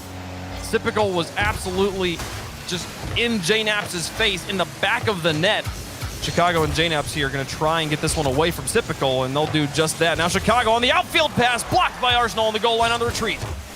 Incredible turnaround defense there from Arsenal. Looked like SSG were starting to panic. We saw a double commit come out, but just like that, they get to save the ball back in the half, and Typical can't quite get the challenge he wanted, as G2's going to be able to push into offense with this ball as Chicago's up. Ball missed, and Reynolds has an opportunity for a fast break. Rizzo take his time clearing it. It wasn't important that he did it quickly, just important that he actually did clear, as he knew 3 Space Station players were going to be pushing the middle. Now here comes Reynolds. Rizzo with another save. JNaps passed one using the wall. Arsenal to stall it. JNaps looks for Reynolds in goal, and Arsenal just plays that frontline defense. Reynolds doesn't even have to touch the ball. Now JNaps gets bumped off it. Here's Typical in to cover it up. Reynolds bumped off to the edge by Rizzo. The bump game in particular is super strong for both teams right now. G2 constantly pushing passing lanes and changing up the positioning of Space Station, making it very difficult for them to work together as a 3-man roster. Yeah, I think the bumps are benefiting G2 right now. We saw Rizzo take Reynolds out of the picture, and Typical was looking for an infield pass, and had that bump not come out, it surely would have led to a shot and possibly a goal. So G2 Esports kind of saying, hey, we know you guys are the bump and demo kings in North America, but we're not going to let you come out and punch us in the face. And Chicago fires that right down the gut and can't quite hit the target, as G2 looking very strong here in midfield. Typical slows this one down and absolutely flicks his mind into the gutter there. Tie game from Space Station. Nasty 1v1 skills. He slows it up, makes JNAP stop on that wall, and all momentum is lost, and he knows it. Puts the ball right center mass. And just like that, SSG tie game 4 up.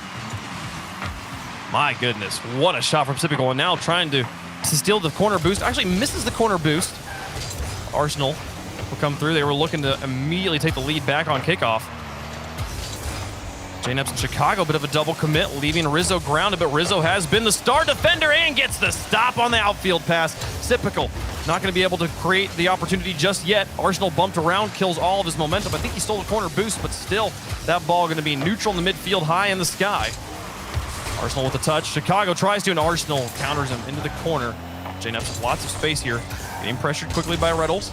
Will take to the sky. Look for Chicago. Interception from Typical. Out to Reddles. Turns this around. 1 touch, 2 onto the backboard. Shot from Typical. Up and down. In it goes. 1:01 left on the clock, and Space Station's back on top. Great cut there from Reddles, and an even better challenge, and all Typical has to do is tuck it nicely underneath the crossbar. He does so. That ball's going to sleep sweetly tonight as SSG turn game 4 around and put themselves in the lead. 1 minute left. Trailing by 1 point now is G2. Come back alive for a bit in this series, but Space Station slowly ramping up the pace. And it's the quality of the touches from Space Station right now that is the difference maker for me. We saw the ball out to Reddles, like a challenge from Typical on Rizzo, put the ball straight onto Reddles' hood. He 2 touches later has the ball above the goal, and Typical gets this one away back to the corner. As G2 now trying to respond back. Reddles wins the challenge outright down the middle of the field. 30 seconds left. Rizzo back down to Chicago. 2 defenders collapse on him. 1 left on the goal line. It's Typical. As JNAPs will try to set this one up, Typical will reach out of goal. Cleared away. Oh, wow. Rizzo back to Chicago again, and Arsenal already has it red. Blocks at the point of contact. Typical bumped off the goal line, though. JNAPs' shot is good. 12 seconds left, and we're tied up. Chicago gets the much-needed touch there and sets his sights on the goal line and punches Typical out of the picture. JNAPs with the picture-perfect shot. Just like that, Wave, we're all tied up. Bumping the goalies out of the way. Remove these quality defenders. And G2's got a chance. 8 seconds left. The back pass dangerous, but Reddles will clear to the corner. 5 left on the clock. If either team can keep this one in the air, so Chicago will probably kill this right here. He sure will. 4 games in. We've had 2 overtimes. Space Station score here. They're on match point. Oh, G2 going to do everything in their power to prevent that from happening, because Space Station game so dangerous, but you give them match point and they're coming out guns a-blazing. Here comes Rizzo. That shot almost on target as Reddles gets it away, but Chicago, good poke back. Arsenal's awkward, and here comes JNAPs. Can't quite get a shot, but he just pops it up from Rizzo, and that opportunity thrown by the wayside for G2. Typical versus Arsenal. There's the pass. Chicago to the corner. Arsenal trying to take control here. Chicago gets it over the top of him as Typical rushing back on the defense. He'll get his own corner boost, but knowing he's the far back line and the ball already behind Reddles, it was up to Typical. Chicago off the ceiling and back down. The coordination there. Typical, oh dear. The player getting bumped out of net, though. Leaves a wide open Arsenal.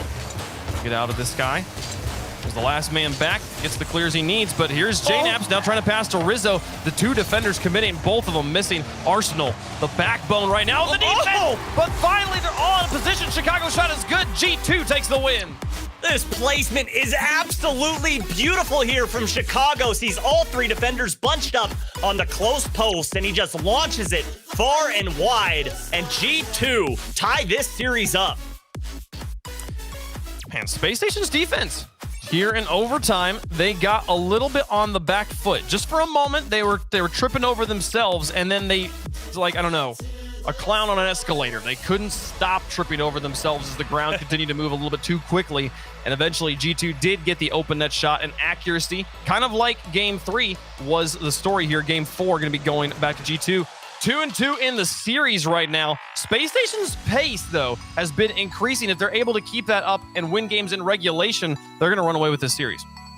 Absolutely, but you could also counter that and say if they get too far ahead of themselves, they could absolutely get countered in return. So I'd like to see a nice controlled Space Station gaming in game number 5, because I feel like they played a little too panicky. We saw a couple double commits, and you called it out. The coordination that Typical and Reddles had in net, like, Had not one of them called it, and thankfully they did, had not one called it, it would have led to a double commit on defense. So those quick plays, yeah, their communication's working now, but when the shots start coming in volumes like they did from G2, that's where you've got to start to question SSG's defense. Yeah, there was one key moment of clear, beautiful communication, followed up by a, oh my goodness, what are we doing? They're in our faces and we gotta get it out of the net, and ultimately throwing the game. So here comes Rizzo in the beginning of game 4, blocked by Reynolds on the retreat. I mean, every single one of these defenders, when they know it's their turn on the ball, there's basically nothing you can do. Removing them from net or forcing a double commit, creating moments where they are going to miscommunicate, those are really the keys to getting through the Space Station defense. As JNAPS tries, again, Arsenal already knows what's going to happen, gets that block. We'll stay scoreless here in the first moment of game 5. And I like that turn by Arsenal. Cutting rotations, he was the closest man to the ball. Sure, he didn't have the boost, but like I've said before, just because you're boostless doesn't mean you're useless. And he keeps that ball in the blue half, and they can. Oh, awkward ball for Arsenal as he pinches it off the cross or the side wall. I'm sorry, and he goes further than the ball in that situation. Reynolds got it through 2, but ran into Rizzo again. Rizzo continues to be the backbone of this defense, but 2 players miss onto the far side, off the post, and Rizzo's got the clear, getting away, looking for a counterattack, down towards the field. This one's just a little bit wide. We'll need some help, and off the backboard, Reynolds has got this one away, taking it out of danger for his team. Arsenal off the board. Chicago demolished, though. Can Arsenal get the flip reset in the shot? JNAPS will cover it up, send it to the corner, but here's this follow-up onto the backboard. JNAPS going to try and get it away. Oh my goodness, typical. So high in the sky, so quickly, gets another read, and now he'll have an opportunity at a shot. Out of boost, though. A demolition from Arsenal. He'll look for more. Chicago covers it up. Yeah, Arsenal knew that wasn't going to lead to a shot, but it's going to lead to the sustained offensive pressure. But no, turned away by JNAPS, who gets demoed for his efforts. And this is a precarious ball, top of the box, but Reynolds able to swoop in before Rizzo gets the much-needed touch for G2. Chicago out to JNAPS. Towards the backboard, Sipical. Rolls it past 1. Rizzo with the response again. His challenge game continues to be strong. JNAPS now looking for Rizzo. Can he set up Chicago? Reynolds tried to dribble that one out. JNAPS there. Sipical. Quick half rotation in net. We'll get a nice save clear. Approaching halftime in game 5. Neither team found the back of the net just yet. Both teams with solid opportunities, though, and here comes another one. Arsenal to Sipical and in. The defense just a little bit too far out and not able to get high in the net. That's Space Station on top first. Oh, and just like that, once again, SSG, shots coming out of nowhere, and it's all because of that scoop pass from Arsenal, just going right into the box, the most dangerous spot for a pass to be going, and Sipical nails it home. JNAPS now on the following kickoff. G2 now trailing and looking to tie it up here immediately. Wasn't able to curve it in towards the goal. We'll go back to normal rotations. JNAPS slowing this one down, getting called off by Rizzo. But Arsenal's right there, challenges it off him. Here's Reynolds to the corner once more. Not where JNAPS was expecting. He'll dive back to get the stop. Sipical keeps it in the box. Arsenal's up for it. Also is Reynolds. There goes their follow-up shot. Now counterattack from Chicago. Is it in? No, it's just wide. No, it is in. Okay, the camera angle was deceiving me there. Tie game from G2. Yeah, and JNAPS held onto his flip till the last second, and SSG didn't think he still had it, thought they could push forward, get the touch on the ball, but he sneaks that ball out, and Chicago knew he just had to put it between the dotted lines. And immediately they tie it up. Space Station, they had the lead and then immediately got aggressive. Chicago's able to punish that one. Just making sure his touch downfield was into the goal. Age-old statement in Rocket League. If you never miss an open net, you'll be grand champ. Don't worry about it. Here's Sipical over the top of 1. Now the pass down, 2 touches. Rizzo's got to make the save. I can't believe that touch into the midfield actually turned into a shot. Space Station just playing so quickly. The touch on that. That was incredible.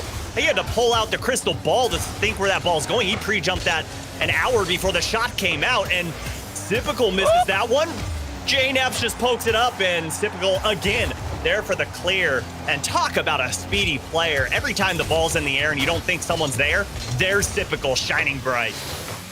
There's JNAPS in the corner, and Chicago moves to the other side to try and pick up control, but the ball takes all the bounces he doesn't want. Now Rizzo out of the backfield, and the third man moves into the corner. Final minute of game 5. Winner of this game takes match point for game 6.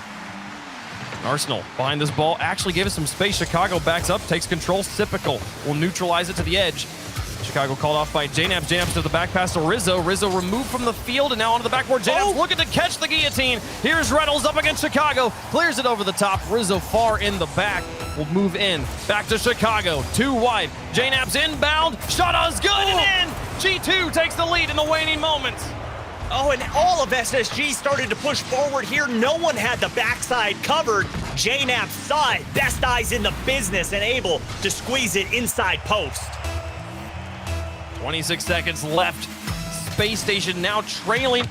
A slight defensive lapse could possibly cost them this series. They obviously best of 7. Got to go one more. Looking for a double tap now. Arsenal drops it down to Chicago's got to clear. 17 seconds left. Typical's putting the pressure on, trying to tie it up and send us to a 3rd overtime in a row. Reynolds now off the ceiling, not gonna be able to reach this ball. Gonna try and follow behind Chicago. Gets it towards the goal, and Chicago gets this one away. Arsenal back to Reynolds' hood. He's out of boost, but can he dribble it all the way? No way, it's there! So dangerous. The third man was demoed though. There's no one there to take the shot. JNaps gets the clear. Typical's got a full tank. He's gonna flick it past one. Arsenal up for it and into the ground. G2 hold on the goal line and get to match point here. 1 win away from the final.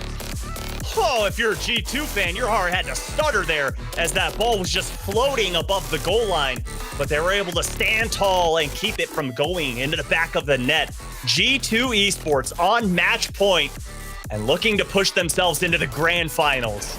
I mean, everybody on the desk was supporting Space Station. And you know, after the way we've been watching Space Station play today, you can't doubt that decision. I mean, there's a better way to say that sentence. Anyways, G2, very strong though, coming back here and putting this Space Station defense on the back foot game after game. And now 1 away from the finals. G2 has a lot of momentum here, Subi.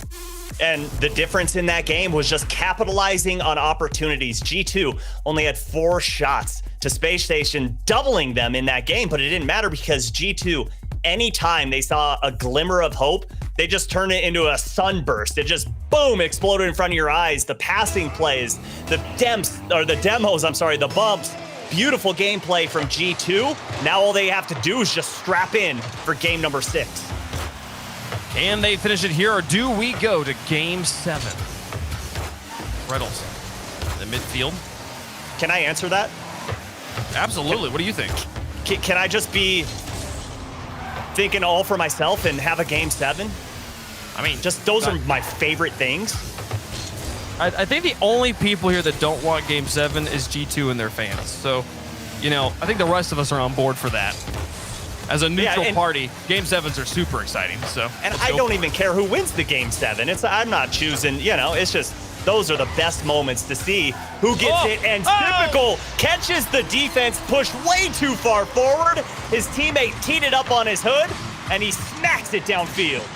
They get a lot of power out of that one. Chicago just barely not able to reach it. And these long-range goals, shots taken from your own half, have been a hallmark of this series. One of the moment that pushed the game out of reach for Space Station in game number 5 was Chicago's worm burner from his own box. There's Chicago. Arsenal, a stop on him, and now Rizzo wins another challenge. Chicago, can he connect to JNaps? Drops it onto his hood, and the ball is too wide. Rizzo not there for the pass. Or JNaps' shot, just not accurate. One or the other there. A mistake either way from G2. JNaps now into an empty backfield. The challenge is wide, but Rizzo was trying to fake it, so no harm done. Chicago pitches it off of his backboard. Typical will have to fall back as Rizzo just takes it from the midfield. Reynolds covers it up on the retreat. JNaps drops it to Chicago, and that's covered up by Arsenal at the point of contact. Now Typical sending it back to midfield. Arsenal extends it, coming back onto defense. What a touch. And Reynolds has just been sitting back here, holding his full boost tank as his teammates do everything for him. And how about the ability of SSG to continually cut away those passing lanes and just see that's exactly what G2 wants to come out with, and they're not going to allow them have their way with them as Rizzo puts it off the back wall.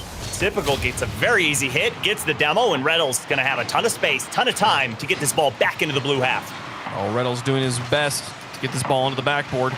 JNAP's Chicago. 2 touches will put it back to the midfield, and then another touch to put it in front of the box. Rizzo too far away from it to make the immediate play, and 2 touches onto the backboard. Reynolds trying to fall on it. JNAP's will get the clear. Ball's right there. He got first touch cleanly.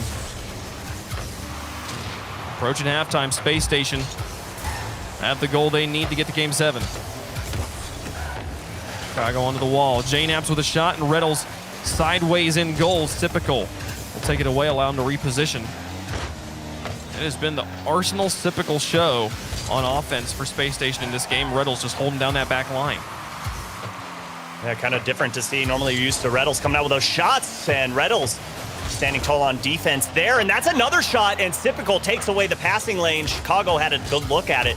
And right now, SSG doing a great job at midfield defense. And you said it, it is absolutely the Typical and Arsenal show right now. But Reynolds definitely doing his part for his team as he's not there on defense. He was in the corner getting boost. Precarious situation for SSG. Oh, just behind Chicago. Quick half flip to try and to stall this one out and get it off the scoring line. Now Arsenal going to get challenged. Here's JNAPS to quickly cover it up. Just get to the ball before it turns into a 50-50 in their own territory. Arsenal following this one down with JNAPS forcing him to make a touch in the midfield. Chicago has to adjust to pick this up, and Reynolds has time to tackle. Now back into the midfield here. 1 minute and 27 seconds left. JNAPS airborne. Nobody following behind that ball from SSG. They're quick. They're putting a lot of space between the ball and themselves every time they take a touch. Not really dribbling yet. Rizzo with a miss. Chicago quickly collapses on that one, and Reynolds had all the time. He's going to get another goal for him. Space Station now up by 2, looking for Game 7. I cannot believe the turn of events. We just saw 2 players on SSG bump and completely fly across the field, and still G2 Esports couldn't put a shot on target. And somehow it results in a goal for SSG, extending their lead to 2 goals here. And G2 have a lot of work cut out for them if they want to close this series out. Yeah, 2 goals they'll need just to get to overtime. They have one overtime. We've got 1-1 on overtimes here in this series. Chicago's touch is strange, but good enough to get it away from the goal. Now Arsenal. And Reynolds takes one. Rizzo gets another save. I don't have a memory of Rizzo missing a save in this series. He has been holding down that back line so tightly. Now Chicago, a long touch. It's typical. Takes it high. Past one. Rizzo behind it. This falls down. Chicago, quick turn and goal. Gonna try, get the wave dash past. None of it's materializing for him as the Space Station defense able to just really turtle up here and play long clear ball. Get in between G2 over and over again. Chicago tries. Arsenal off the backboard's got the save. That double tap covered up by another player. And now JNAPS. Can he connect with Rizzo? No, he just drops it for Chicago, and Arsenal sends it off to the edge. 9 seconds left. Reynolds into enemy territory. Arsenal to pass back to Reynolds, looking for a 3rd goal to really put the nail in the coffin here, and he will find it. No, Chicago's got the stop, but it's not going to matter. Space Station 2-0 in Game 6. We're going to Game 7. Oh, baby, strap in, because this is going to be a fantastic match. Both of these teams fighting for their lives, and both of these teams want that crown so badly of taking home the first fall major. And I don't know what we're going to get, Wave. I don't know if this is just going to be a defensive game back and forth, or if it's just going to be a shootout, because it has potential for both. I hope for the shootout. The shootouts to me are just much more exciting, but this series has been trending defensive, as we've seen players like Reynolds, who is almost always leading the charge, hanging back and letting his teammates go for the 2-man plays, the kind of 2-1 style of offense.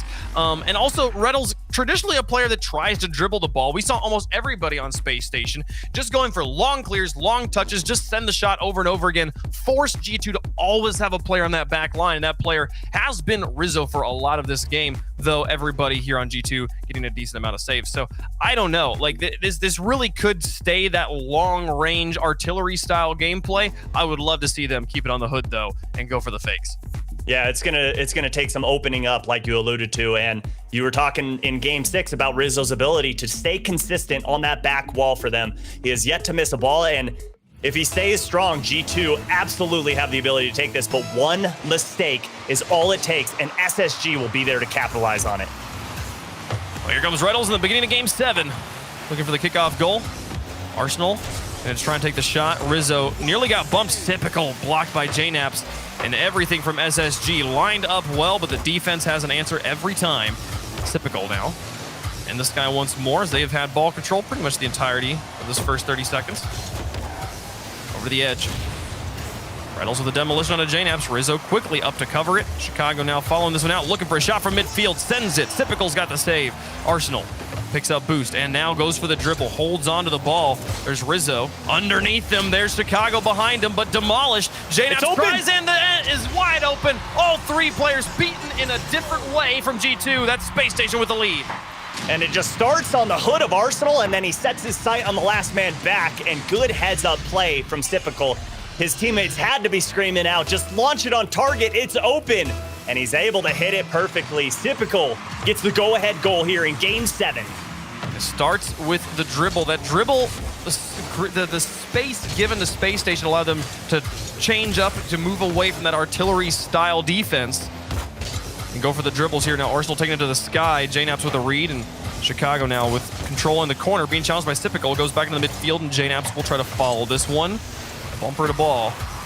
He's got the pass down to Rizzo. Intercepted by Arsenal. Chicago quickly behind him. He'll look for an immediate follow-up, but Typical will block it in the air, and now look for the clear himself. Back into the midfield with Reynolds. Rizzo doing ring around the rosy with Arsenal in enemy territory. Typical and Reynolds going to try and score a second goal while they are there. Now Chicago gets it through two. Arsenal. This challenge goes 50-50 in the midfield. Rizzo plays it towards the goal. Typical and Arsenal now. Off the backboard, no double tap. Typical into the net. Chicago's got it off the post. Reynolds waiting for Rizzo's touch. Rizzo doesn't actually make much contact. He gets just one little touch away, and then Chicago's able to clear it for them. G2 able to breathe for just a moment. Two players on this back line, and now here comes the rest of Space Station again. Yeah, G2 just a gasp of air. They're not allowed to get out of their half fully, as Typical again just continues to barrage the blue half with shot after shot and poke after poke, and that's open, but Chicago can't catch up. Arsenal extends the scoreline by 2 goals. And they get in the space, the long-range artillery-style play, when you're doing it from your back third, almost always is going to be defended as long as there's one person back. Once you're able to get those long shots going from the midfield, though, you have so much more pressure, and you do not have time to go out and get boost. Chicago just trying to refill his tank, has to immediately scream back, and this touch is not enough. 2-0 for Space Station here in Game 7. Yeah, and that's all due to that sustained pressure, the last minute that we saw coming out from Space Station Gaming. Once G2 got a breath of fresh air, they wanted to immediately push out, and it just wasn't going to happen. And SSG knew it. They knew they were going to catch G2 push too far forward. And G2, second half is about to start, and they have their work cut out for them. How nice would it be for them to get a goal here and go into the final half just needing one? Another goal, a goal quickly for G2 would really help even up the playing field. Chicago and Rizzo going to try and do that right now. A response from Arsenal neutralizes both of them, but JNAPS over the top of 2. Typical's loose on the side, still manages to get out and get the save. G2's going to try and keep this pressure on. JNAPS in the midfield, but Arsenal pushes the ball right back, reverses the direction of rotation for G2, and then gets it over the top of 1. Reynolds now going to be playing this down into a corner where we're seeing Chicago get bumped by Arsenal. Gets it past him. It's up to Rizzo on the backboard. Back away from 1 and carries it to midfield. He's out of boost, but he's gotten them out of danger for just a moment. G2, they've got to be able to stay on offense. Here's another shot from Typical. Chicago's got the save. Savior medal for Chicago in Game 7. And love that play from Reynolds. He baits Chicago out, and he just goes flying by him. But Chicago pokes it downfield to Rizzo. JNAPS is up, but he gets beat out by none other than Typical. I swear, Wade, every single time we call out a ball in midair, Typical's name is quickly to follow. Typical's been very, very fast on the aerial challenge. And now here off the backboard, he'll get a clear.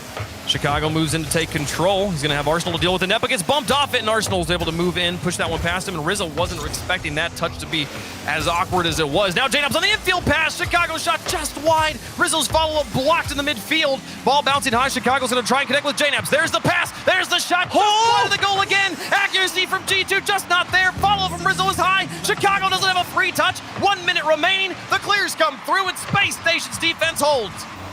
Oh, you gotta hit one of those as Typical breaks up the entire offensive sequence that just came out from G2. They're gonna have to reset, retry again, and they're right back at it. But time slowly ticking away, and it's slowly going in favor of SSG. G2 need one desperately, and the ball's on the wrong side of the half. About 30 seconds to go here, Wave, and they're still down 2 goals. Reynolds to the outside. Chicago's up for it, but misses the ball. Rizzo will look to dribble it, but it's challenged in his box. loses control, and Space Station smothering them, just puts the pillow on and keeps them in their goal over and over. Over the top of it, the ball is high of the net, but they don't need another goal at this point. Just keep the pressure on. The shots are good enough. Force them to dive for saves. Don't let him have control and get a clear. Chicago off of his back wall, but the demolition on the player he was trying to get it to. 3 seconds left. It's not going to be enough time. Space Station, it took them 7 games, but they will play in the North American Grand Finals.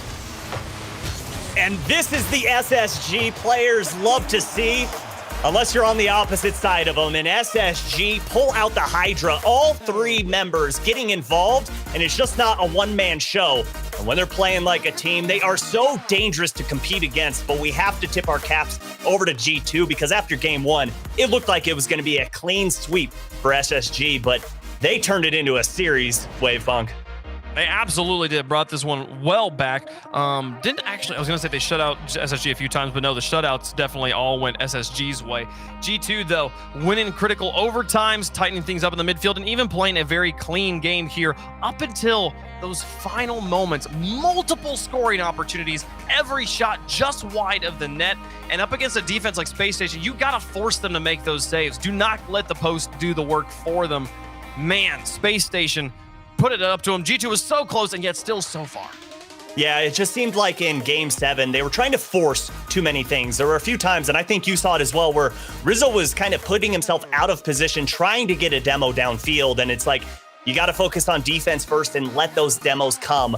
But still, strong showing the entire split from G2 Esports. Absolutely. Well, that's semifinal number 1. We've got one more of these before we get our grand final matchup. We've now got Space Station waiting in the finals. Who's going to challenge them? NRG or Envy? We'll find out after the break.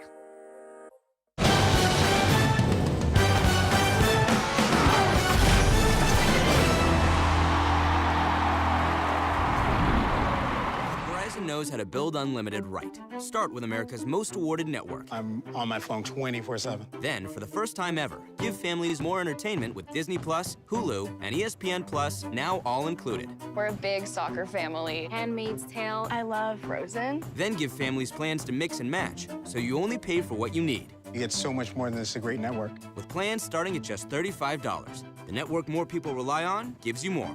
This is unlimited built right, only on Verizon.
run in your mouth, you better bust it out.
Well, hello and welcome back to the Rocket League Championship Series brought to you by Verizon. I'm Leaf, alongside me, Gibbs and Jorby. We're going to break down that last semi-final before we head into our next one. G2 versus SSG here. It was close, Jorby.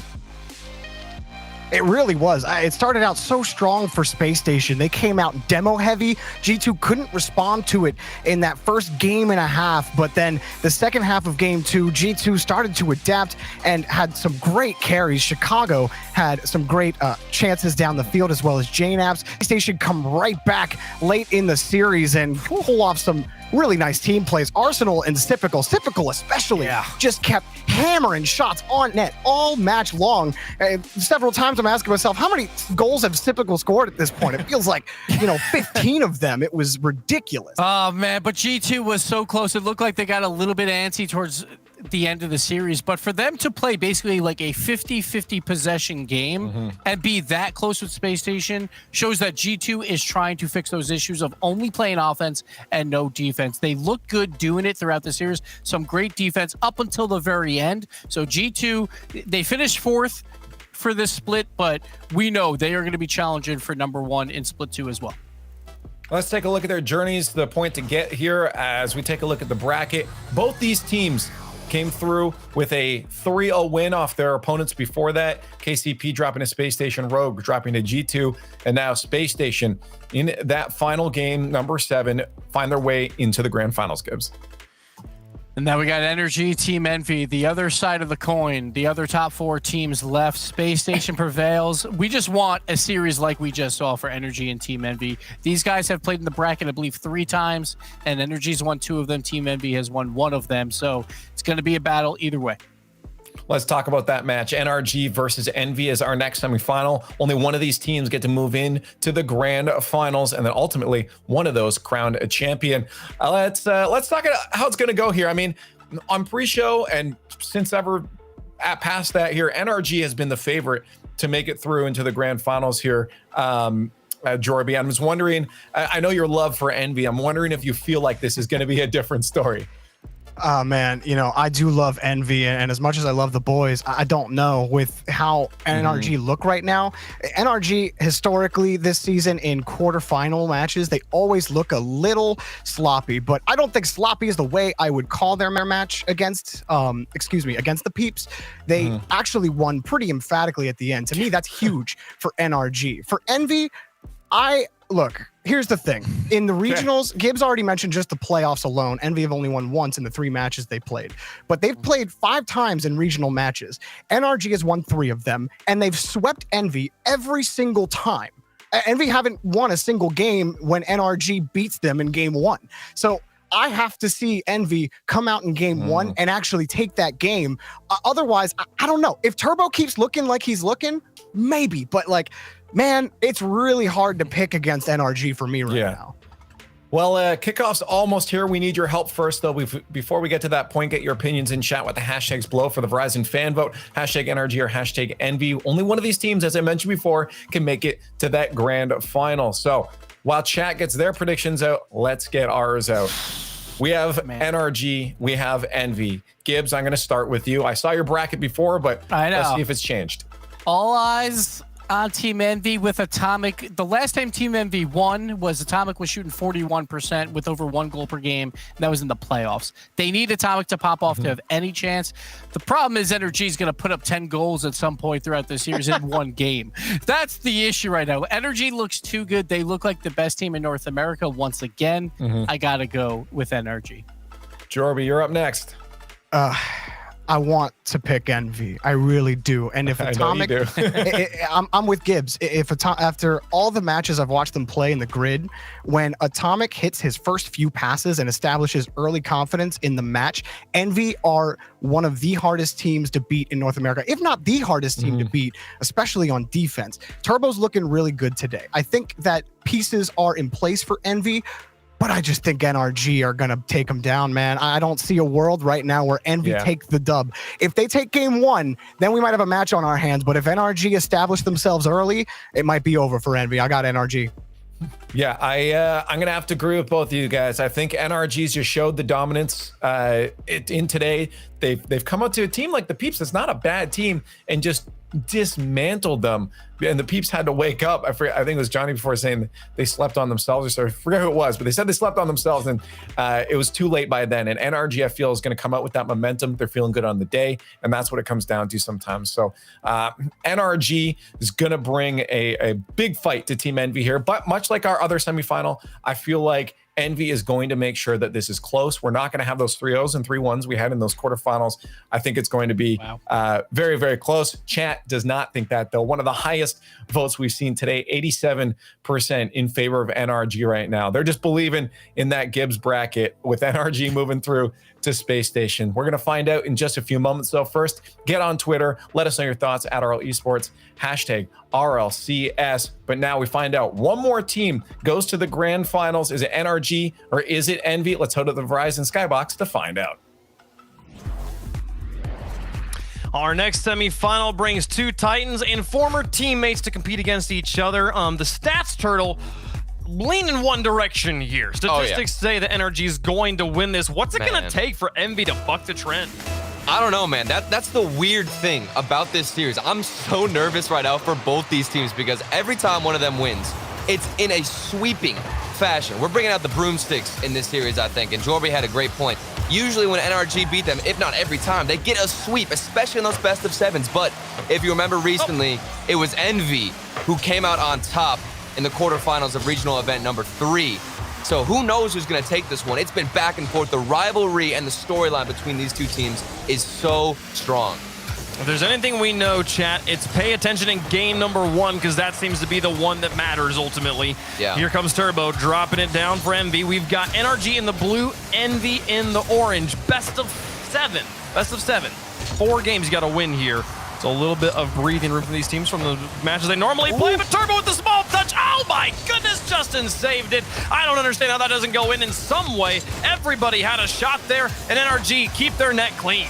Oh, just off the post. This is already going to be such a fast-paced game. You can tell both these teams. It's not going to be a defensive one at all. And there's midfield passing already from NRG. And Justin, I want to highlight him. He is an important factor. In that previous matchup against the Peeps, he was scoring 2.25 goals per game, 5.25 shots per game. Numbers like that is incredible. Normally, stats don't always tell the story, but that is something you have to pay attention to. 3:38 on the clock. Neither team on the board just yet. Here's Justin, intercepted by Mist. Works as a back pass to Atomic, and Turbo will try to chase this down. Back to Atomic. Both players on the dual threat. Justin now to Garrett G. Onto the backboard looking for a double tap. He finds it, but it's too high. Justin's follow-up, though, is under the crossbar. NRG draw first blood. Oh, we've got the mechanics. And look at the give and go from Garrett G and Justin. Justin hitting it up. The nice little redirect from Garrett G, getting another touch to throw off the defense just that little bit more. And Justin, the easy follow-up. NRG still looking strong from that previous series. NRG on the board first here in game number 1. And they're going to look to try and extend this one here. Miss getting bumped off it, and Garrett just bulldozes it through. Squishy helps pave the way. 2-0 now, NRG. Yeah, and this was a more awkward goal. You can see Garrett G taking his time a bit more. Squishy was looking for a demo. He got a bit of contact on Mist, which probably threw him off just a little bit on the rotation. It was enough to give Garrett G's time and space to get that little goal. Solid 50s all around. And NRG, they can do it all. They can get the backboard reads, and they can also take the ball down, go for a slower paced dribble. Well, Envy now down by 2. They're going to have to find a way to block all of that. Everything, you know all 3 of these players, Squishy, Justin, and Garrett, the mechanical gods of North America. There's nothing they can't do. It's just a matter of can you stop them from doing it all at the same time. And Envy's going to have to look for offense now. As they're trailing by 2, the defense has been okay. We're at halftime here, but they've not been able to get anything going on the offense. Yeah, we talk about highlight players like Justin and players you need to pay attention to. There's also Atomic on the other side. When Envy swept NRG in the previous regional event, Atomic scored all of the goals. He is a player that is similar to Justin. He can create opportunities and finish almost every shot that comes his way. So he's going to need to pop off if we want to see Envy have a chance. Here's Atomic onto the backboard, and Garrett G's got the read. Squishy Muffin underneath him on the edge. He's going to follow this touch himself and gets a nice challenge in the midfield. Gets another one off the backboard. Squishy airborne, looking for the shot. Oh, just a bit high, and Justin on the far side of the field will wait for the counterattack. There's 1 and 2 now up against Atomic. Atomic gets just enough of it, but the goal is wide open. Garrett G will send the shot, and Atomic grounds himself, rockets back to net, and makes the save. Yeah, that's a huge recovery. Oh my goodness. Normally we see a player like that go for a Squishy, putting it high. There's Mist. Here's Atomic to try and see if they can get this goal. 142 left though, Turtle. They still have not found the back of the net. Yeah. Oh, and it's difficult. Look at the backboard read from Atomic there. Trying to redirect it into the net. Things getting so close for both teams. And we can see Envy are starting to push up. The defense has picked up a little bit. Finally finding that position where they can rotate back, get the save. Even after the demos come out, they're holding out. Here's Squishy. Mist will win the challenge. Justin will have a lot of space with this ball. Send it to the sky. He's got about 2/3 boost left to work with and puts it just nearly into the net. Bit wide on the side. Turbo will push it back to midfield. Here's Mist. Sends it towards the goal. Squishy and Turbo run into each other. Atomic will try to get it back to the box for Mist. He can't quite get around the ball and get it into the net. But Envy putting the pressure on in the final minute here. Still trailing by 2. They need that first goal quickly. Turbo trying. Atomic now. Off of 1. Mist back into the box. Justin away. Atomic off the ceiling. Now dropping it into the box. Ooh, that one was close. Justin gets it away. Mist now up against Garrett G. Neutral play over and over again. These challenges being just so even. The ball will go straight up and down. Now Turbo. Off to the side, just wide of the goal. Justin puts it high. Atomic's got an opportunity to tuck this one back around, but the ball stays in the corner. Turbo gonna try and connect with Mist. Mist looking for it in the midfield. Atomic's also up there, and now he's gonna have to fall back. Challenge from NRG good. 14 seconds left, down by 2. NRG looking good to take game number 1 as the clock expires and the ball's in enemy territory. Envy yet to get on the board. Just getting a goal here at the end would have maybe helped the morale situation. What's just gonna end there? Turbo not gonna challenge that ball. NRG cleanly take game number 1. And that's a painful game 1 for Turbo Pulse especially. You saw him get a couple of chances to take a shot on net, both times hitting the post, which is so frustrating because he was the player who needed to hit those shots. Previously, you know, in the Swiss stage, Turbo Pulse was a clutch striker. I complimented him, on that. But now he's coming out here a little bit shaky to start out. And I'm wondering, are we gonna get another sweep? This is an important game 1. Team Envy and also NRG.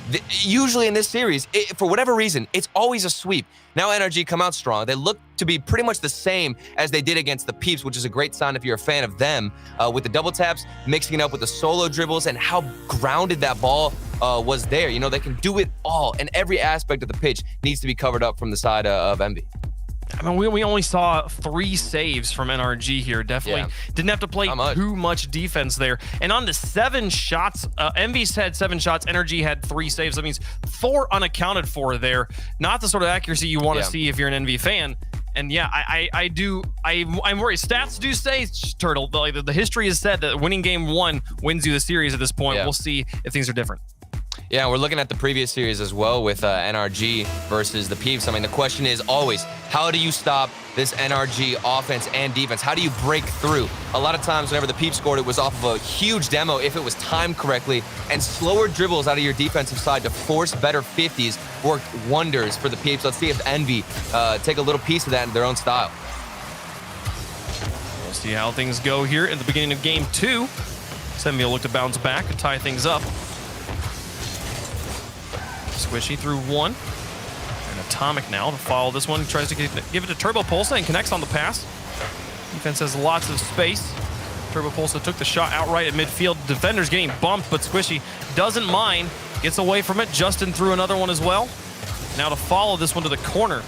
He's going to look for the shot himself. Faked it off it, and nothing comes of it. The ball just kind of bounces off the ground. The defenders get it away. Now here comes Envy on the counterattack. 20 boost left for Turbo Pulsa. Sends it on target, and a clear for Justin. We'll get it away. Follow from Atomic into the midfield. Mist is super far back. There won't be a follow-up. He tried to make a pass off to a teammate that wasn't there. Again, we're getting opportunities only for Turbo Pulsa. He seems to be the forward man for Envy, which isn't the usual situation we'll see him get placed in. Now he has to hit some shots a little bit. Atomic ideally would be in that situation, but you know, you got to take your chances when they come. Unfortunately, Turbo Pulse hasn't been able to punish. There it is from Atomic, though, the pass out to Mist. This play looked beautiful, and if you can't find the back of the net, just have somebody there to get a better pass. Yeah, Atomic, what a touch out of the corner, and Mist there to clean it up. This time, we've seen Atomic try to pass to Mist a few times, but this time, Mist gonna be up and in the face of NRG. Envy, they'll break the scoring drought. Get on the board here. Now NRG, let's see how they play from behind. Atomic to the edge. Mist trying to put pressure towards the net. Forces touches out of Justin, but Justin just bops it at midfield. Sends it high. Garrett G's up for it. Ball is wide. Atomic back behind Garrett G, and now followed himself. Squishy gets it away from Atomic. Turbo gets it away from Squishy. Counter Garrett touches. on the left. There's Garrett through the air onto the backboard. Turbo Pulsa. What a read. 2 players up like that. 2 players of that skill up, and he knows, and the ball's going to be right here on the backboard. I got this. Now Squishy pass 2. Garrett G up for it. Turbo gets it away again. Justin now onto the backboard again. 2 defenders cover it up. 3 minutes left to go as NRG pressuring, trying to tie up the game. Oh, so much pressure as well from NRG that is suffocating Envy right now. They're doing a good job, at least, of controlling the boost and being efficient with it. And Envy, all they can do is get a massive clear out. They're not finding each other on the other side. They need to stall out a few seconds to let everybody get some boost, recover, and then push forward on that transition game. Mist with control up against Squishy. Loses it on the wall. Turbo pulses up just to try and stall the play. Now Garrett G airborne. He can make this shot. Sends it far post, and Atomic has the save. Now Squishy. He's got Justin in the midfield. And he's got a lot of boost to his name, but Turbo Pulsa will just absolutely tackle him on the wall. Get that ball away from him. Now Mist in the corner. Garrett G with a miss, and the Turbo Pulsa will try to set up Mist. Atomic has to fall back as Justin already airborne for this. He's going to lose control, but Garrett G now hounded him down. He'll get the demolition on an Atomic, but not before he put it all the way back to midfield. Turbo Pulsa, back to Atomic, back to Turbo. Lots of space given past Justin, up against the defender, onto the backboard. Atomic sets it up, missed. They can't get this one. Has to half flip out. Here's the counterattack. Garrett G putting it high. Squishy's going to try and collapse on this one, but the ball glued itself to the back wall, eliminating a lot of shooting opportunities. And now Atomic back down the field to a player in the midfield, missed up for it, blocked by Justin at the point of contact. Oh, this is so much fun to watch. You can see this game is just developing into one of those where it's clear after clear, huge momentum getting shifted. You see one team have all the pressure, and then all of a sudden, if you can just hold the defensive line, you get one booming clear, you've got a straight shot at the other side's net. Justin versus Atomic is to the edge, and Atomic will have this one. No, he misses it, and the ball just bounces in the midfield. Now Squishy pushes it over to Justin, but it gets intercepted by Atomic. Now Garrett G back to the midfield again, and Atomic will clear it to the edge. Squishy already on the challenge. Justin rotating back. It's going to be up to Garrett G if he half rotates, and then it looks like Justin came back up from the corner. Now here's Garrett G trying to challenge this. Turbo got it away from him, but the touch from Squishy's back down to Atomic. Here's Turbo towards the net, and Squishy's got it covered up. NRG, they're playing solid defense, but still have yet to find the back of the net in game number 2. It's been sweeps between these teams every time they've run into the finals. Can we finally have they go 1-1? Oh, and that would have been such a good opportunity. Garrett G had no boost in the midfield. Passes like that are beautiful and pretty much once in a very few opportunities where you'll get one that's right in front of the net. Garrett G just need a couple of more pads. And you're right, Wave. I mean, it seems like NRG have been mostly dominant here with the pressure, but Envy have just bundled up on defense. Oh, 30 seconds left, and the Envy defense has been stalwart. Justin now to Squishy. He's got a bit of space, tries to trap it, but loses control, and Garrett G also commits on it. Now it's all up to Justin in the backfield. An excellent touch over the top of Atomic, and he goes straight to Garrett G. Drills over the fakes on miss, send it back to Justin, on target, no! Miss falls off the backboard. 9 seconds left. Squishy with control and lots of boost in the tank, but Turbo just builds a wall, stands in front of him. Now through 2, Miss puts it high, clock gonna expire. Can they keep it in the air? Atomic gonna try and slam it down, and he does. Envy take the win in game 2, tying up the series at 1 apiece. No sweeps today. Yeah, we're not getting a sweep, and I'm kind of happy about that. We just came off of a 7-game series from G2 and SSG. You can't ask for more, except for another Game 7, because this matchup, it's so close. The histories of these teams, it's been back and forth. Again, a rivalry between both of them. And Envy, that defense was outstanding. You could see them all running back, the timing on the rotations. There were several moments where NRG looked dominant, looked like they had a straight shot at net, and still somebody on Envy would come in clutch, get in front of that shot, and it's all thanks to Atomic as well at the beginning, setting up that play for Miss to come in and crash the net. Yeah, no, and I mean, and the rivalry between these teams, fierce. It's good to see this rivalry show up like this too. I mean, for the people that don't know the story, Turbo Pulsa, the 4-time world champion, hops from Europe to North America to give NRG the championship they've tried to get so many times and fallen short so many times of, and then hits a slump after that season, seemingly, and gets cut from the roster off the start here, though. Miss gonna take it in game number 3. The rivalry continues. You got to watch out if you're NRG for these early few seconds, because Envy always come to play right away. Missed off the crossbar, he follows it up. Team Envy, those kickoffs, deadly for them. You need to be more patient and a little bit more cautious if you're NRG, and you are right, Wave Punk. You talk about the rivalry. Squish even mentioned in his interview that we saw earlier. He's trying to fill those shoes that Turbo left for him. You know, the midfield presence, the clutch factor, and this is where it all comes down to. I mean, imagine cutting the 4-time from your roster, right? And it doesn't matter who you're picking up. Squishy's one of the most legendary players in the game. Yeah. You're trying to replace Turbo Pulsa, though. The god. This is the man, and he's now here to prove that he's not washed, that he is not and just sits on the back line, that he can score as well. And it is the value of Turbo, is the unsung things, the things the scoreboard don't reflect. Here's Turbo now to the edge. He would love to beat the team. It sent him to the side. Justin dropping this down. NRG falling back, missed, and Turbo has already paved the way there. Atomical got the pass, Miss gets the shot. 2 goals now for Envy. And this is just some panic play from Squishy. I think he was trying to dodge the demo. You can see somebody from Team Envy was in that position trying to force a panicked opportunity for Squishy, just an early jump at the ball. He bit into that trap and ended up just bouncing it off the sidewall, giving Envy a free shot. Now they go up 2 goals. The start to these games for Envy have been phenomenal, and they seem to carry that pace, then just settle back a little bit. You know, push the defensive line back, wait on defense because they're reading everything that NRG have. Justin out of the corner. NRG has been struggling to score now for 2 games straight.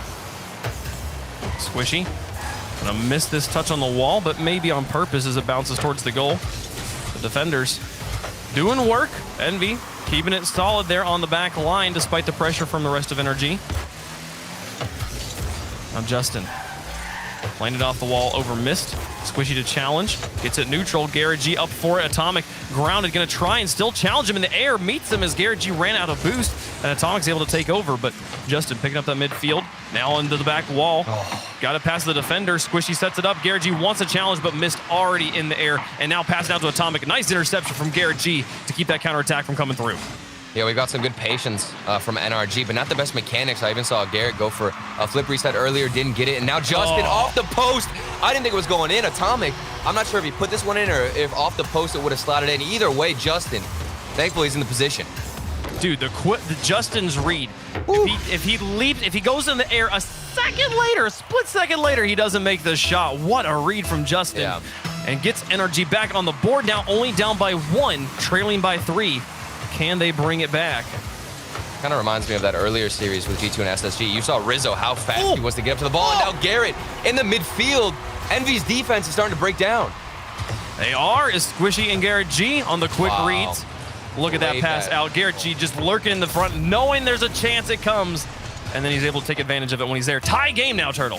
Yeah, Squishy exploded out of that corner because he saved his jump, used the wave dash to fly out of it, get that pass across. Now the kickoff again. I'm a little bit worried for NRG after these kickoffs. Thankfully, if you're a fan of them, they hold on now, but things still getting scary in those first few seconds.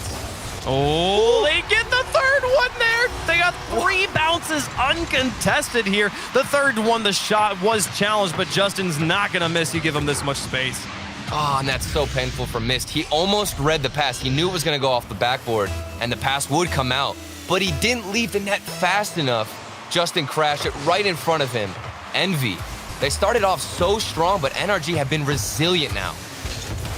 They have absolutely rallied. 3 goals straight. They're going to look to make it 4. Missed alone in net as Justin takes it over the top of him and in. Justin is styling on Envy right now.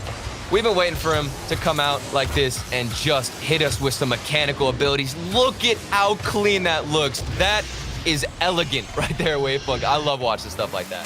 Well, the season 1 through 3 vibes, the air dribble good enough to just finish it off. My goodness. NRG suddenly in control, completely in control of game number 3. Still about half the time left to play. Envy not out of this yet, but with their work cut out for them. Atomic will look for the bumps. Just over the top of one. Turbo Pulsa will go neutral onto the side. Miss now in, up against Squishy. Both players missing. Garrett G going to get out in time? No, it goes up against Atomic. Still going to need to fight to get this one back to midfield. Wins another challenge against Turbo. And Justin onto the backboard now as Mist comes out of the net. Garrett G will neutralize the clear. Here's Justin, or Squishy in on it. Demo. Garrett G to take the shot. Atomic covers it up. My goodness, demos don't matter to Envy. Their defense just stays perfect in that corner. Yeah, it's still been a struggle, however, to win 50s against NRG. That's what's letting up for a lot of this pressure. Now the clear attempt. Atomic pre-jumped that shot from Garrett G again. Off the post, it goes in. I can't believe Atomic got that hit, but it wasn't enough. NRG, their rotations aren't breaking. Man, look at Garrett G just freeze the defense here. Atomic can't move. He can't go for Squishy's touch because he has to possibly go forward if Garrett touches it. Garrett misses it, and the game is over. The goal is over anyways. Game almost out of reach at this point. Now 3 goals up, NRG. This is the same performance that we saw earlier against the Peeps from NRG. It's every single aspect of the game coming at the defense. You've gotten a couple of solo ground plays. You've gotten backboard reads. Justin with the air dribble, and now the fake shot from Garrett G. You're incorporating as much as you can on the mechanical side if you're NRG. Justin out through the sky looking for a 6th goal, I guess. Really just looking to burn time off the clock as they have easily secured this one. We were talking about comebacks in the last series as we saw G2 nearly make the 4-goal comeback. That's only happened, to my memory, 1 time. 3-goal comebacks, a little bit more common. They've happened probably 15 plus times, but still difficult to do, especially when there's only 1 minute left of time. Envy, we're going to be starting to think about game 4 and how do they get back to shutting down the NRG defense or the NRG offense so well, just like they did in game 2. Well, it's so important to win a lot of these challenges. Most of them aren't even happening in the midfield. It's actually in Envy's corner as Atomic. Almost 1v3s. Does he get the next flick? He does, but Garrett G the save. That would have been crucial for a little comeback here from Envy, as they're starting to be a little bit more fast-paced with their counterattacks, but still not enough. 20 seconds left. Looks like NRG are going to take this one. Yeah, that goal would have given them a glimmer of hope, but he had to get that flick on faster, somehow beat Justin more quickly. Don't give Garrett G time to get back and cover it up. With 6 seconds left, definitely out of reach at this point. NRG going to take the lead back in the series. Best of 7, though. They've got to win 4, so a little bit more work to do before they are on match point. Yeah. NRG looking just fine, though, here in game 3. Yeah, and a lot more creative than the past 2 games, actually, from NRG. It seems like they decided to go for a bit more risky plays, but not push everybody up on offense, which is great because that third man coming in would be a little bit more patient. I noticed a lot of times Garrett G or Squishy, usually because Justin's always up front doing whatever he does best. Garrett G and Squishy, very patient now to come in and go for those challenges, which is what's needed. Because if you're losing that challenge, like I said, in the corners, that's giving a free counterattack to Team Envy, and that's what caught you off guard against the Peeps. So they are fixing that problem, closing up that hole on defense, and looking great. Yeah, but if there was one thing that I took away from game 1, it was, or from this game 3 here, it was NRG's challenges in the midfield, especially in that second half of the game. Yeah, you talked about it at one point too. Envy just could not win a 50-50. They couldn't buy a 50-50 win off of these guys. They were losing every single one, even if it was just marginally. The ball was slowly creeping into their territory. And then they played clean corner defense, but still, if you can't break in, if you can't win some in the midfield, it's going to be really hard going against a team as good as NRG. So Envy now trailing in the series. Let's see if they can bounce back. Well, and that's surprising to say because, I mean, first of all, you're right, but it's surprising to see it because Turbopolsa is on Team Envy, who is one of the best midfield challengers you can get in the game. We talked about it earlier. He's an unsung hero with a lot of things that don't show up on the scoreboard. One of those is the challenge game in the midfield. He is so dominant when it comes to keeping pressure, having hits like that where you keep him the other side, and we need to see more of that from Turbo to help his team out, give more shots to Atomic, and let Mist push up a little bit at least. Well, we'll see if Turbo can start rallying against his former team, especially in the midfield. Justin flicks this one high, gets it through one. Turbopolsa, that was, I think, basically a triple commit from all of Envy, but Squishy and Garrett G gonna struggle to get this one back down. Mist should be able to play this one away despite it being on the retreating defense. Now Atomic pinches it off the ground. Garrett G suddenly has to take to the air. Gets one challenge. This one neutral on the side from Mist. A bump off from Justin will leave it open for Squishy as Turbo gets demolished in his own corner. Here's Squishy through the air. Challenged off the side. Justin wants to go for this ball, but respects Turbo's position, and now Garrett G will come in behind him. Puts it over 2 defenders. It'll be only 1 in net. Atomic on the backboard. Is he there enough? No! Squishy's placement is beautiful, and NRG's up first.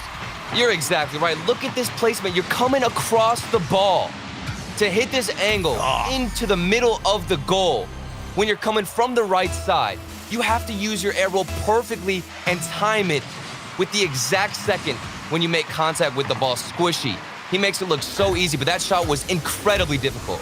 I mean, that's a hard shot to place if you're sitting dead center of the net with the ball coming straight at you. But no, he's shooting across his body. Such an incredible thing that maybe is not talked about enough, just how difficult it is to make those sorts of shots. Squishy makes it look so easy. NRG now on top of Squishy. Gonna look to see if he can get the drop pass here. Defenders fall on top of each other. Garrett G looking for the double tap onto the backboard. Here comes Justin Ing, blocked at the point of contact. Back away, Envy holds. Turbo on the wall, back into his backfield again. Missed the soft touch. Squishy takes to the air. Turbopolsa there first, and he'll look to try and connect with Mist in enemy territory. Here's Justin to the sky. And now back down with it, leaving it for Garrett G, I believe. They're getting creative on the setups. Yeah. Well, that's exactly how you describe it with the NRG offense. We just saw that crazy shot from Squishy, and now Justin going for a bit of a fake. Even in the previous game, we saw Garrett G go for a fake that worked on Atomic, who is in net. Now Justin, the flip reset. Does he have it? It's saved by Mist. Still putting pressure on. We've barely seen Team Envy break out. They have spent precious little time in the blue this game. Mist and Turbo commit on this one, and luckily for them, Atomic's got some space, but Mist on the ground and then just flew to try and bump Garrett G, I believe. A bunch of bad ideas in a row, or a bunch of poorly executed ideas anyways from Envy.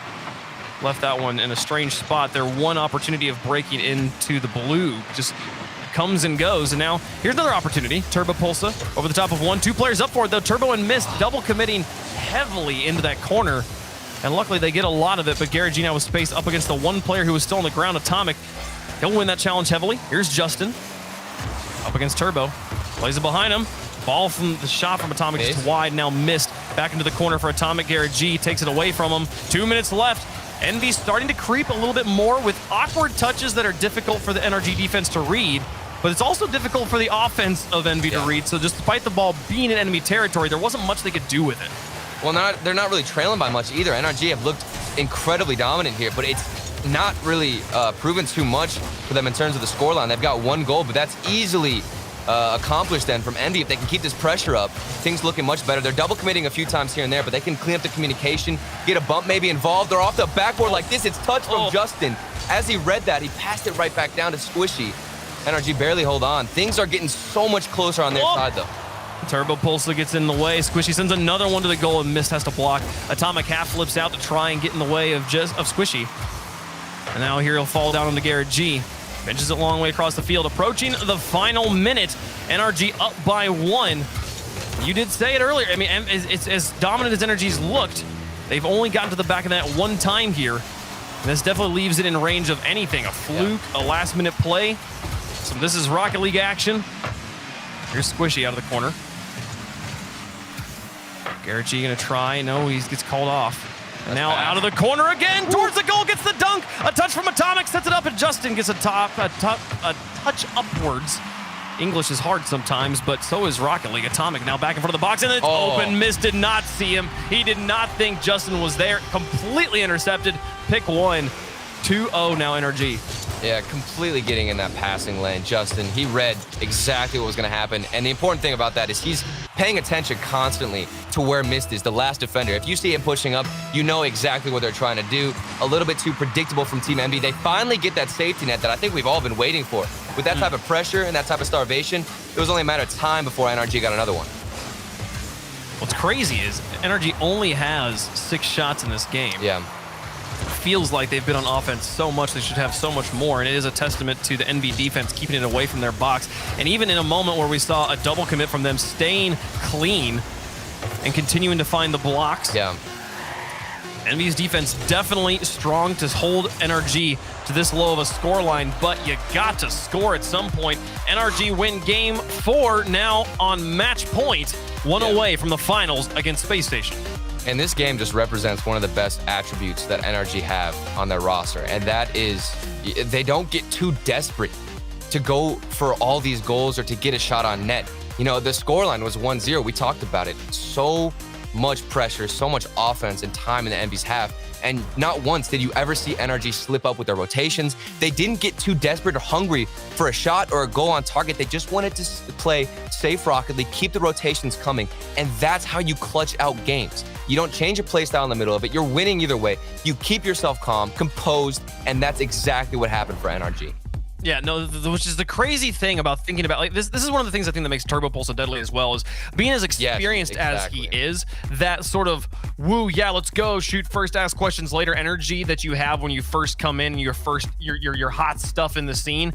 As you win more tournaments, as you get more experience, that slowly starts to wear off, and you start to learn, like, I can still be that hotshot player, but in the moments when it will actually benefit the team. Let's slow things down. Let's be patient. And the idea of Squishy and Justin in particular becoming patient players is terrifying. Huge. Because they're already so good at being aggressive.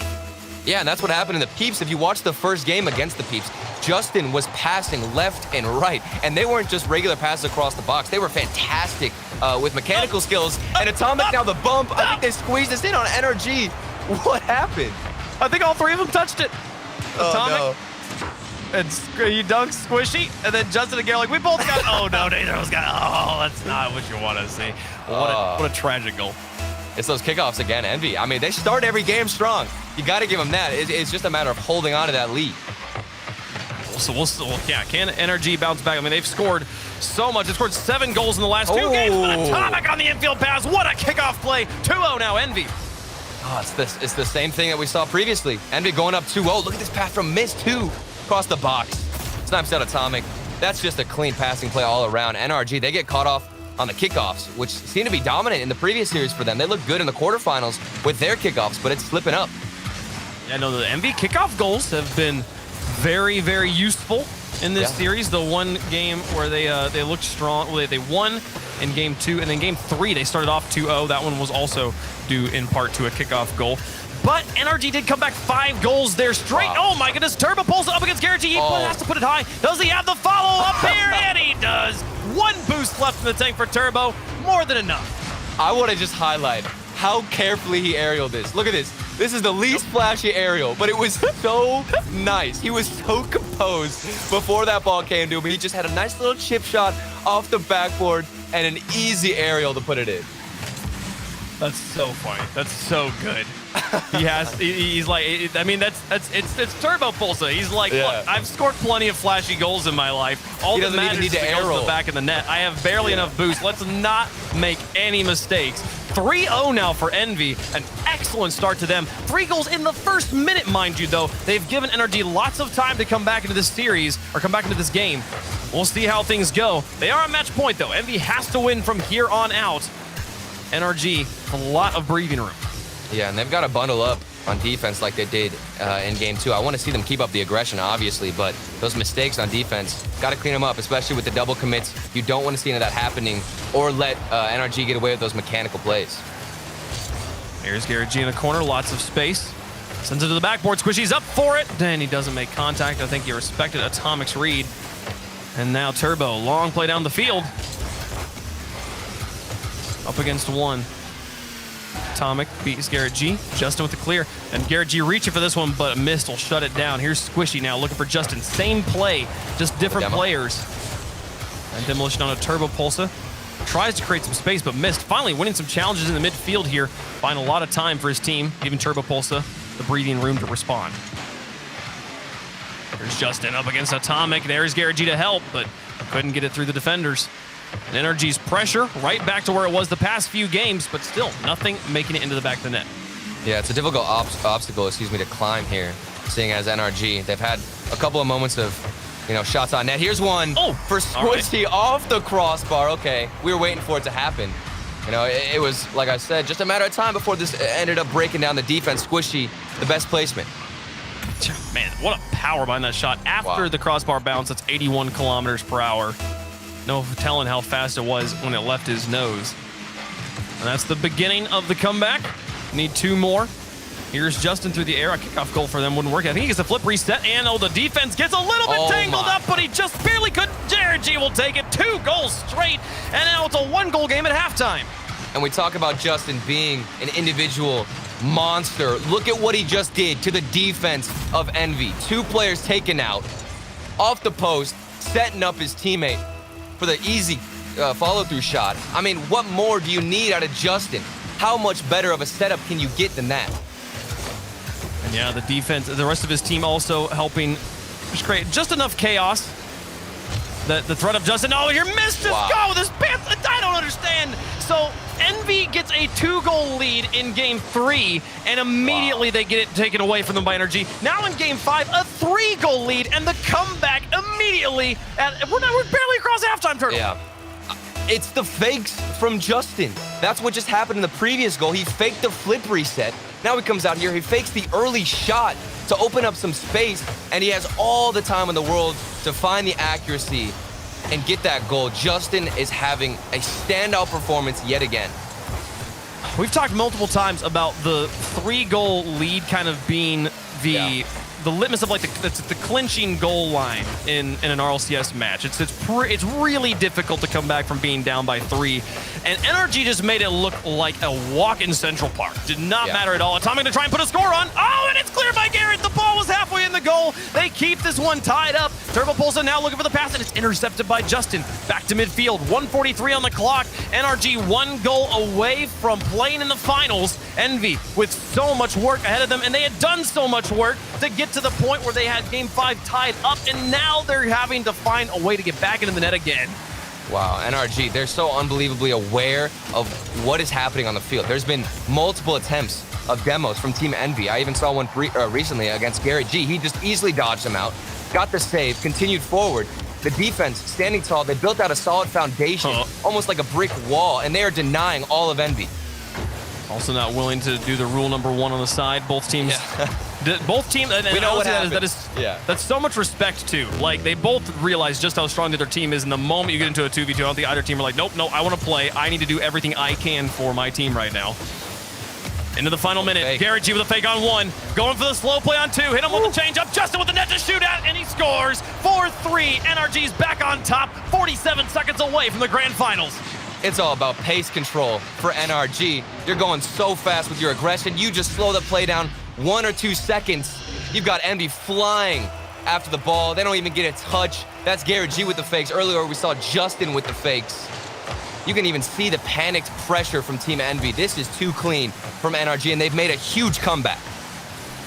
This is incredible. Absolutely incredible. 38 seconds left.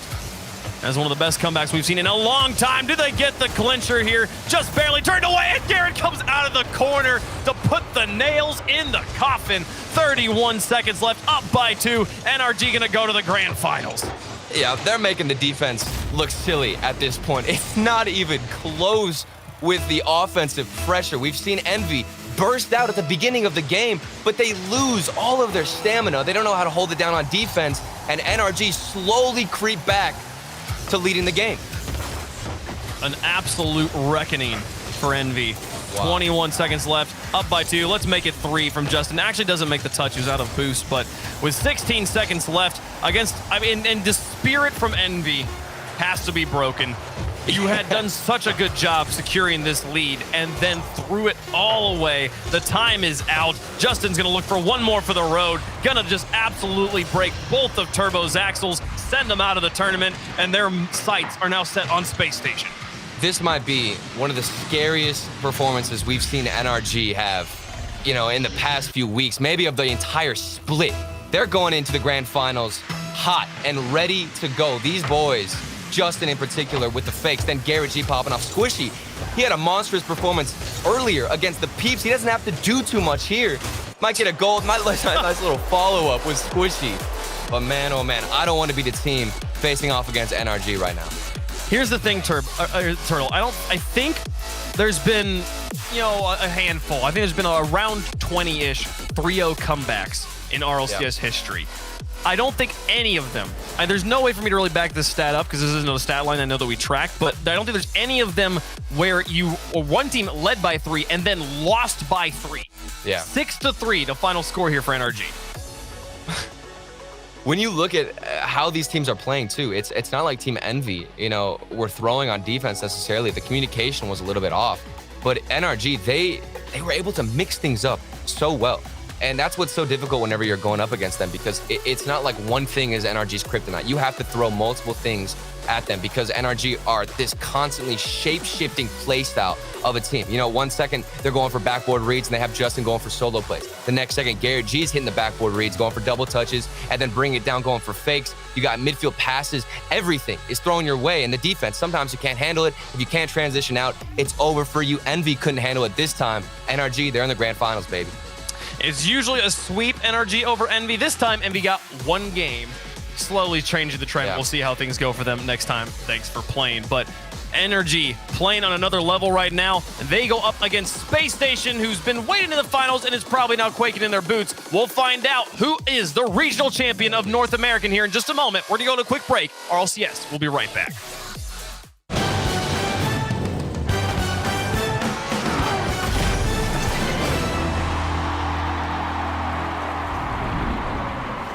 Knows how to build unlimited right. Start with America's most awarded network. I'm on my phone 24/7. Then, for the first time ever, give families more entertainment with Disney Plus, Hulu, and ESPN Plus, now all included. We're a big soccer family. Handmaid's Tale. I love Frozen. Then give families plans to mix and match, so you only pay for what you need. You get so much more than this, a great network. With plans starting at just $35, the network more people rely on gives you more. This is unlimited built right, only on Verizon.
Running around like dollars in the wind,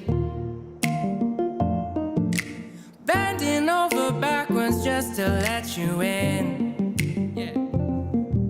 I told you that one day ain't never enough. You tell me I hate you, I still call you up. If we don't got trust, we can never have love.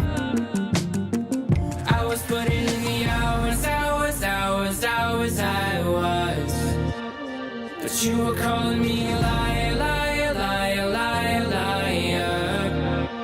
Yeah, I've been putting in the hours, I was. And it's coming down to now and now and now and now and never.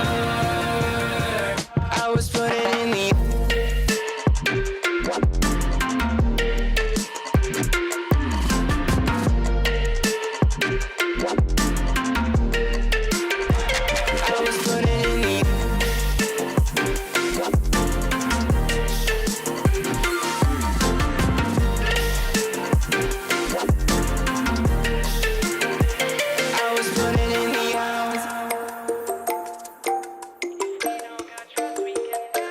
I'm sick of fighting the things that you said. I don't wanna burn all our bridges ahead. I'm tired of going to bed when you left me on red just to turn up the noise in my head. I told you that one day ain't never enough. You tell me I hate you, I still call you up. If we don't got trust, we can never have love. I was putting in the hours, I was. But you were calling me a liar, liar, liar, liar, liar. Yeah, I've been putting in the hours, I was. And it's coming down to now and now and now and now and never. I was putting in the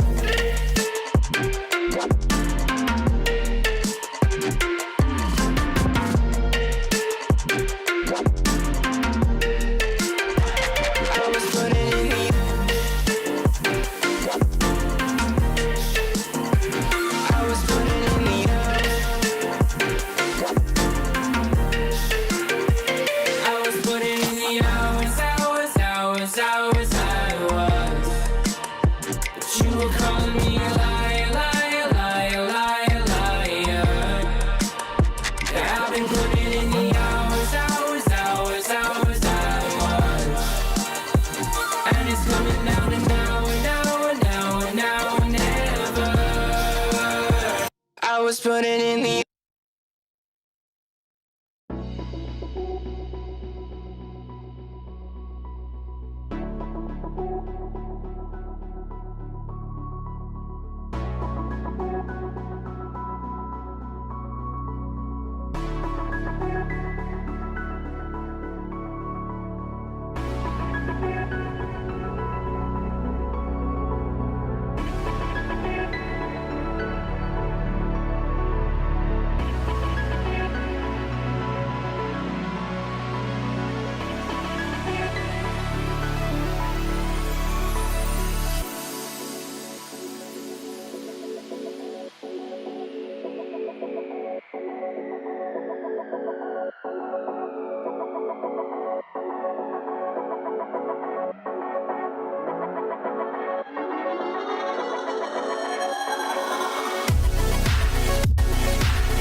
Hello and welcome back to the Rocket League Championship Series brought to you by Verizon. You're watching the North American Fall Major, and we are down to our final two. I'm Leaf alongside you, Gibbs and Subi, to break down that last match before we talk about our grand finals. Let's talk NRG versus Envy. Subi, this was a good fight from Envy, but of course, NRG is looking so good today.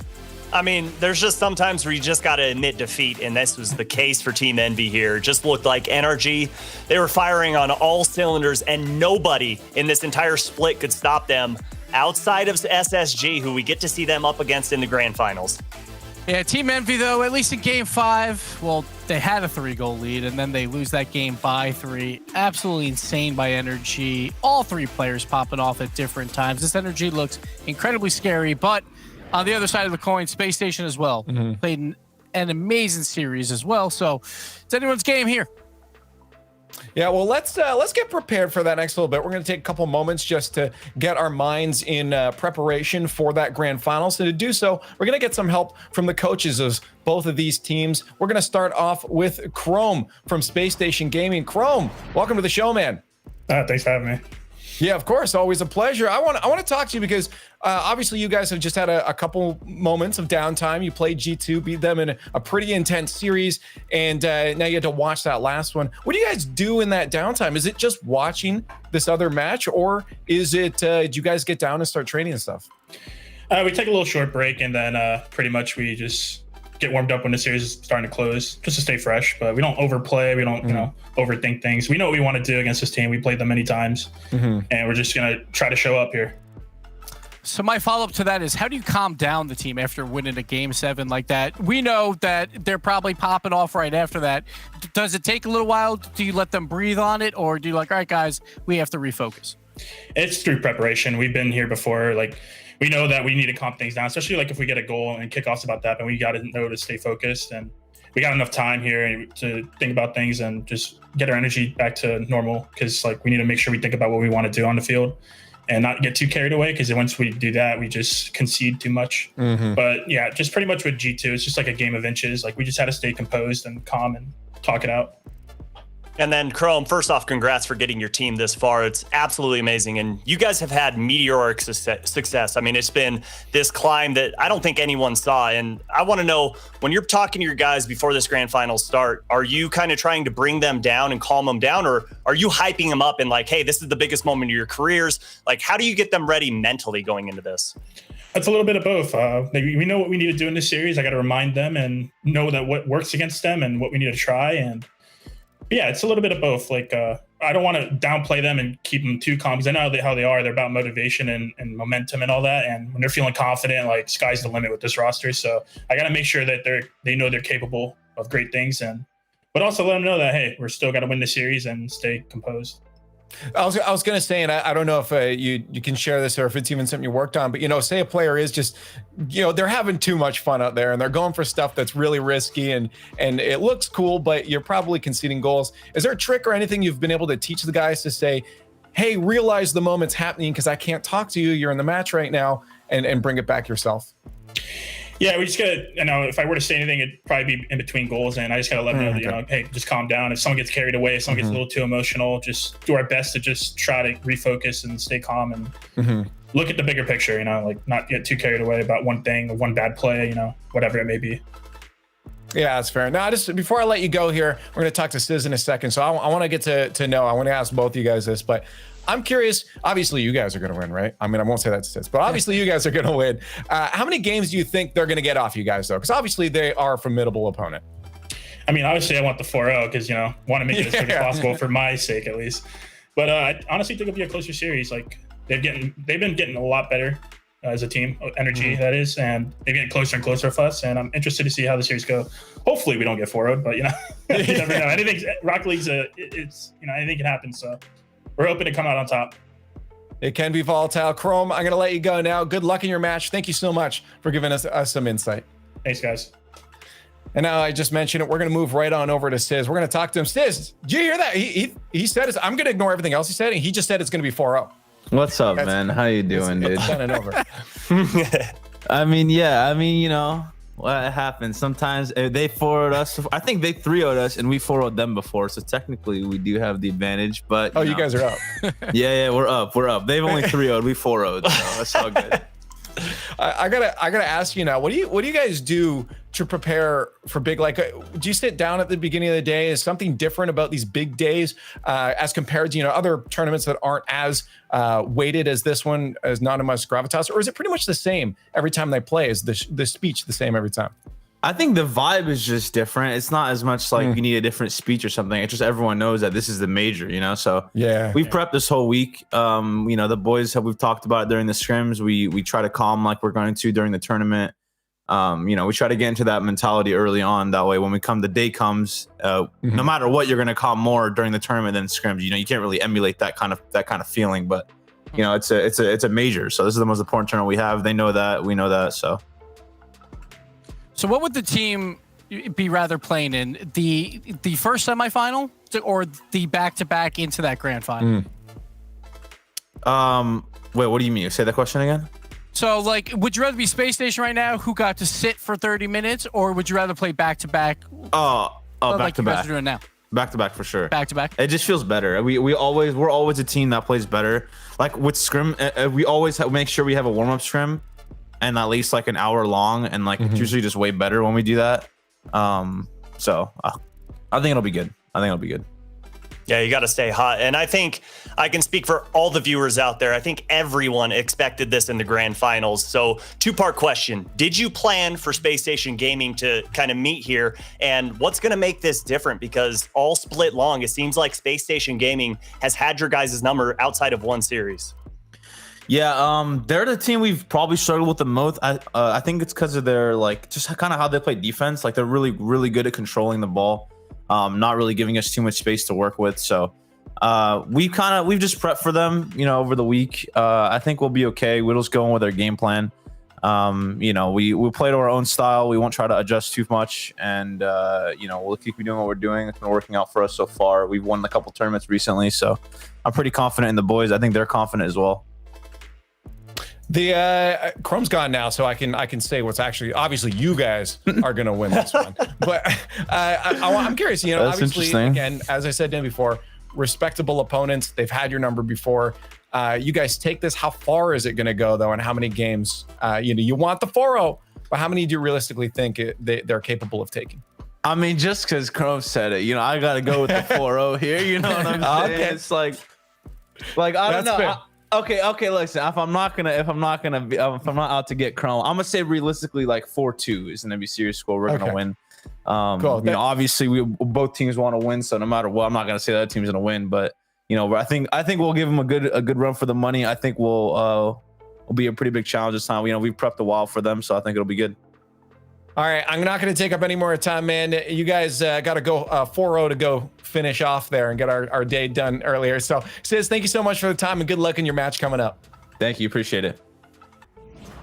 And there it is. Chrome and Stiz, both very, very confident, as they should be, Subi. I mean, both these teams are in the grand finals of the North American Major. They've gone through 3 regionals to get to this point. They've earned this spot. They've earned that confidence. Yeah, and I like how Stiz said, okay, look, we've been playing great these past few weeks. We've won a couple tournaments, so we're not changing anything. I like that they're not just strategically game planning just for SSG. We've seen how dominant they've been today, and it's like, hey, don't stop it when it's working. And SSG, yeah, great defensive team, but the sharpshooting from NRG could be the difference maker here. Let's take a look at the bracket now. Let's talk about these teams' journey before we get to this match. Grand Finals coming up very soon for you guys, but we want to talk a little bit more here. So we're going to take a look at the bracket. NRG coming through that upper half. Space Station down through that bottom one there. Space Station 3-0 on their first day. Had a rough spot with G2, but made to the grand finals. And NRG, they kind of cruised through the day, Gibbs. It felt like their day was a little bit smoother. It's a tale of 2 different paths for sure. Like NRG, obviously, versus Team Envy, they looked more in control. Space Station had a fight to the very last bit, but this is what happened last time with BDS and Vitality, where BDS had a fight to a Game 7, so everyone thought Vitality would win it, and then BDS came out and took that crown for EU. So it's anyone's series. It's a brand new series. They both start 0-0. They don't want the other team to increase from that 0, but Space Station versus NRG, the Regional 1 winner versus the Regional 2 winner. One of these teams will be number one after this. It's going to be good. Well, let's talk about that grand finals because it's coming up very soon. NRG versus Space Station Gaming. These two teams fighting to be your champion for North America for that fall split. Let's talk about how this is going to look on the field when these teams hit. Do you think, Subi, the NRG's easier run through the day is indicative that they're coming out with the upper hand into this one? The fact that Space Station did struggle, or do you think that's kind of irrelevant coming into this match? I don't think they had an easier run. I just think they were that more dominant than their opponents, where SSG seemed to falter a little bit, especially in that game 7 going up against G2. It's like, ooh, they showed that they can bleed. But, you know, for me, it's just like, hey, who's playing more consistent? And on the day, we saw far less more mistakes coming out from NRG, where SSG didn't look like the true form or the true team that we saw in that first split. Well, it's time for the Verizon fan vote. We need your help one last time in chat. Hashtag NRG or hashtag SSG to get your votes out. They've been pretty lopsided all day. I expect this one to be close. It's the grand finals. It really has to be. You don't think so? No, this is going to be NRG like 80% because of two reasons. They were like 89 at one point. Yes, because there's a lot of fans that want NRG to win. There's also a lot of G2 fans that are still watching and absolutely hate Space Station right now. So they don't want them to win at all. So I think this vote's going to go a little bit one-sided. You know, it's just a spite vote, Leaf. Yeah. You know what? Now that you said that, I absolutely understand, and I expect to see a lopsided number here. But while they're doing that, let's get our predictions out. Let's get it on the board. I'm going to ask both of you guys and explain it too. We got a second here. So, Gibbs, I'm going to start with you. Obviously, again, we've seen your bracket. For anybody that hasn't seen it and wasn't here all day, who you got going through? I got to go NRG. They just look too good. All three players are playing out of their mind. I think it comes down to Space Station. If they can get the demo game going, make it a little bit more of a weird series, they might have a shot. But I think Space Station, they have shown that they can bleed today. And NRG, they did give up a 3-goal lead versus Team Envy. A lot of that was on like very easy kickoffs. So that happens once in a while. So I don't think it's as bad for them. And NRG, man, they're just too good. Like at their peak, I think they are the best of North America, slightly better than Space Station. So I think it's gonna go 6. You know, I'm gonna let you go last here, just in case there's a chance that it's different. Because I've been very vocal that I feel like NRG, and I've been agreeing with Gibbs' brackets that he's been making too, that NRG would go through on this. So I'm gonna stick to those guns and agree with Gibbs. But just because it was a thing that's already been said, I wanted to let's get the obvious out of the way. I feel like they're going through. I think SSG is going to put up an extremely good fight here. And there's a chance NRG falters, but just based off what I've seen today, NRG, in my mind, looks the strongest. So I wanted to see if you thought any different from us two here, or if it's going to be across the board unanimous. So you're basically forcing me to cut across the grain here, huh? Yeah. Okay. See what I did? Not necessarily, you know. No, I mean, I think right now it's okay. Is the trade for Turbo Pulsar going to come to fruition? Like, is that worth it? And this is what it all boils down to. This is the moment that trade was made for. Is Squishy going to live up to the hype of his name? And I think this moment, he absolutely is going to. He's been in those big moments. He's been in grand finals. He's a world champion. And the speed that he brings alongside Garrett and Justin is unparalleled. These guys are incredible. And I'm a smart man. My wife loves NRG. And if I were to ever say that they're not going to win and I can't predict them, I'd be sleeping in the doghouse. And it's raining outside right now, so I'm not doing that. I'm going NRG because not only do I think they're the better team today, but I think I'm going to be a good husband today. Yeah, I feel you. I was stuck in the KCB boat before too. 78? It wasn't that. No, didn't you predict 80, Gibbs? I did say 80, so I was 2 off again. 2 goals off earlier, 2% off now. Gosh. But this is the problem though, because in the pre-show we went 3 for 3. Everyone's saying that NRG will win it all, and now we're 3 for 3 here. Space Station is clearly going to sweep. It's just obviously. It's just how it is. Well, we saw your votes in chat. We also want your words on Twitter at RL Esports, hashtag RLCS. Ladies and gentlemen, the grand finals are about to come, and we are about to crown a champion in North America for the fall split. So it's time to head over to the Verizon Skybox. But first, I'd like to announce to you guys the RLCS X Winter Split.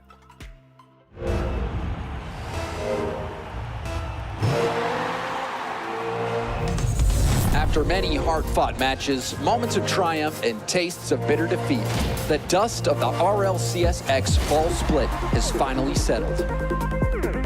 We crowned our fall regional major champions, but there's no time to rest as teams set their sights on the next phase of RLCS X. Introducing the RLCS X Winter Split. In this new split, the stakes get higher and the competition is only getting more fierce. We've done away with the Fall Split's 32-team Swiss format, and now we're moving to a 24-team double elimination bracket for the Winter Split. It's simple, win and move on. Lose twice, and you're watching from the sidelines. One thing's for certain, the pressure is building as we continue the search for the best teams in the world. With fewer spots up for grabs, each win will net teams an even larger cut of the prizing and points. It may be the Winter Split, but the competition is just heating up. Every victory will matter more than ever as teams keep their eyes locked not only on qualifying for the Winter Split Major, but the eventual Rocket League World Championship. The pros are ready to hit the pitch for the RLCS X Winter Split. Are you?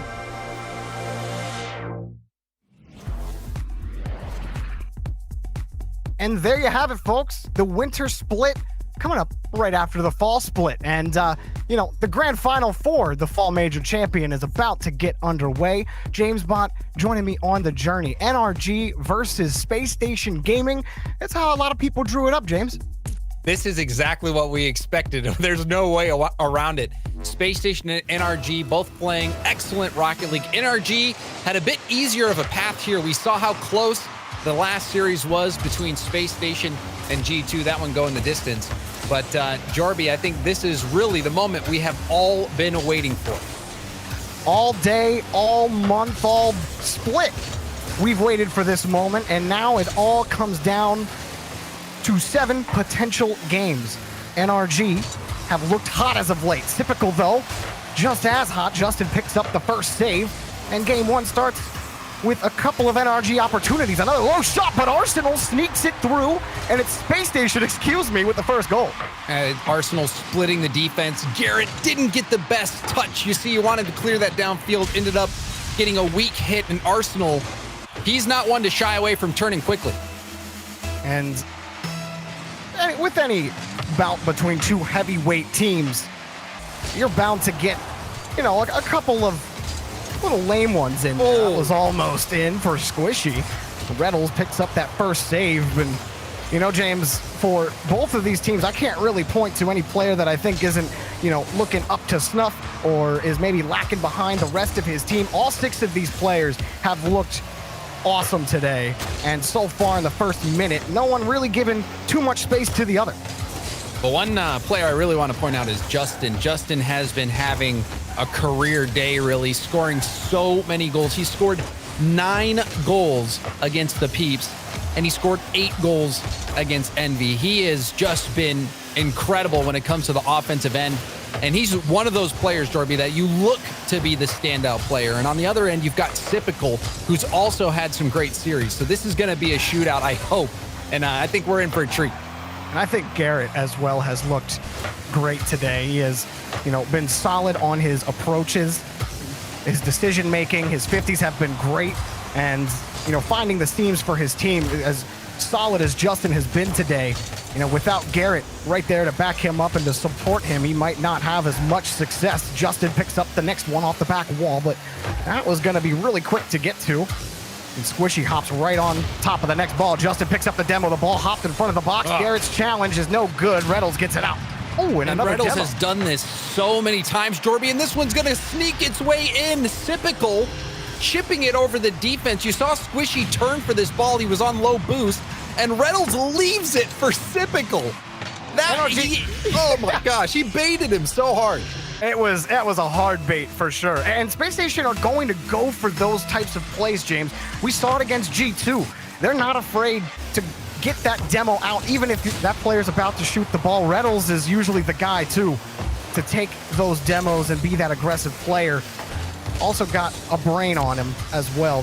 One of the reasons Space Station is so good, you have 3 highly capable players, 3 of the best players in the world right now. Or just, you know, we're still online, so I'll say in North America for now. But Justin, he's going to carry this out for NRG. It's taken back in by Space Station, who have just really had their way with the ball in the first half of game one. And one thing that's been really hugely positive for Space Station is Reddle's defense on the goal line. We've seen him in a couple situations where he's got an incredible 50 that he has to make in order to keep the ball out on the goal line, and he's done it multiple times. And so Reddle's having a great start. Really, all of Space Station playing very well in game one. Another carry out for NRG, but that's as far as they've gotten on their last several pushes. The NRG just trying to receive the ball, but Justin's clear, a little too far away from him. He comes back to the rebound. Typical turns it right back around. NRG, every touch onto the ball is a fight against a Space Station player. Garrett trying to stretch it even further. And this might be a chance for NRG. A nice little touch from Justin. Got the pass out to Squishy, and now they're feeling the pressure. NRG up, Garrett G, one tap. That's all he'll get for now, but NRG are set up on offense. Squishy sends it right back towards the box, sent away. And that was a barrage that we witnessed from NRG, but still SSG stood up to the punishment and was able to get this ball out. It's pretty incredible that NRG hasn't scored as Arsenal puts in the third goal for Space Station. This just has not worked out for NRG at all. Squishy got that first touch, but was unable to follow it up at all. Couldn't land quick enough on the recovery, and really he wanted a closer catch on that play if he's trying to slow that ball down, and I don't think he got the lightness he wanted on that last touch. So this game one getting away from NRG despite starting to put together some good pushes. Ooh. And that's always the danger with this Space Station team. Just so many demos and just attempts. Like, we don't even talk about sometimes how many attempts Space Station take. NRG always have to keep their cameras on a swivel 100% of the time, because the second they get lax in that concentration, you get taken off the field. Space Station's so tough to crack in the physical game. And I laughed because Arsenal had gotten the demo, went for the bump, forced a player to jump. Instead of rotating back, he turns around to go back after the keeper. That is gotta be frustrating for NRG. It wasn't too long ago. Ooh, Squishy. Tough angle for him to grab. We're pretty much in garbage time with 20 seconds left, and NRG going through the progressions and looking forward to game number 2. James, you talk about Arsenal and his, on that last set that he had. But remember when he led the league in demos not that long ago? Oh, that was interesting as Squishy gets the goal for NRG late. Yeah, that's true, Jorby. I mean, there's really not much to say about this goal other than it was kind of funny. Bouncing off the crossbar off Sipical and in. But you're right. You look at Arsenal as one of those players that is not afraid to get aggressive, go up and get those bumps, get those demos. We've seen him do a very good job today of passing.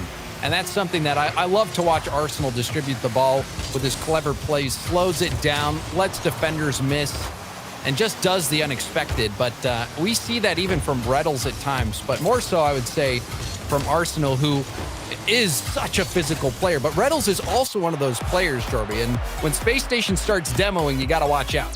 Yeah, NRG, tough to find any lanes when you just have bullets, charging across the pitch onto you. And, Garrett G talks about it all the time in interviews. Avoiding demos is one of the hardest skills to master at the pro level. They're going to have to contend with this for the rest of the match. They certainly are. And game one, all in favor of Space Station. I thought the defense from Reddles also stood out. He made multiple stops on the goal line. In situations where you normally expect a 50 on the goal line, you're going to lose it at least once out of all the times that we saw Reddles take the play. But he prevailed every single time. And then that presence of mind that he had to hit the brakes and allow Sipical to come in and chip that one goal from a distance. I thought that was a great play. The only goal that we saw from NRG was that last second goal that bounced off the crossbar and off themselves and in. So Space Station, they're in great form right now. They are. I think for NRG, James, it might come down to the follow-ups, to the second man for this NRG squad. If they can find quicker follow-ups, that's going to force Space Station to respect their positioning a little bit more. And then maybe they pull off on the demos a little bit. If you can adjust so that Space Station start pulling back on the rotation rather than constantly headhunting, then you might actually find some space in this set. But it starts with Arsenal and a beautiful double tap to kick off game 2. World class from Arsenal, gets up so quickly, and that read. perfect. Honestly, I'm speechless, Jordan. He's holding handbrake to even land, to keep his momentum going, jumps perfectly, so efficient on the boost, and to strike it from that angle with that pace. That is truly a world-class shot. Yeah, people have started to realize it lately. When I say lately, I just mean over the course of the split, how much of a mechanical monster that Arsenal is, where he made his name initially as a, maybe a demo specialist at first, just because he was picking them up so easily. Well, he's become one of the best players in North America at carrying the ball, putting the ball on target. You said it, James. Great card control overall for Arsenal, and another save. Garrett can't find net. And again, it's Reddles that denies it. Reddles has proved to be that backstop for Space Station against NRG. In game 1, he did it. Now in game 2, getting another difficult save. A demo again, but this time it's for NRG. Squishy. You see that second man, Justin? He didn't want to come up too far. Garrett was taking a little bit to come out of the rotation, wanted to collect that corner boost.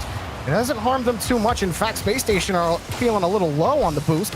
Arsenal picks up one of his corners, and Space Station have managed on defense, but the ball hangs in front of the box. Reddles recovers quickly on the back wall, and as soon as he sees that no NRG car is up, gets it out to midfield.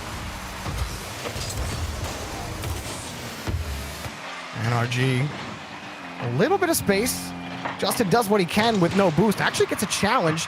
Squishy decides to come down on the play, and NRG again, they can't really find the follow-up. In fact, they can't find nobody in net. Squishy went to go collect a boost, and he got burned. Yeah, Squishy thinks he has time to go get this. He sees Garrett going for the 50, but knows he's got to immediately turn, and that was a bit of a hopeless situation. Squishy left holding the bag on defense, and that small window was enough. Typical getting that goal. And NRG, they don't seem to have any answers as Arsenal blasts a double tap off the backboard quickly after kickoff. And that's 6 goals for Space Station in 2 games to NRG's 1. Well, it will just say in the last 7 minutes. But there is no offense, James, from NRG. They have come out flat in this grand final. They can't get anything going against Space Station. Space Station has brought it all out. Defense, offense, everything. It's right there. Space Station, even the demos have been in favor of them. And Arsenal, he's really stepped up offensively. We saw Typical do a lot of the scoring earlier, but right now Arsenal has been such a deadly attacker. Oh, getting even just that little play right there, getting it by Justin, it just forces Squishy and Garrett to realign, reposition. That wastes more time to try to get a push going on offense. And Squishy recovers off of Reddle's touch. But just nothing working. No boost for NRG. Well, they pick up some tanks now. Maybe this can help them push. But they can't hold on to the ball either. And as soon as they get something, well, they get demoed. And now Space Station are reading them on the hard clears and pull off again. Arsenal will just launch it. Trying to find a dunk, and we're playing a little bit of volley. Here's the shot. It does never come. Excuse me. It never comes, as Reynolds picked up the save, and now Space Station take it back. NRG, they just can't seem to find their rhythm. Space Station has been smothering them. You know, it's a bit like what NRG was doing to the Peeps earlier today. You get them behind on a boost deficit, and you make it tough. But now a window opens up, and Justin will get this first goal.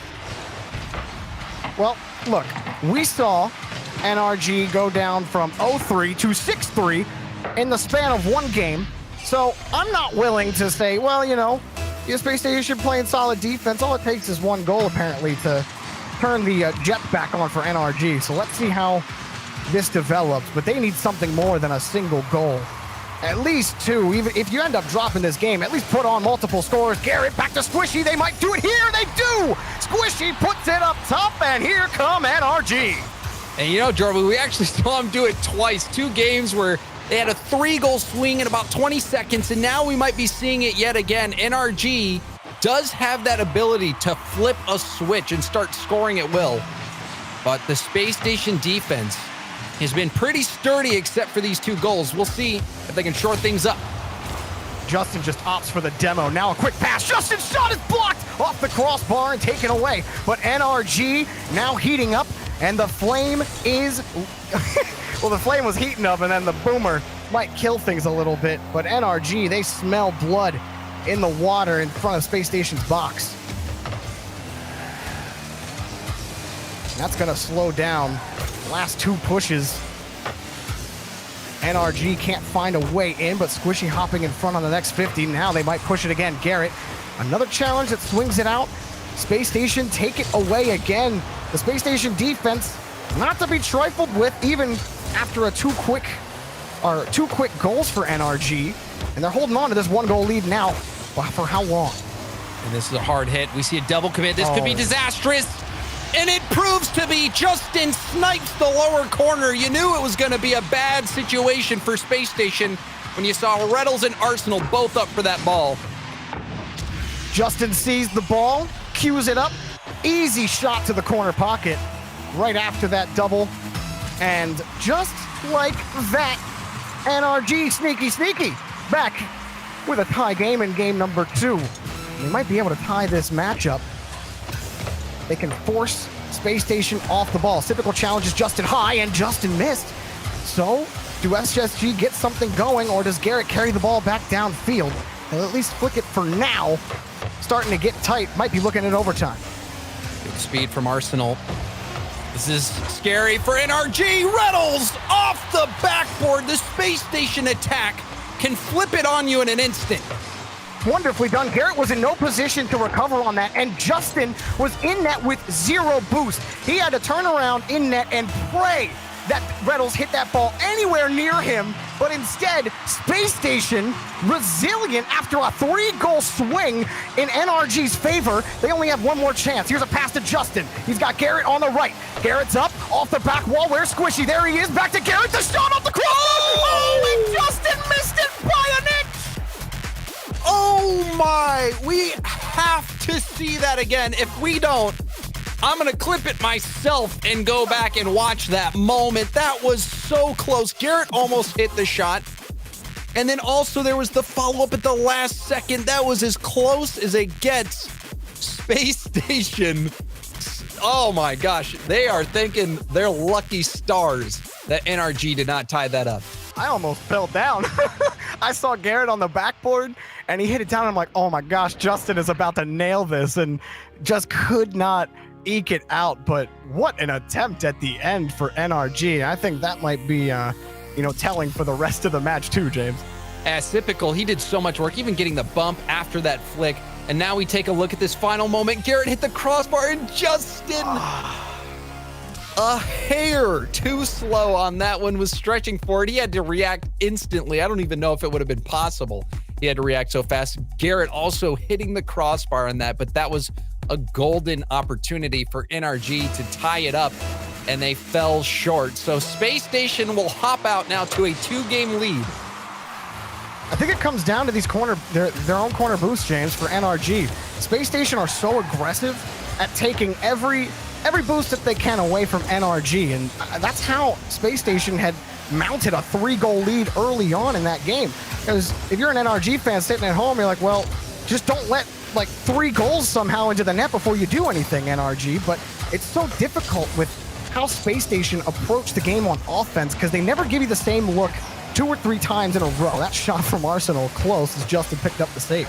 And not only that, there's only so much you can do on defense. Sometimes people shoot it so well that there's no hope. And we saw Arsenal do that. So Space Station, they're just showing up. This is it. This is the grand finals. And with points doubled, extra money on the line, this is the most pressure that these players have played under in quite some time. And Space Station is handling it wonderfully. Now, just no chance for NRG to carry the ball. They do want to carry this. The Space Station have been all over them on the read, and typical. Excellent pull-off on the last challenge, too, on Justin. Will keep NRG locked in the corner. Again, another carry. As soon as Space Station see they have space, they take advantage. Justin, another booming clear. NRG need a little bit of time to pick up some boost. Squishy will now advance on the next challenge. Gets around the ball quick, but Space Station there. Justin on the rebound. It's going to be far. And now Reddles flips it right over Garrett. Space Station get out on the last attack. But here comes Squishy for one more. Off the backboard, the double save for now by Arsenal. And Reddles and Typical trying to get back to this ball. Justin pulling off on the challenge. Now he's got control. Ground hop air dribble. He gets bumped out of the way, leaving Arsenal in a tough spot, but he handles it for now. Garrett G next on the ball. NRG will not relent on the orange half. They want to keep this ball as close to the box as possible. What a fake by Justin. Stays under it, tries to get Arsenal to bite, and he can't. Garrett trying to keep it away. NRG trying to pull out every mind game in the book to get by SSG on defense, but they can't. They're trying it. Air dribbles, double taps, fakes, everything. They are throwing at Space Station, and it's not working. This Space Station defense is not budging. There's another save from Arsenal. A dude is playing. He's absolutely peaking right now. Here, Reddles gets a good 50, and Typical is quick onto that ball. But still, NRG have been good enough on the challenges. This might be SSG's chance for a goal. Reddles is up. He went for the read on Squishy, and that's going to make things awkward for NRG on the clear out. That one might be their chance to get it, but Reddles takes it away again. James, when was the last time NRG got by the midfield line? Well, I mean, they had an extended assault just moments prior to this that Space Station was able to keep out. Now it's Space Station's turn, and NRG is doing the same. Just feels like Space Station get like 5 opportunities off or just catch the ball every time before they get back, and there's a shot saved again by Justin. Well, with what NRG did to Space Station returned the favor with a flurry of shots of their own. Settle down for a second.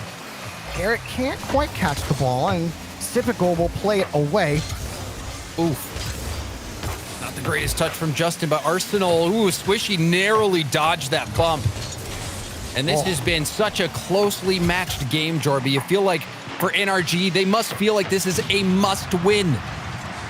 Demo opens up the space, and that opened up a potential opportunity, but there's no goal. Typical tries to keep it in play. Quick there was Reddles, but the shot's too light, saved by Justin. Now midfield again. Space Station holding on to this ball for about a minute plus. Garrett looking for a way out. There's none. Reddles is there. Squishy, does he find a way out? Well, he's out of boost. He stays with it, and Garrett's right behind him. NRG do get out on that try. Now Typical flips it back over. Nothing again. Justin flips quickly. Arsenal keeps NRG at bay, but NRG finally gets some breathing room on the orange half. Good luck from Garrett. Justin, that shot was a bit high. And you've got to wonder who's going to crack open this defense. Both teams have been airtight to this point. The Space Station have to manage this corner perfectly. 150 goes the wrong way, and the ball could end up in your net. That pass from Garrett connects with Justin. Reddles has no boost, just hopes for a powerful clear. Squishy actually pulls off here, and Typical got the read on him. I mean, this is like 5D chess. Every time players get behind each other, and here's Typical back to Arsenal. Hang on a second, Space Station, no goal, but Reddles, the third man, now creeps forward. Garrett G, long ball to Squishy. He's got a little bit of boost, but can't put the ball on target. We got overtime. Wow, even in those final moments, we saw a few last haymaker attempts from Space Station and NRG, and now we've got a 0-0 overtime. It has been a gridlock, and now the shot far post will get denied. It's 5D chess. Mind games all over the place. Every time there's a catch by either team, they're always trying to, fake the other guy out in multiple different ways. The levels of mind games is getting to like level 4, level 5 in terms of how far into the future you're trying to read. These are two world-class teams going at it right now, and Typical bombs another one. How is game 3 gonna end? It couldn't possibly live up to the build-up that these defenses have given us. Who knows, Jorby, but one thing's for certain is that NRG would find themselves in an almost impossible situation. Space Station playing this well, up 3-0. This is a must-win moment for NRG, and you can tell they feel the pressure. Both teams not wanting to concede an inch. Trying to find their way through. NRG sweep around. Garrett and Justin trying to punch a hole through Space Station. They want the ball, they want midfield, they might get the goal from Garrett. He picks that up, and Arsenal trying to stay behind it. Justin misses, Squishy's there, goal for NRG! Garrett with the wave dash here. He gets the pass, gets the bump, and Justin, instead of going for the shot, bounces it out, has full faith in Squishy. And it took a creative play. The wave dash, pass, bump, all in one motion from Garrett. That is what cracked open the defense for Space Station. And NRG stay alive in this series. And Jorby, you felt like it was going to be over unless NRG got the win, and they did it. I felt like that could have been a 15-minute overtime with how regulation went. I mean, and there was so many different things that both teams had tried, you know, like sneaky passing plays. That last one from Garrett with the little wave dash pass, but they also had some long clears downfield. They tried demos, they tried fakes, they tried double taps, they tried forcing you down on your boost. They tried to win the battle of attrition, but this is literally 50-50, man.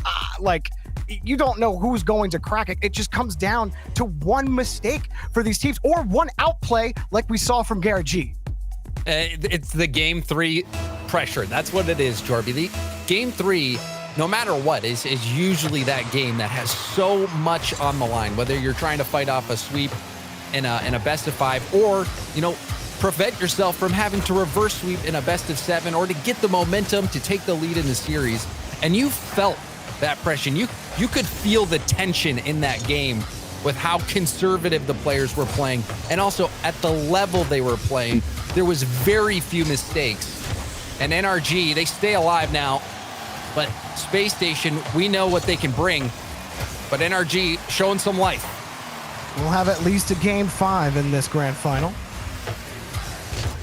Space Station, they started off on some defense at the start of game 3. And now NRG would like to play more of the same, but instead Arsenal was found downfield in a hard, long passing play. It's broken up at its end point. And another challenge for Typical will go by the wayside.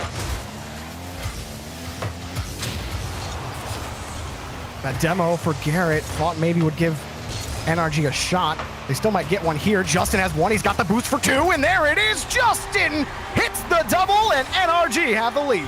So economical with his boost, the perfect tap, just has to feather. He still had a bit left in the tank, ended up using it right at the end. But Justin, it is so fun to watch him. He truly is a special player. You talk about players that just make your jaw drop. Justin is that guy. He's already done it multiple times in his career, in live events, and plays like that. It's just so smooth.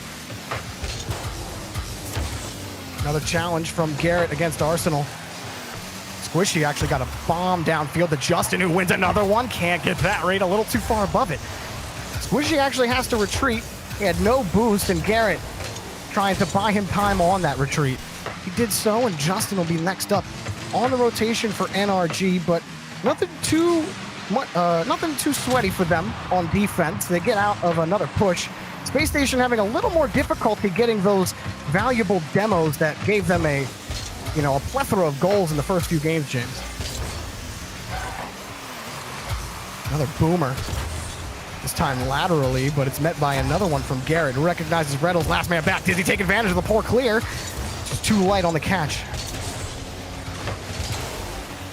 Squishy getting bumped, and Typical will now land with the ball. And just flick it out to the side, but it feels like everything has just really settled down. Both teams are just expecting the other to go for some kind of crazy dribbling play to fake them out, so everyone's just sitting back and like letting the first man go forward and hope that they just give it up. Taking a lot less risks, that's for sure, but Space Station, they had so much offense early on, but NRG has picked up the pace. They've been matching the speed of Space Station, forcing Space Station back. And Space Station hasn't been able to get as many as those demos or boost starve NRG to the point where they can have some room to work with. And it's been working very well for NRG. They keep that pressure on, and now they have another opportunity as this counterattack's coming in. We're going to see more of those passing plays develop. if this much space keeps being given by both squads, and now NRG are in a tactical retreat, keeping Space Station at bay. Everyone shades to the left on Space Station, and Arsenal buys time on his last challenge.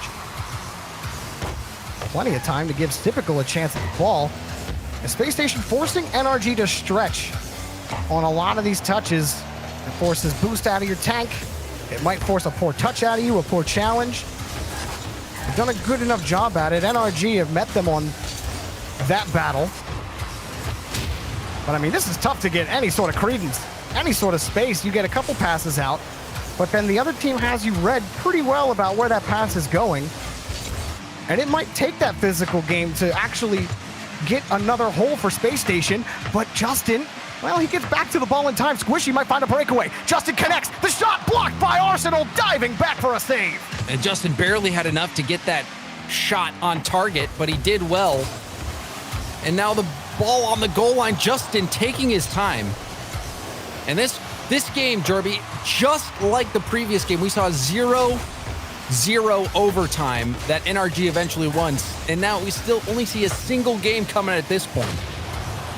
Or single goal, rather, coming. Space Station haven't really gotten a ton of opportunities. I mean, the shot count's even, 6 for 6. And, I mean, this is what you're seeing. You're just seeing good challenges in midfield from both squads. Passes cut off, but not only that, the intelligence on the pitch, James. Every player knows exactly when to pull off of a challenge, knows when to fake on the dribble, and Justin comes on the backside to save NRG and maybe tie this match up. Reynolds gets over one. Here's Arsenal, but Squishy cuts it off. Time expires, and all we wait is for the ball to touch the ground, and there you got it. 2-2 in the match now, grand finals. Space Station got off to such a hot start in the first 2 games. They looked like the better team, but they have cooled off. NRG taking 2 1-0 victories back to back. And we even saw in this final moment, Arsenal got that demo. He was the lead man, went upfield and got the demo. I thought that would be the opening, and I would love to know if it was just a miscommunication or if there wasn't enough boost on the player that was dribbling it downfield. But they had the chance there. Space Station, they've been forced to play so much defense against this NRG offense that's been surging in these past 2 games.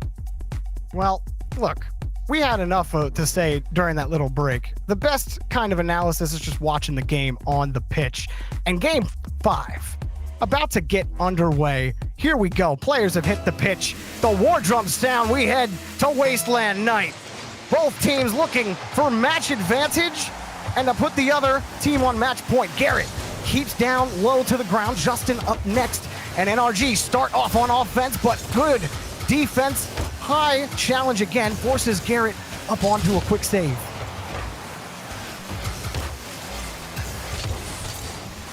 Reynolds just pops that ball away. Justin already downfield, will be taken away by Sipical. Sipical very solid to keep that ball out, as NRG a couple of times now in this opening drive. As Justin takes another pass. Garrett, is he the next up? Yes. He got to the challenge, but Space Station defense holds on. In fact, they might catch NRG back a little bit, but Justin buys time and gets the ball back to Squishy, who has to make another challenge. Typical drops in front of it. Garrett barely gets the touch, and Justin takes it away. I don't know how Garrett got that save. And the space, a huge bump from Arsenal. Squishy didn't see him coming. And Arsenal, with the physical play, ends this drought for Space Station. He bores a hole through Squishy's car and absolutely obliterates the goal line. That is marquee Space Station right there. NRG left asking how to score, because the post certainly doesn't want to let him. Arsenal, we've seen him be physical so much in the past, and he almost got the demo that opened up last game for him. So Space Station, they start to stabilize. You can tell, though, they're still reeling a bit as they've been caught back. Even the play before that, the ball was bouncing right out in front of net, and no one from Space Station was there. So you can tell they're playing a bit more hesitant than they were when they first started. Yeah, NRG getting close to connecting on some of those long passes, too, where, you know, the longer a pass travels, the higher the risk becomes over time. You want to keep those passes at a reasonable distance, and if Space Station are still giving NRG tons of space, those challenges are not going to afford SSG any kind of comfortability on defense, though they do get the next save. And Sipical pulls out, and Justin and Sipical were both trying to fake each other out on that challenge, and it ended up just turning into a regular challenge. Now SSG tried a quick move on Squishy, and it's bumped right back into Garrett, who wants Squishy downfield, but Sipical gets up quickly. The aerial battle in midfield, absolutely ridiculous. Ace combat back around. Garrett picks it back up to the corner. Those were back-to-back 50s from Garrett that were spectacular. Now another challenge. Garrett has been very good getting those 50 wins that set his team up for a scoring opportunity. We even saw that bump play that he had in overtime to get the goal and the win for NRG, and that really was such a huge moment in this series. To think if NRG lost that game, we might have even seen a 4-0, but that battle back in game 3 due to Garrett and his savviness when he's so close in those small ball situations, that has allowed NRG to excel later in the series. The third men of both teams, they've been put in really tough spots to buy time for their team, and they've been able to do it. Not only that, but also get the ball back to the first returning player on the rotation back, and finding that pass out and not really just giving the ball back and forcing your team into a dangerous rhythm on defense. Garrett especially, you talked about his 50s in front as first man, but also on the backside as third man. Garrett has bailed NRG out of a lot of tough situations, and they've had a couple nice carries here, but can't really find a lot of pressure in front of Space Station's box. Midfield has been contested. I can't really say that it's been one team's or the others in this game, but this means everything for NRG. They have to find a way out and a way to get some consistent offense going in this final minute. That's a good teamwork clear there by NRG. Quick 1, 2, 3 to get it out, but they're using up a lot of boost. It's a panicky situation. And hop right by Squishy, but Justin picked up the last save. Garrett the whole way back, sitting under half boost.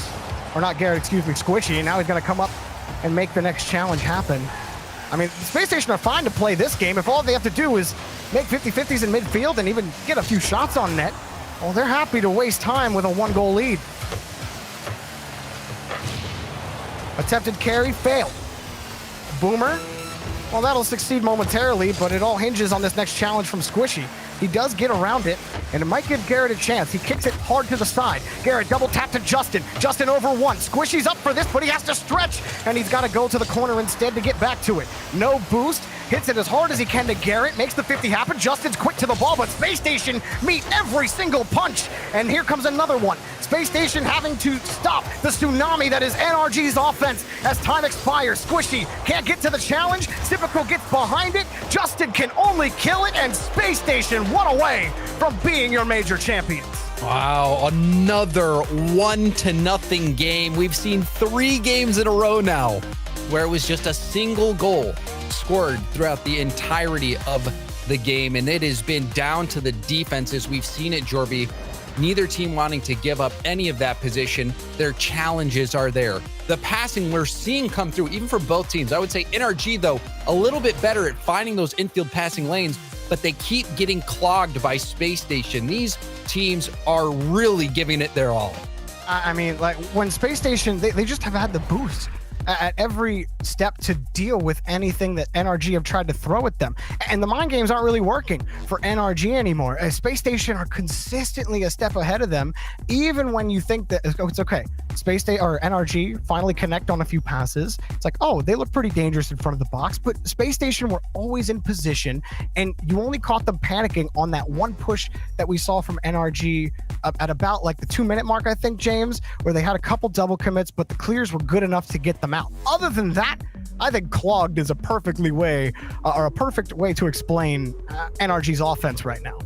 And then also just the speed. It's the speed from both ends has made it really challenging for either one of them to really get a quality shot on net. Every time that shot comes out, someone is there. You might have a little bit of space to pass. We've seen Space Station give up a bit more space than they were in the earlier games, but still they're finding ways to get that little chip, slow it down, and get it past the NRG offense for a few tries of their own. But this one really has been so close, Jordan.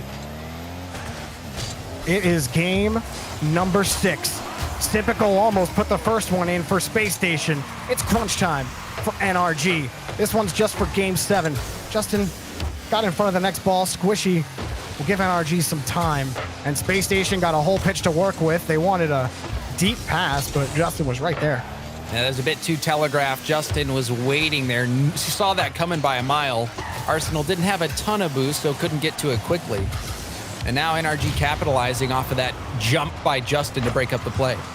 Squishy pops that out to Garrett nicely, who also goes high with the ball. Squishy grabbed the boost and took the shot, but it's saved.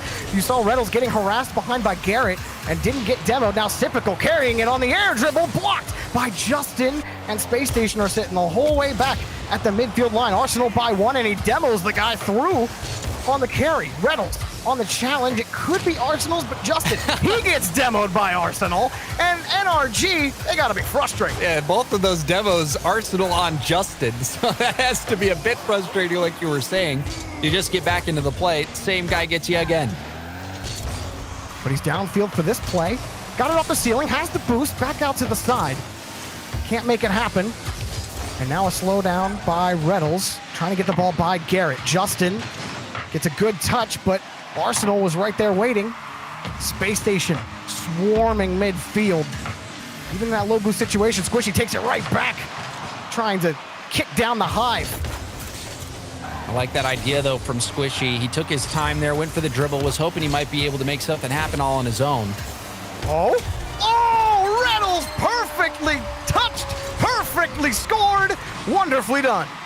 Squishy was in net, he had 100 boost, and he didn't make the best read on that ball. Reynolds had it off the backboard. Squishy needed to get behind it. I don't know what he was thinking in that situation. That was a tough ball for him. And now Space Station, when they only need one more game to claim the title, get a massive goal at the hands of Reynolds. And they held on to a 1-goal lead for a long time last game. So Squishy, he hopes Garrett can do a lot with this and no boost. All he can do is roll it back around. And NRG, even their positioning, Squishy has to use a lot of boost there to retreat. And both Justin and Squishy were sitting up above midfield when there was no guarantee with Garrett on low boost that he was going to get a pass out on that challenge with how fast he was traveling. But Garrett leaves that for Justin off the ceiling, and he's going into full retreat as Squishy has to take the boomer. Arsenal, who is having an MVP performance in this grand final, takes another one downfield again and gets a bump on the backside. You look up value in the dictionary and Arsenal's picture will show up next to it, because that's what happens every time he gets behind the ball. Even after he leaves the ball, Arsenal is finding ways to disrupt, harass, and smother NRG on both sides of the pitch. Here's another one downfield. Space Station still continue to pummel this NRG team. NRG struggling to win a 50. Yeah, Space Station, they see the finish line. They've got the lead. We've seen 3 1-0 games in a row. We might see another one here, and it might be the game that clinches the title for Space Station. Justin gets behind one, but Arsenal gets behind it on a little wave dash. Stops for Typical. And NRG in full retreat again. Garrett stopping a quick counterattack from Space Station. Typical gets demoed here by Squishy, but Justin still doesn't have any space to do anything. Garrett gets a demo far downfield. That pass back to Garrett. That long redirect won't go anywhere. Squishy harassing Typical. Now Justin wants this, but he can't get back to the ball. Space Station are all over it. Arsenal, he's got the backboard covered. Garrett G, it's way over his head. Squishy tries to get this ball up, but he's got no boost. Good luck winning that challenge. Forces Justin back over to the corner. More time wasted off the clock. Typical looking for insurance. He got it! Space Station gaming up by 2! Justin was racing back for this. He lost possession. Typical takes it over. Justin cleared it right back into him. That hit was disastrous for Justin, but Typical had every angle covered. And now we're approaching the final 30 seconds. Space Station up by 2. and each goal has been so difficult to come by. This is going to be tough for NRG.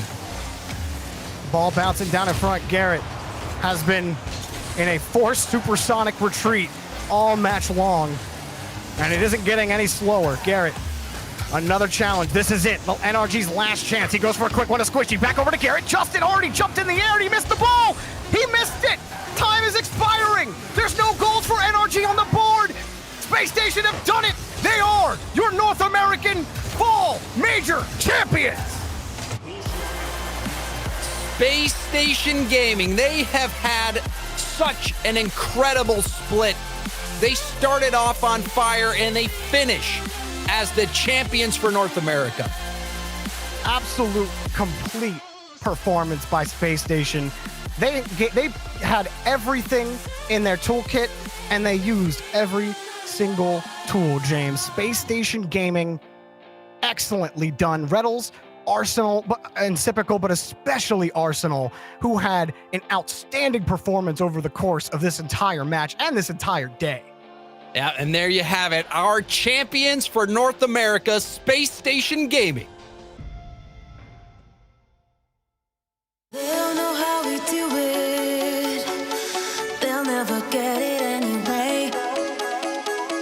Conquering the impossible. All with a smile on our face. We work hard. We play harder. We push 12 shots from Rogue to the 4. Space Station, 2 demos come out. It was Kronovi on Typical and Arsenal on Kronovi, but Arsenal's going to get a second touch and no one to be found for Rogue. Another pinch, this time off the woodwork into your own goal, and the lead that they had fought so hard to gain is gone in an instant. 2 goals straight, 2 kickoffs, and Space Station's back on top. And right now, Space Station. How about Arsenal? Was covered by his teammates. So right now, the Eaststar expectancy. Maybe Space Station Game will go for a little bit more individual brilliance. Here we go. One more time. Get forward to block. Memory still around. Typical clears. It can be caught by way. Wins for the Arsenal! And it's worked! 0 seconds! A lot of individual play now suddenly starting to become the main difference. Oh It's my. beast mode. He's out of position. And he's put the ball in his own net. Onto the wall, back into the mid. Reynolds will just crank one from the midfield, and a redirect from Typical scores the first goal of the series. Interception from Typical out to Reynolds. Turns this around, 1 touch, 2 onto the backboard. Shot from Typical, up and down.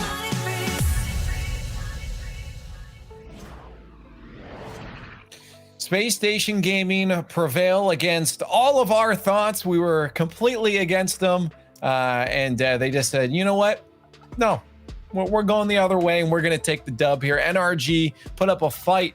In the end, it looked like it might have been quick, Subi, but Space Station Gaming eventually capitalized and took the dub. Yeah, it just seemed like the moment NRG realized they were in a series, they were already down 2 games. And at that point, it was game over for them. There's no coming back, especially with how hot SSG were playing. They played perfect Rocket League. They made almost no mistakes that entire series. That Garrett G play, though, in that Game 3 overtime, he beats 2 out on a 50-50, then gets a bump, and I'm like, all right, we got energy back. They're into this series. They win 2 straight, but that didn't matter. Then Arsenal comes out, everyone calling him the MVP of this final, played out of his mind. Reynolds with a double tap. This was a defensive series, and it came down to quality shots like that, but Space Station, they prevail once again. Yeah, no, I wonder what happened. Like, you know, NRG, even Sizz talked about it. He's like, you know, we love coming off this match. We like doing this back to back. It's energy. I'm wondering if we felt maybe, Stubby, that NRG did lose a bit of momentum and they did lose that focus, because Gibbs mentioned there that, you know, okay, Garrett, look, he's popping off again. So we know they're still got that energy in them, but I'm wondering if those tanks ran out just a little bit too late. Yeah, it's like they almost like spent all their money earlier in the day and didn't have anything left at the end, you know, like didn't save up for dessert. And grand finals, they got outclassed by a mile. But hey, they played a great day, and just at the end, the better team won. We were all wrong, and we're all men enough to admit that, hey, we were wrong, and the better team came out victorious. I didn't think it was going to be that far. I didn't think SSG was really going to propel themselves that far ahead of NRG. It just seemed like, hey, this is going 7 games, not SSG is going to run the field with them. But we saw it. Demos were all over the place. Space Station, nearly 5 demos per game throughout that series. They wanted to go for those demos. They did it early, and we saw the difference there.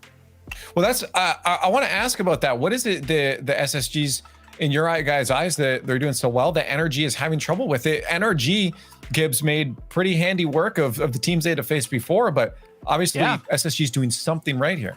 I'm not really sure. Like, I think it's more of how they were pretty surprised as the third man of NRG would be like, oh, Space Station's back on the attack once again.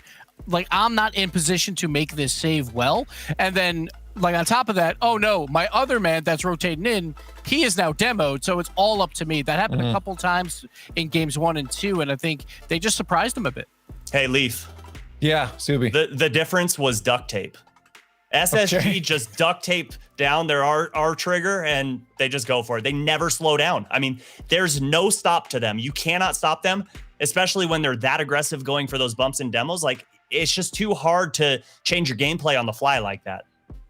Well, we're going to find out if it is indeed duct tape because Reddles is on the line to talk about SSG's victory. Reddles, off the bat, congratulations. Thank you, Leaf. I appreciate it. You seem pretty ecstatic right now, yeah? A little bit. pretty. You also look exhausted, though. That take a lot out of you? I'm on 3.5 hours of sleep. Oh, yeah, my. It was a rough day. Pounded out 2 Starbucks cold brews this morning, and yeah, been going since then. You're about to run out of juice. We're not going to hold you here long, but that I was going to say is that's the secret. Then it's not the duct tape, or did you guys modify the controllers so it just goes the whole time? It's a little trade secret. We can't say that on stream. That's fair. All right, so you played 2 really hard-fought series today. Who was harder, NRG or G2? Yeah, definitely G2. NRG, we were, after game 1 and most of 2, we were too confident. We kind of got out of control. That's really, and I don't mean to be rude, but that's the only reason we lost 2 games. That should have probably been a 4-0. But G2 is, yeah, they're probably the second best team in NA. It would be Envy, but they can't really keep their cool, and their mental is little down there. But it was a good day. 2 really good teams. Absolutely. And I'm just going to take a moment to just say congratulations, not only to you, but Arsenal, Sypical. It's been an honor to see you guys climb through the ranks of the rival series and get to see where you guys are today. It's like watching your kids grow up, and it's hard to pick your favorites out of all of you. But just tell me when you guys knew that you had that series in the bag. You said game 2, but when did it really cement inside of all of you to where you started celebrating in the comms? Definitely after my double touch on Neo. That was kind of the hypest moment of the day, probably. That's the first time, maybe the second or third time I've ever heard Sypical scream. He's a pretty quiet kid, but he got really hyped today, so it was fun.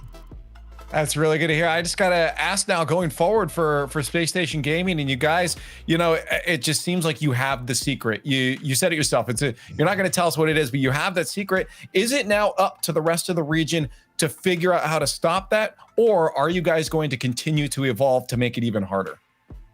We're definitely not going to be complacent. We were the best team in the world beginning of the split. We got complacent, turned to maybe 5th. It was bad. We knew we were still the best team or had the potential to be the best team. We just weren't really grinding as hard as we needed to be. This time we're not letting our foot off the pedal. We are gonna be the best team in the world for the next probably year or so. All right, we got a timeline now. We know how long this dynasty is lasting for. Space Station Gaming looking for a year or so of domination. Reddles, congratulations again, and go share these congrats with the rest of the team from us as well. You guys earned it, and now go get a nap. Thank you, Leaf. Congrats, bro. And there's Reddles from SSG. Again, you could see it. I mean, he told you he also was on no sleep, but he looked exhausted. He did. Yeah. At the end of it. It just goes to show you how much mentality goes into this game. Sure, you can be a great player and super dynamic up and down the field, but if you don't have that Rocket League wisdom, you're not making the grand finals. And all 6 of those players that took the field, it's a lot of brain power to be there. Now we just got to get a boat, get BDS and Space Station on it. Me and Johnny Boy will battle it out. He'll take Space Station, I'll take BDS, and we'll see who wins. That's amazing. I feel like this is something that's making me realize even more and more that I'm never, ever going to even get close to the level of these guys, is that I feel like the fact that he was playing on that, like that little sleep means he probably just started to hit like pure instinct mode, like primal mode. And that means it's just reflex. And I think, speaking on behalf of all of us here, we'll never have that primal instinct reaction. Hey, okay, Grandpa over there. Oh, dang it. I won't have it for sure. All right. Yeah. But let's take a look back at their day now and stop feeling sorry for ourselves. Take a look at Space Station's journey throughout the day. NRG came through the top to get to the Grands to give them a challenge. Their day was a little bit quicker, whereas Space Station with a quick burst of energy was fought by G2 Gibbs in the middle of that bracket. A little bit of a hurdle there. That was a bit of a tough one there, Space Station. We just heard it saying G2, the number 2 team, and then they win 4-2. Should have been a 4-0. That's what Space Station is saying. That is what Reynolds is saying, but they get the win either way. Huge congrats to them. We were waiting for that big win, and that was Regional 1, and now it's like, all right, now we're on that next level. Now we're at the major, and they get that win. Now the next thing is when we get an international major, we'll see if they can step up. Yeah, no, that was quite the performance, but it puts themselves in a really good spot points-wise. So let's take a look at the points after the fall split now. SSG is sitting pretty. NRG still looking pretty good as well, and it's not quite that gap that we saw over in a region like Europe, Subi. It is definitely still a tight fight for those top spots.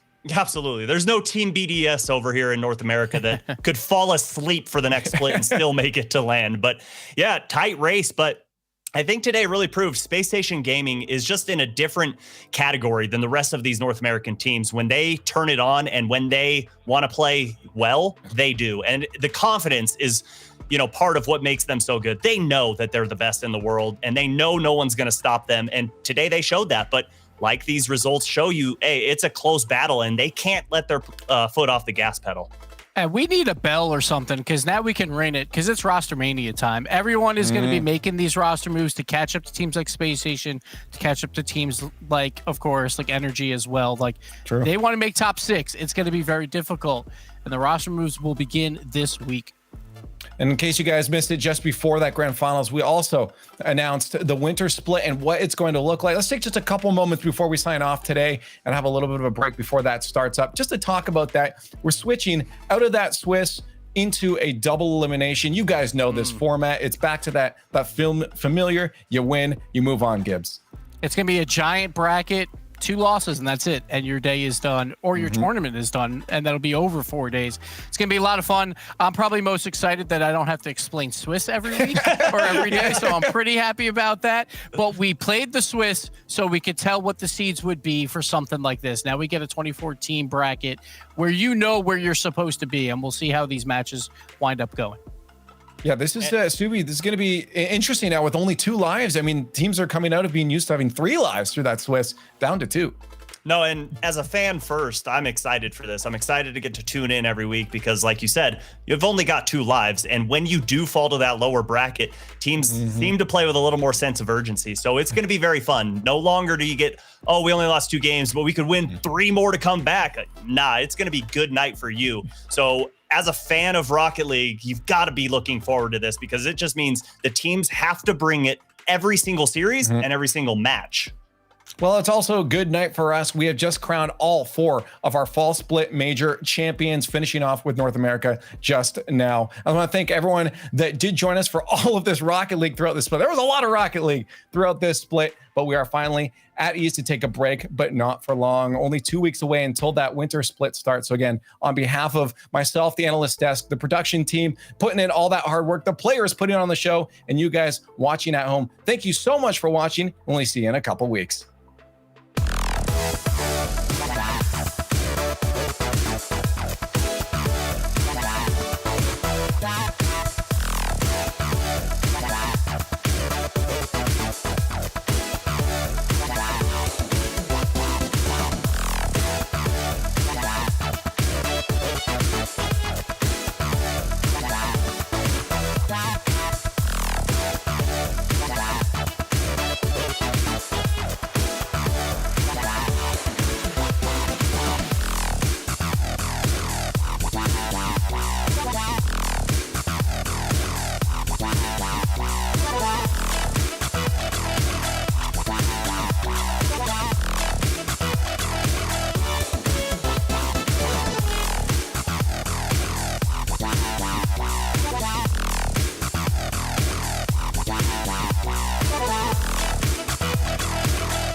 After many hard-fought matches, moments of triumph, and tastes of bitter defeat, the dust of the RLCS Fall Split has finally settled.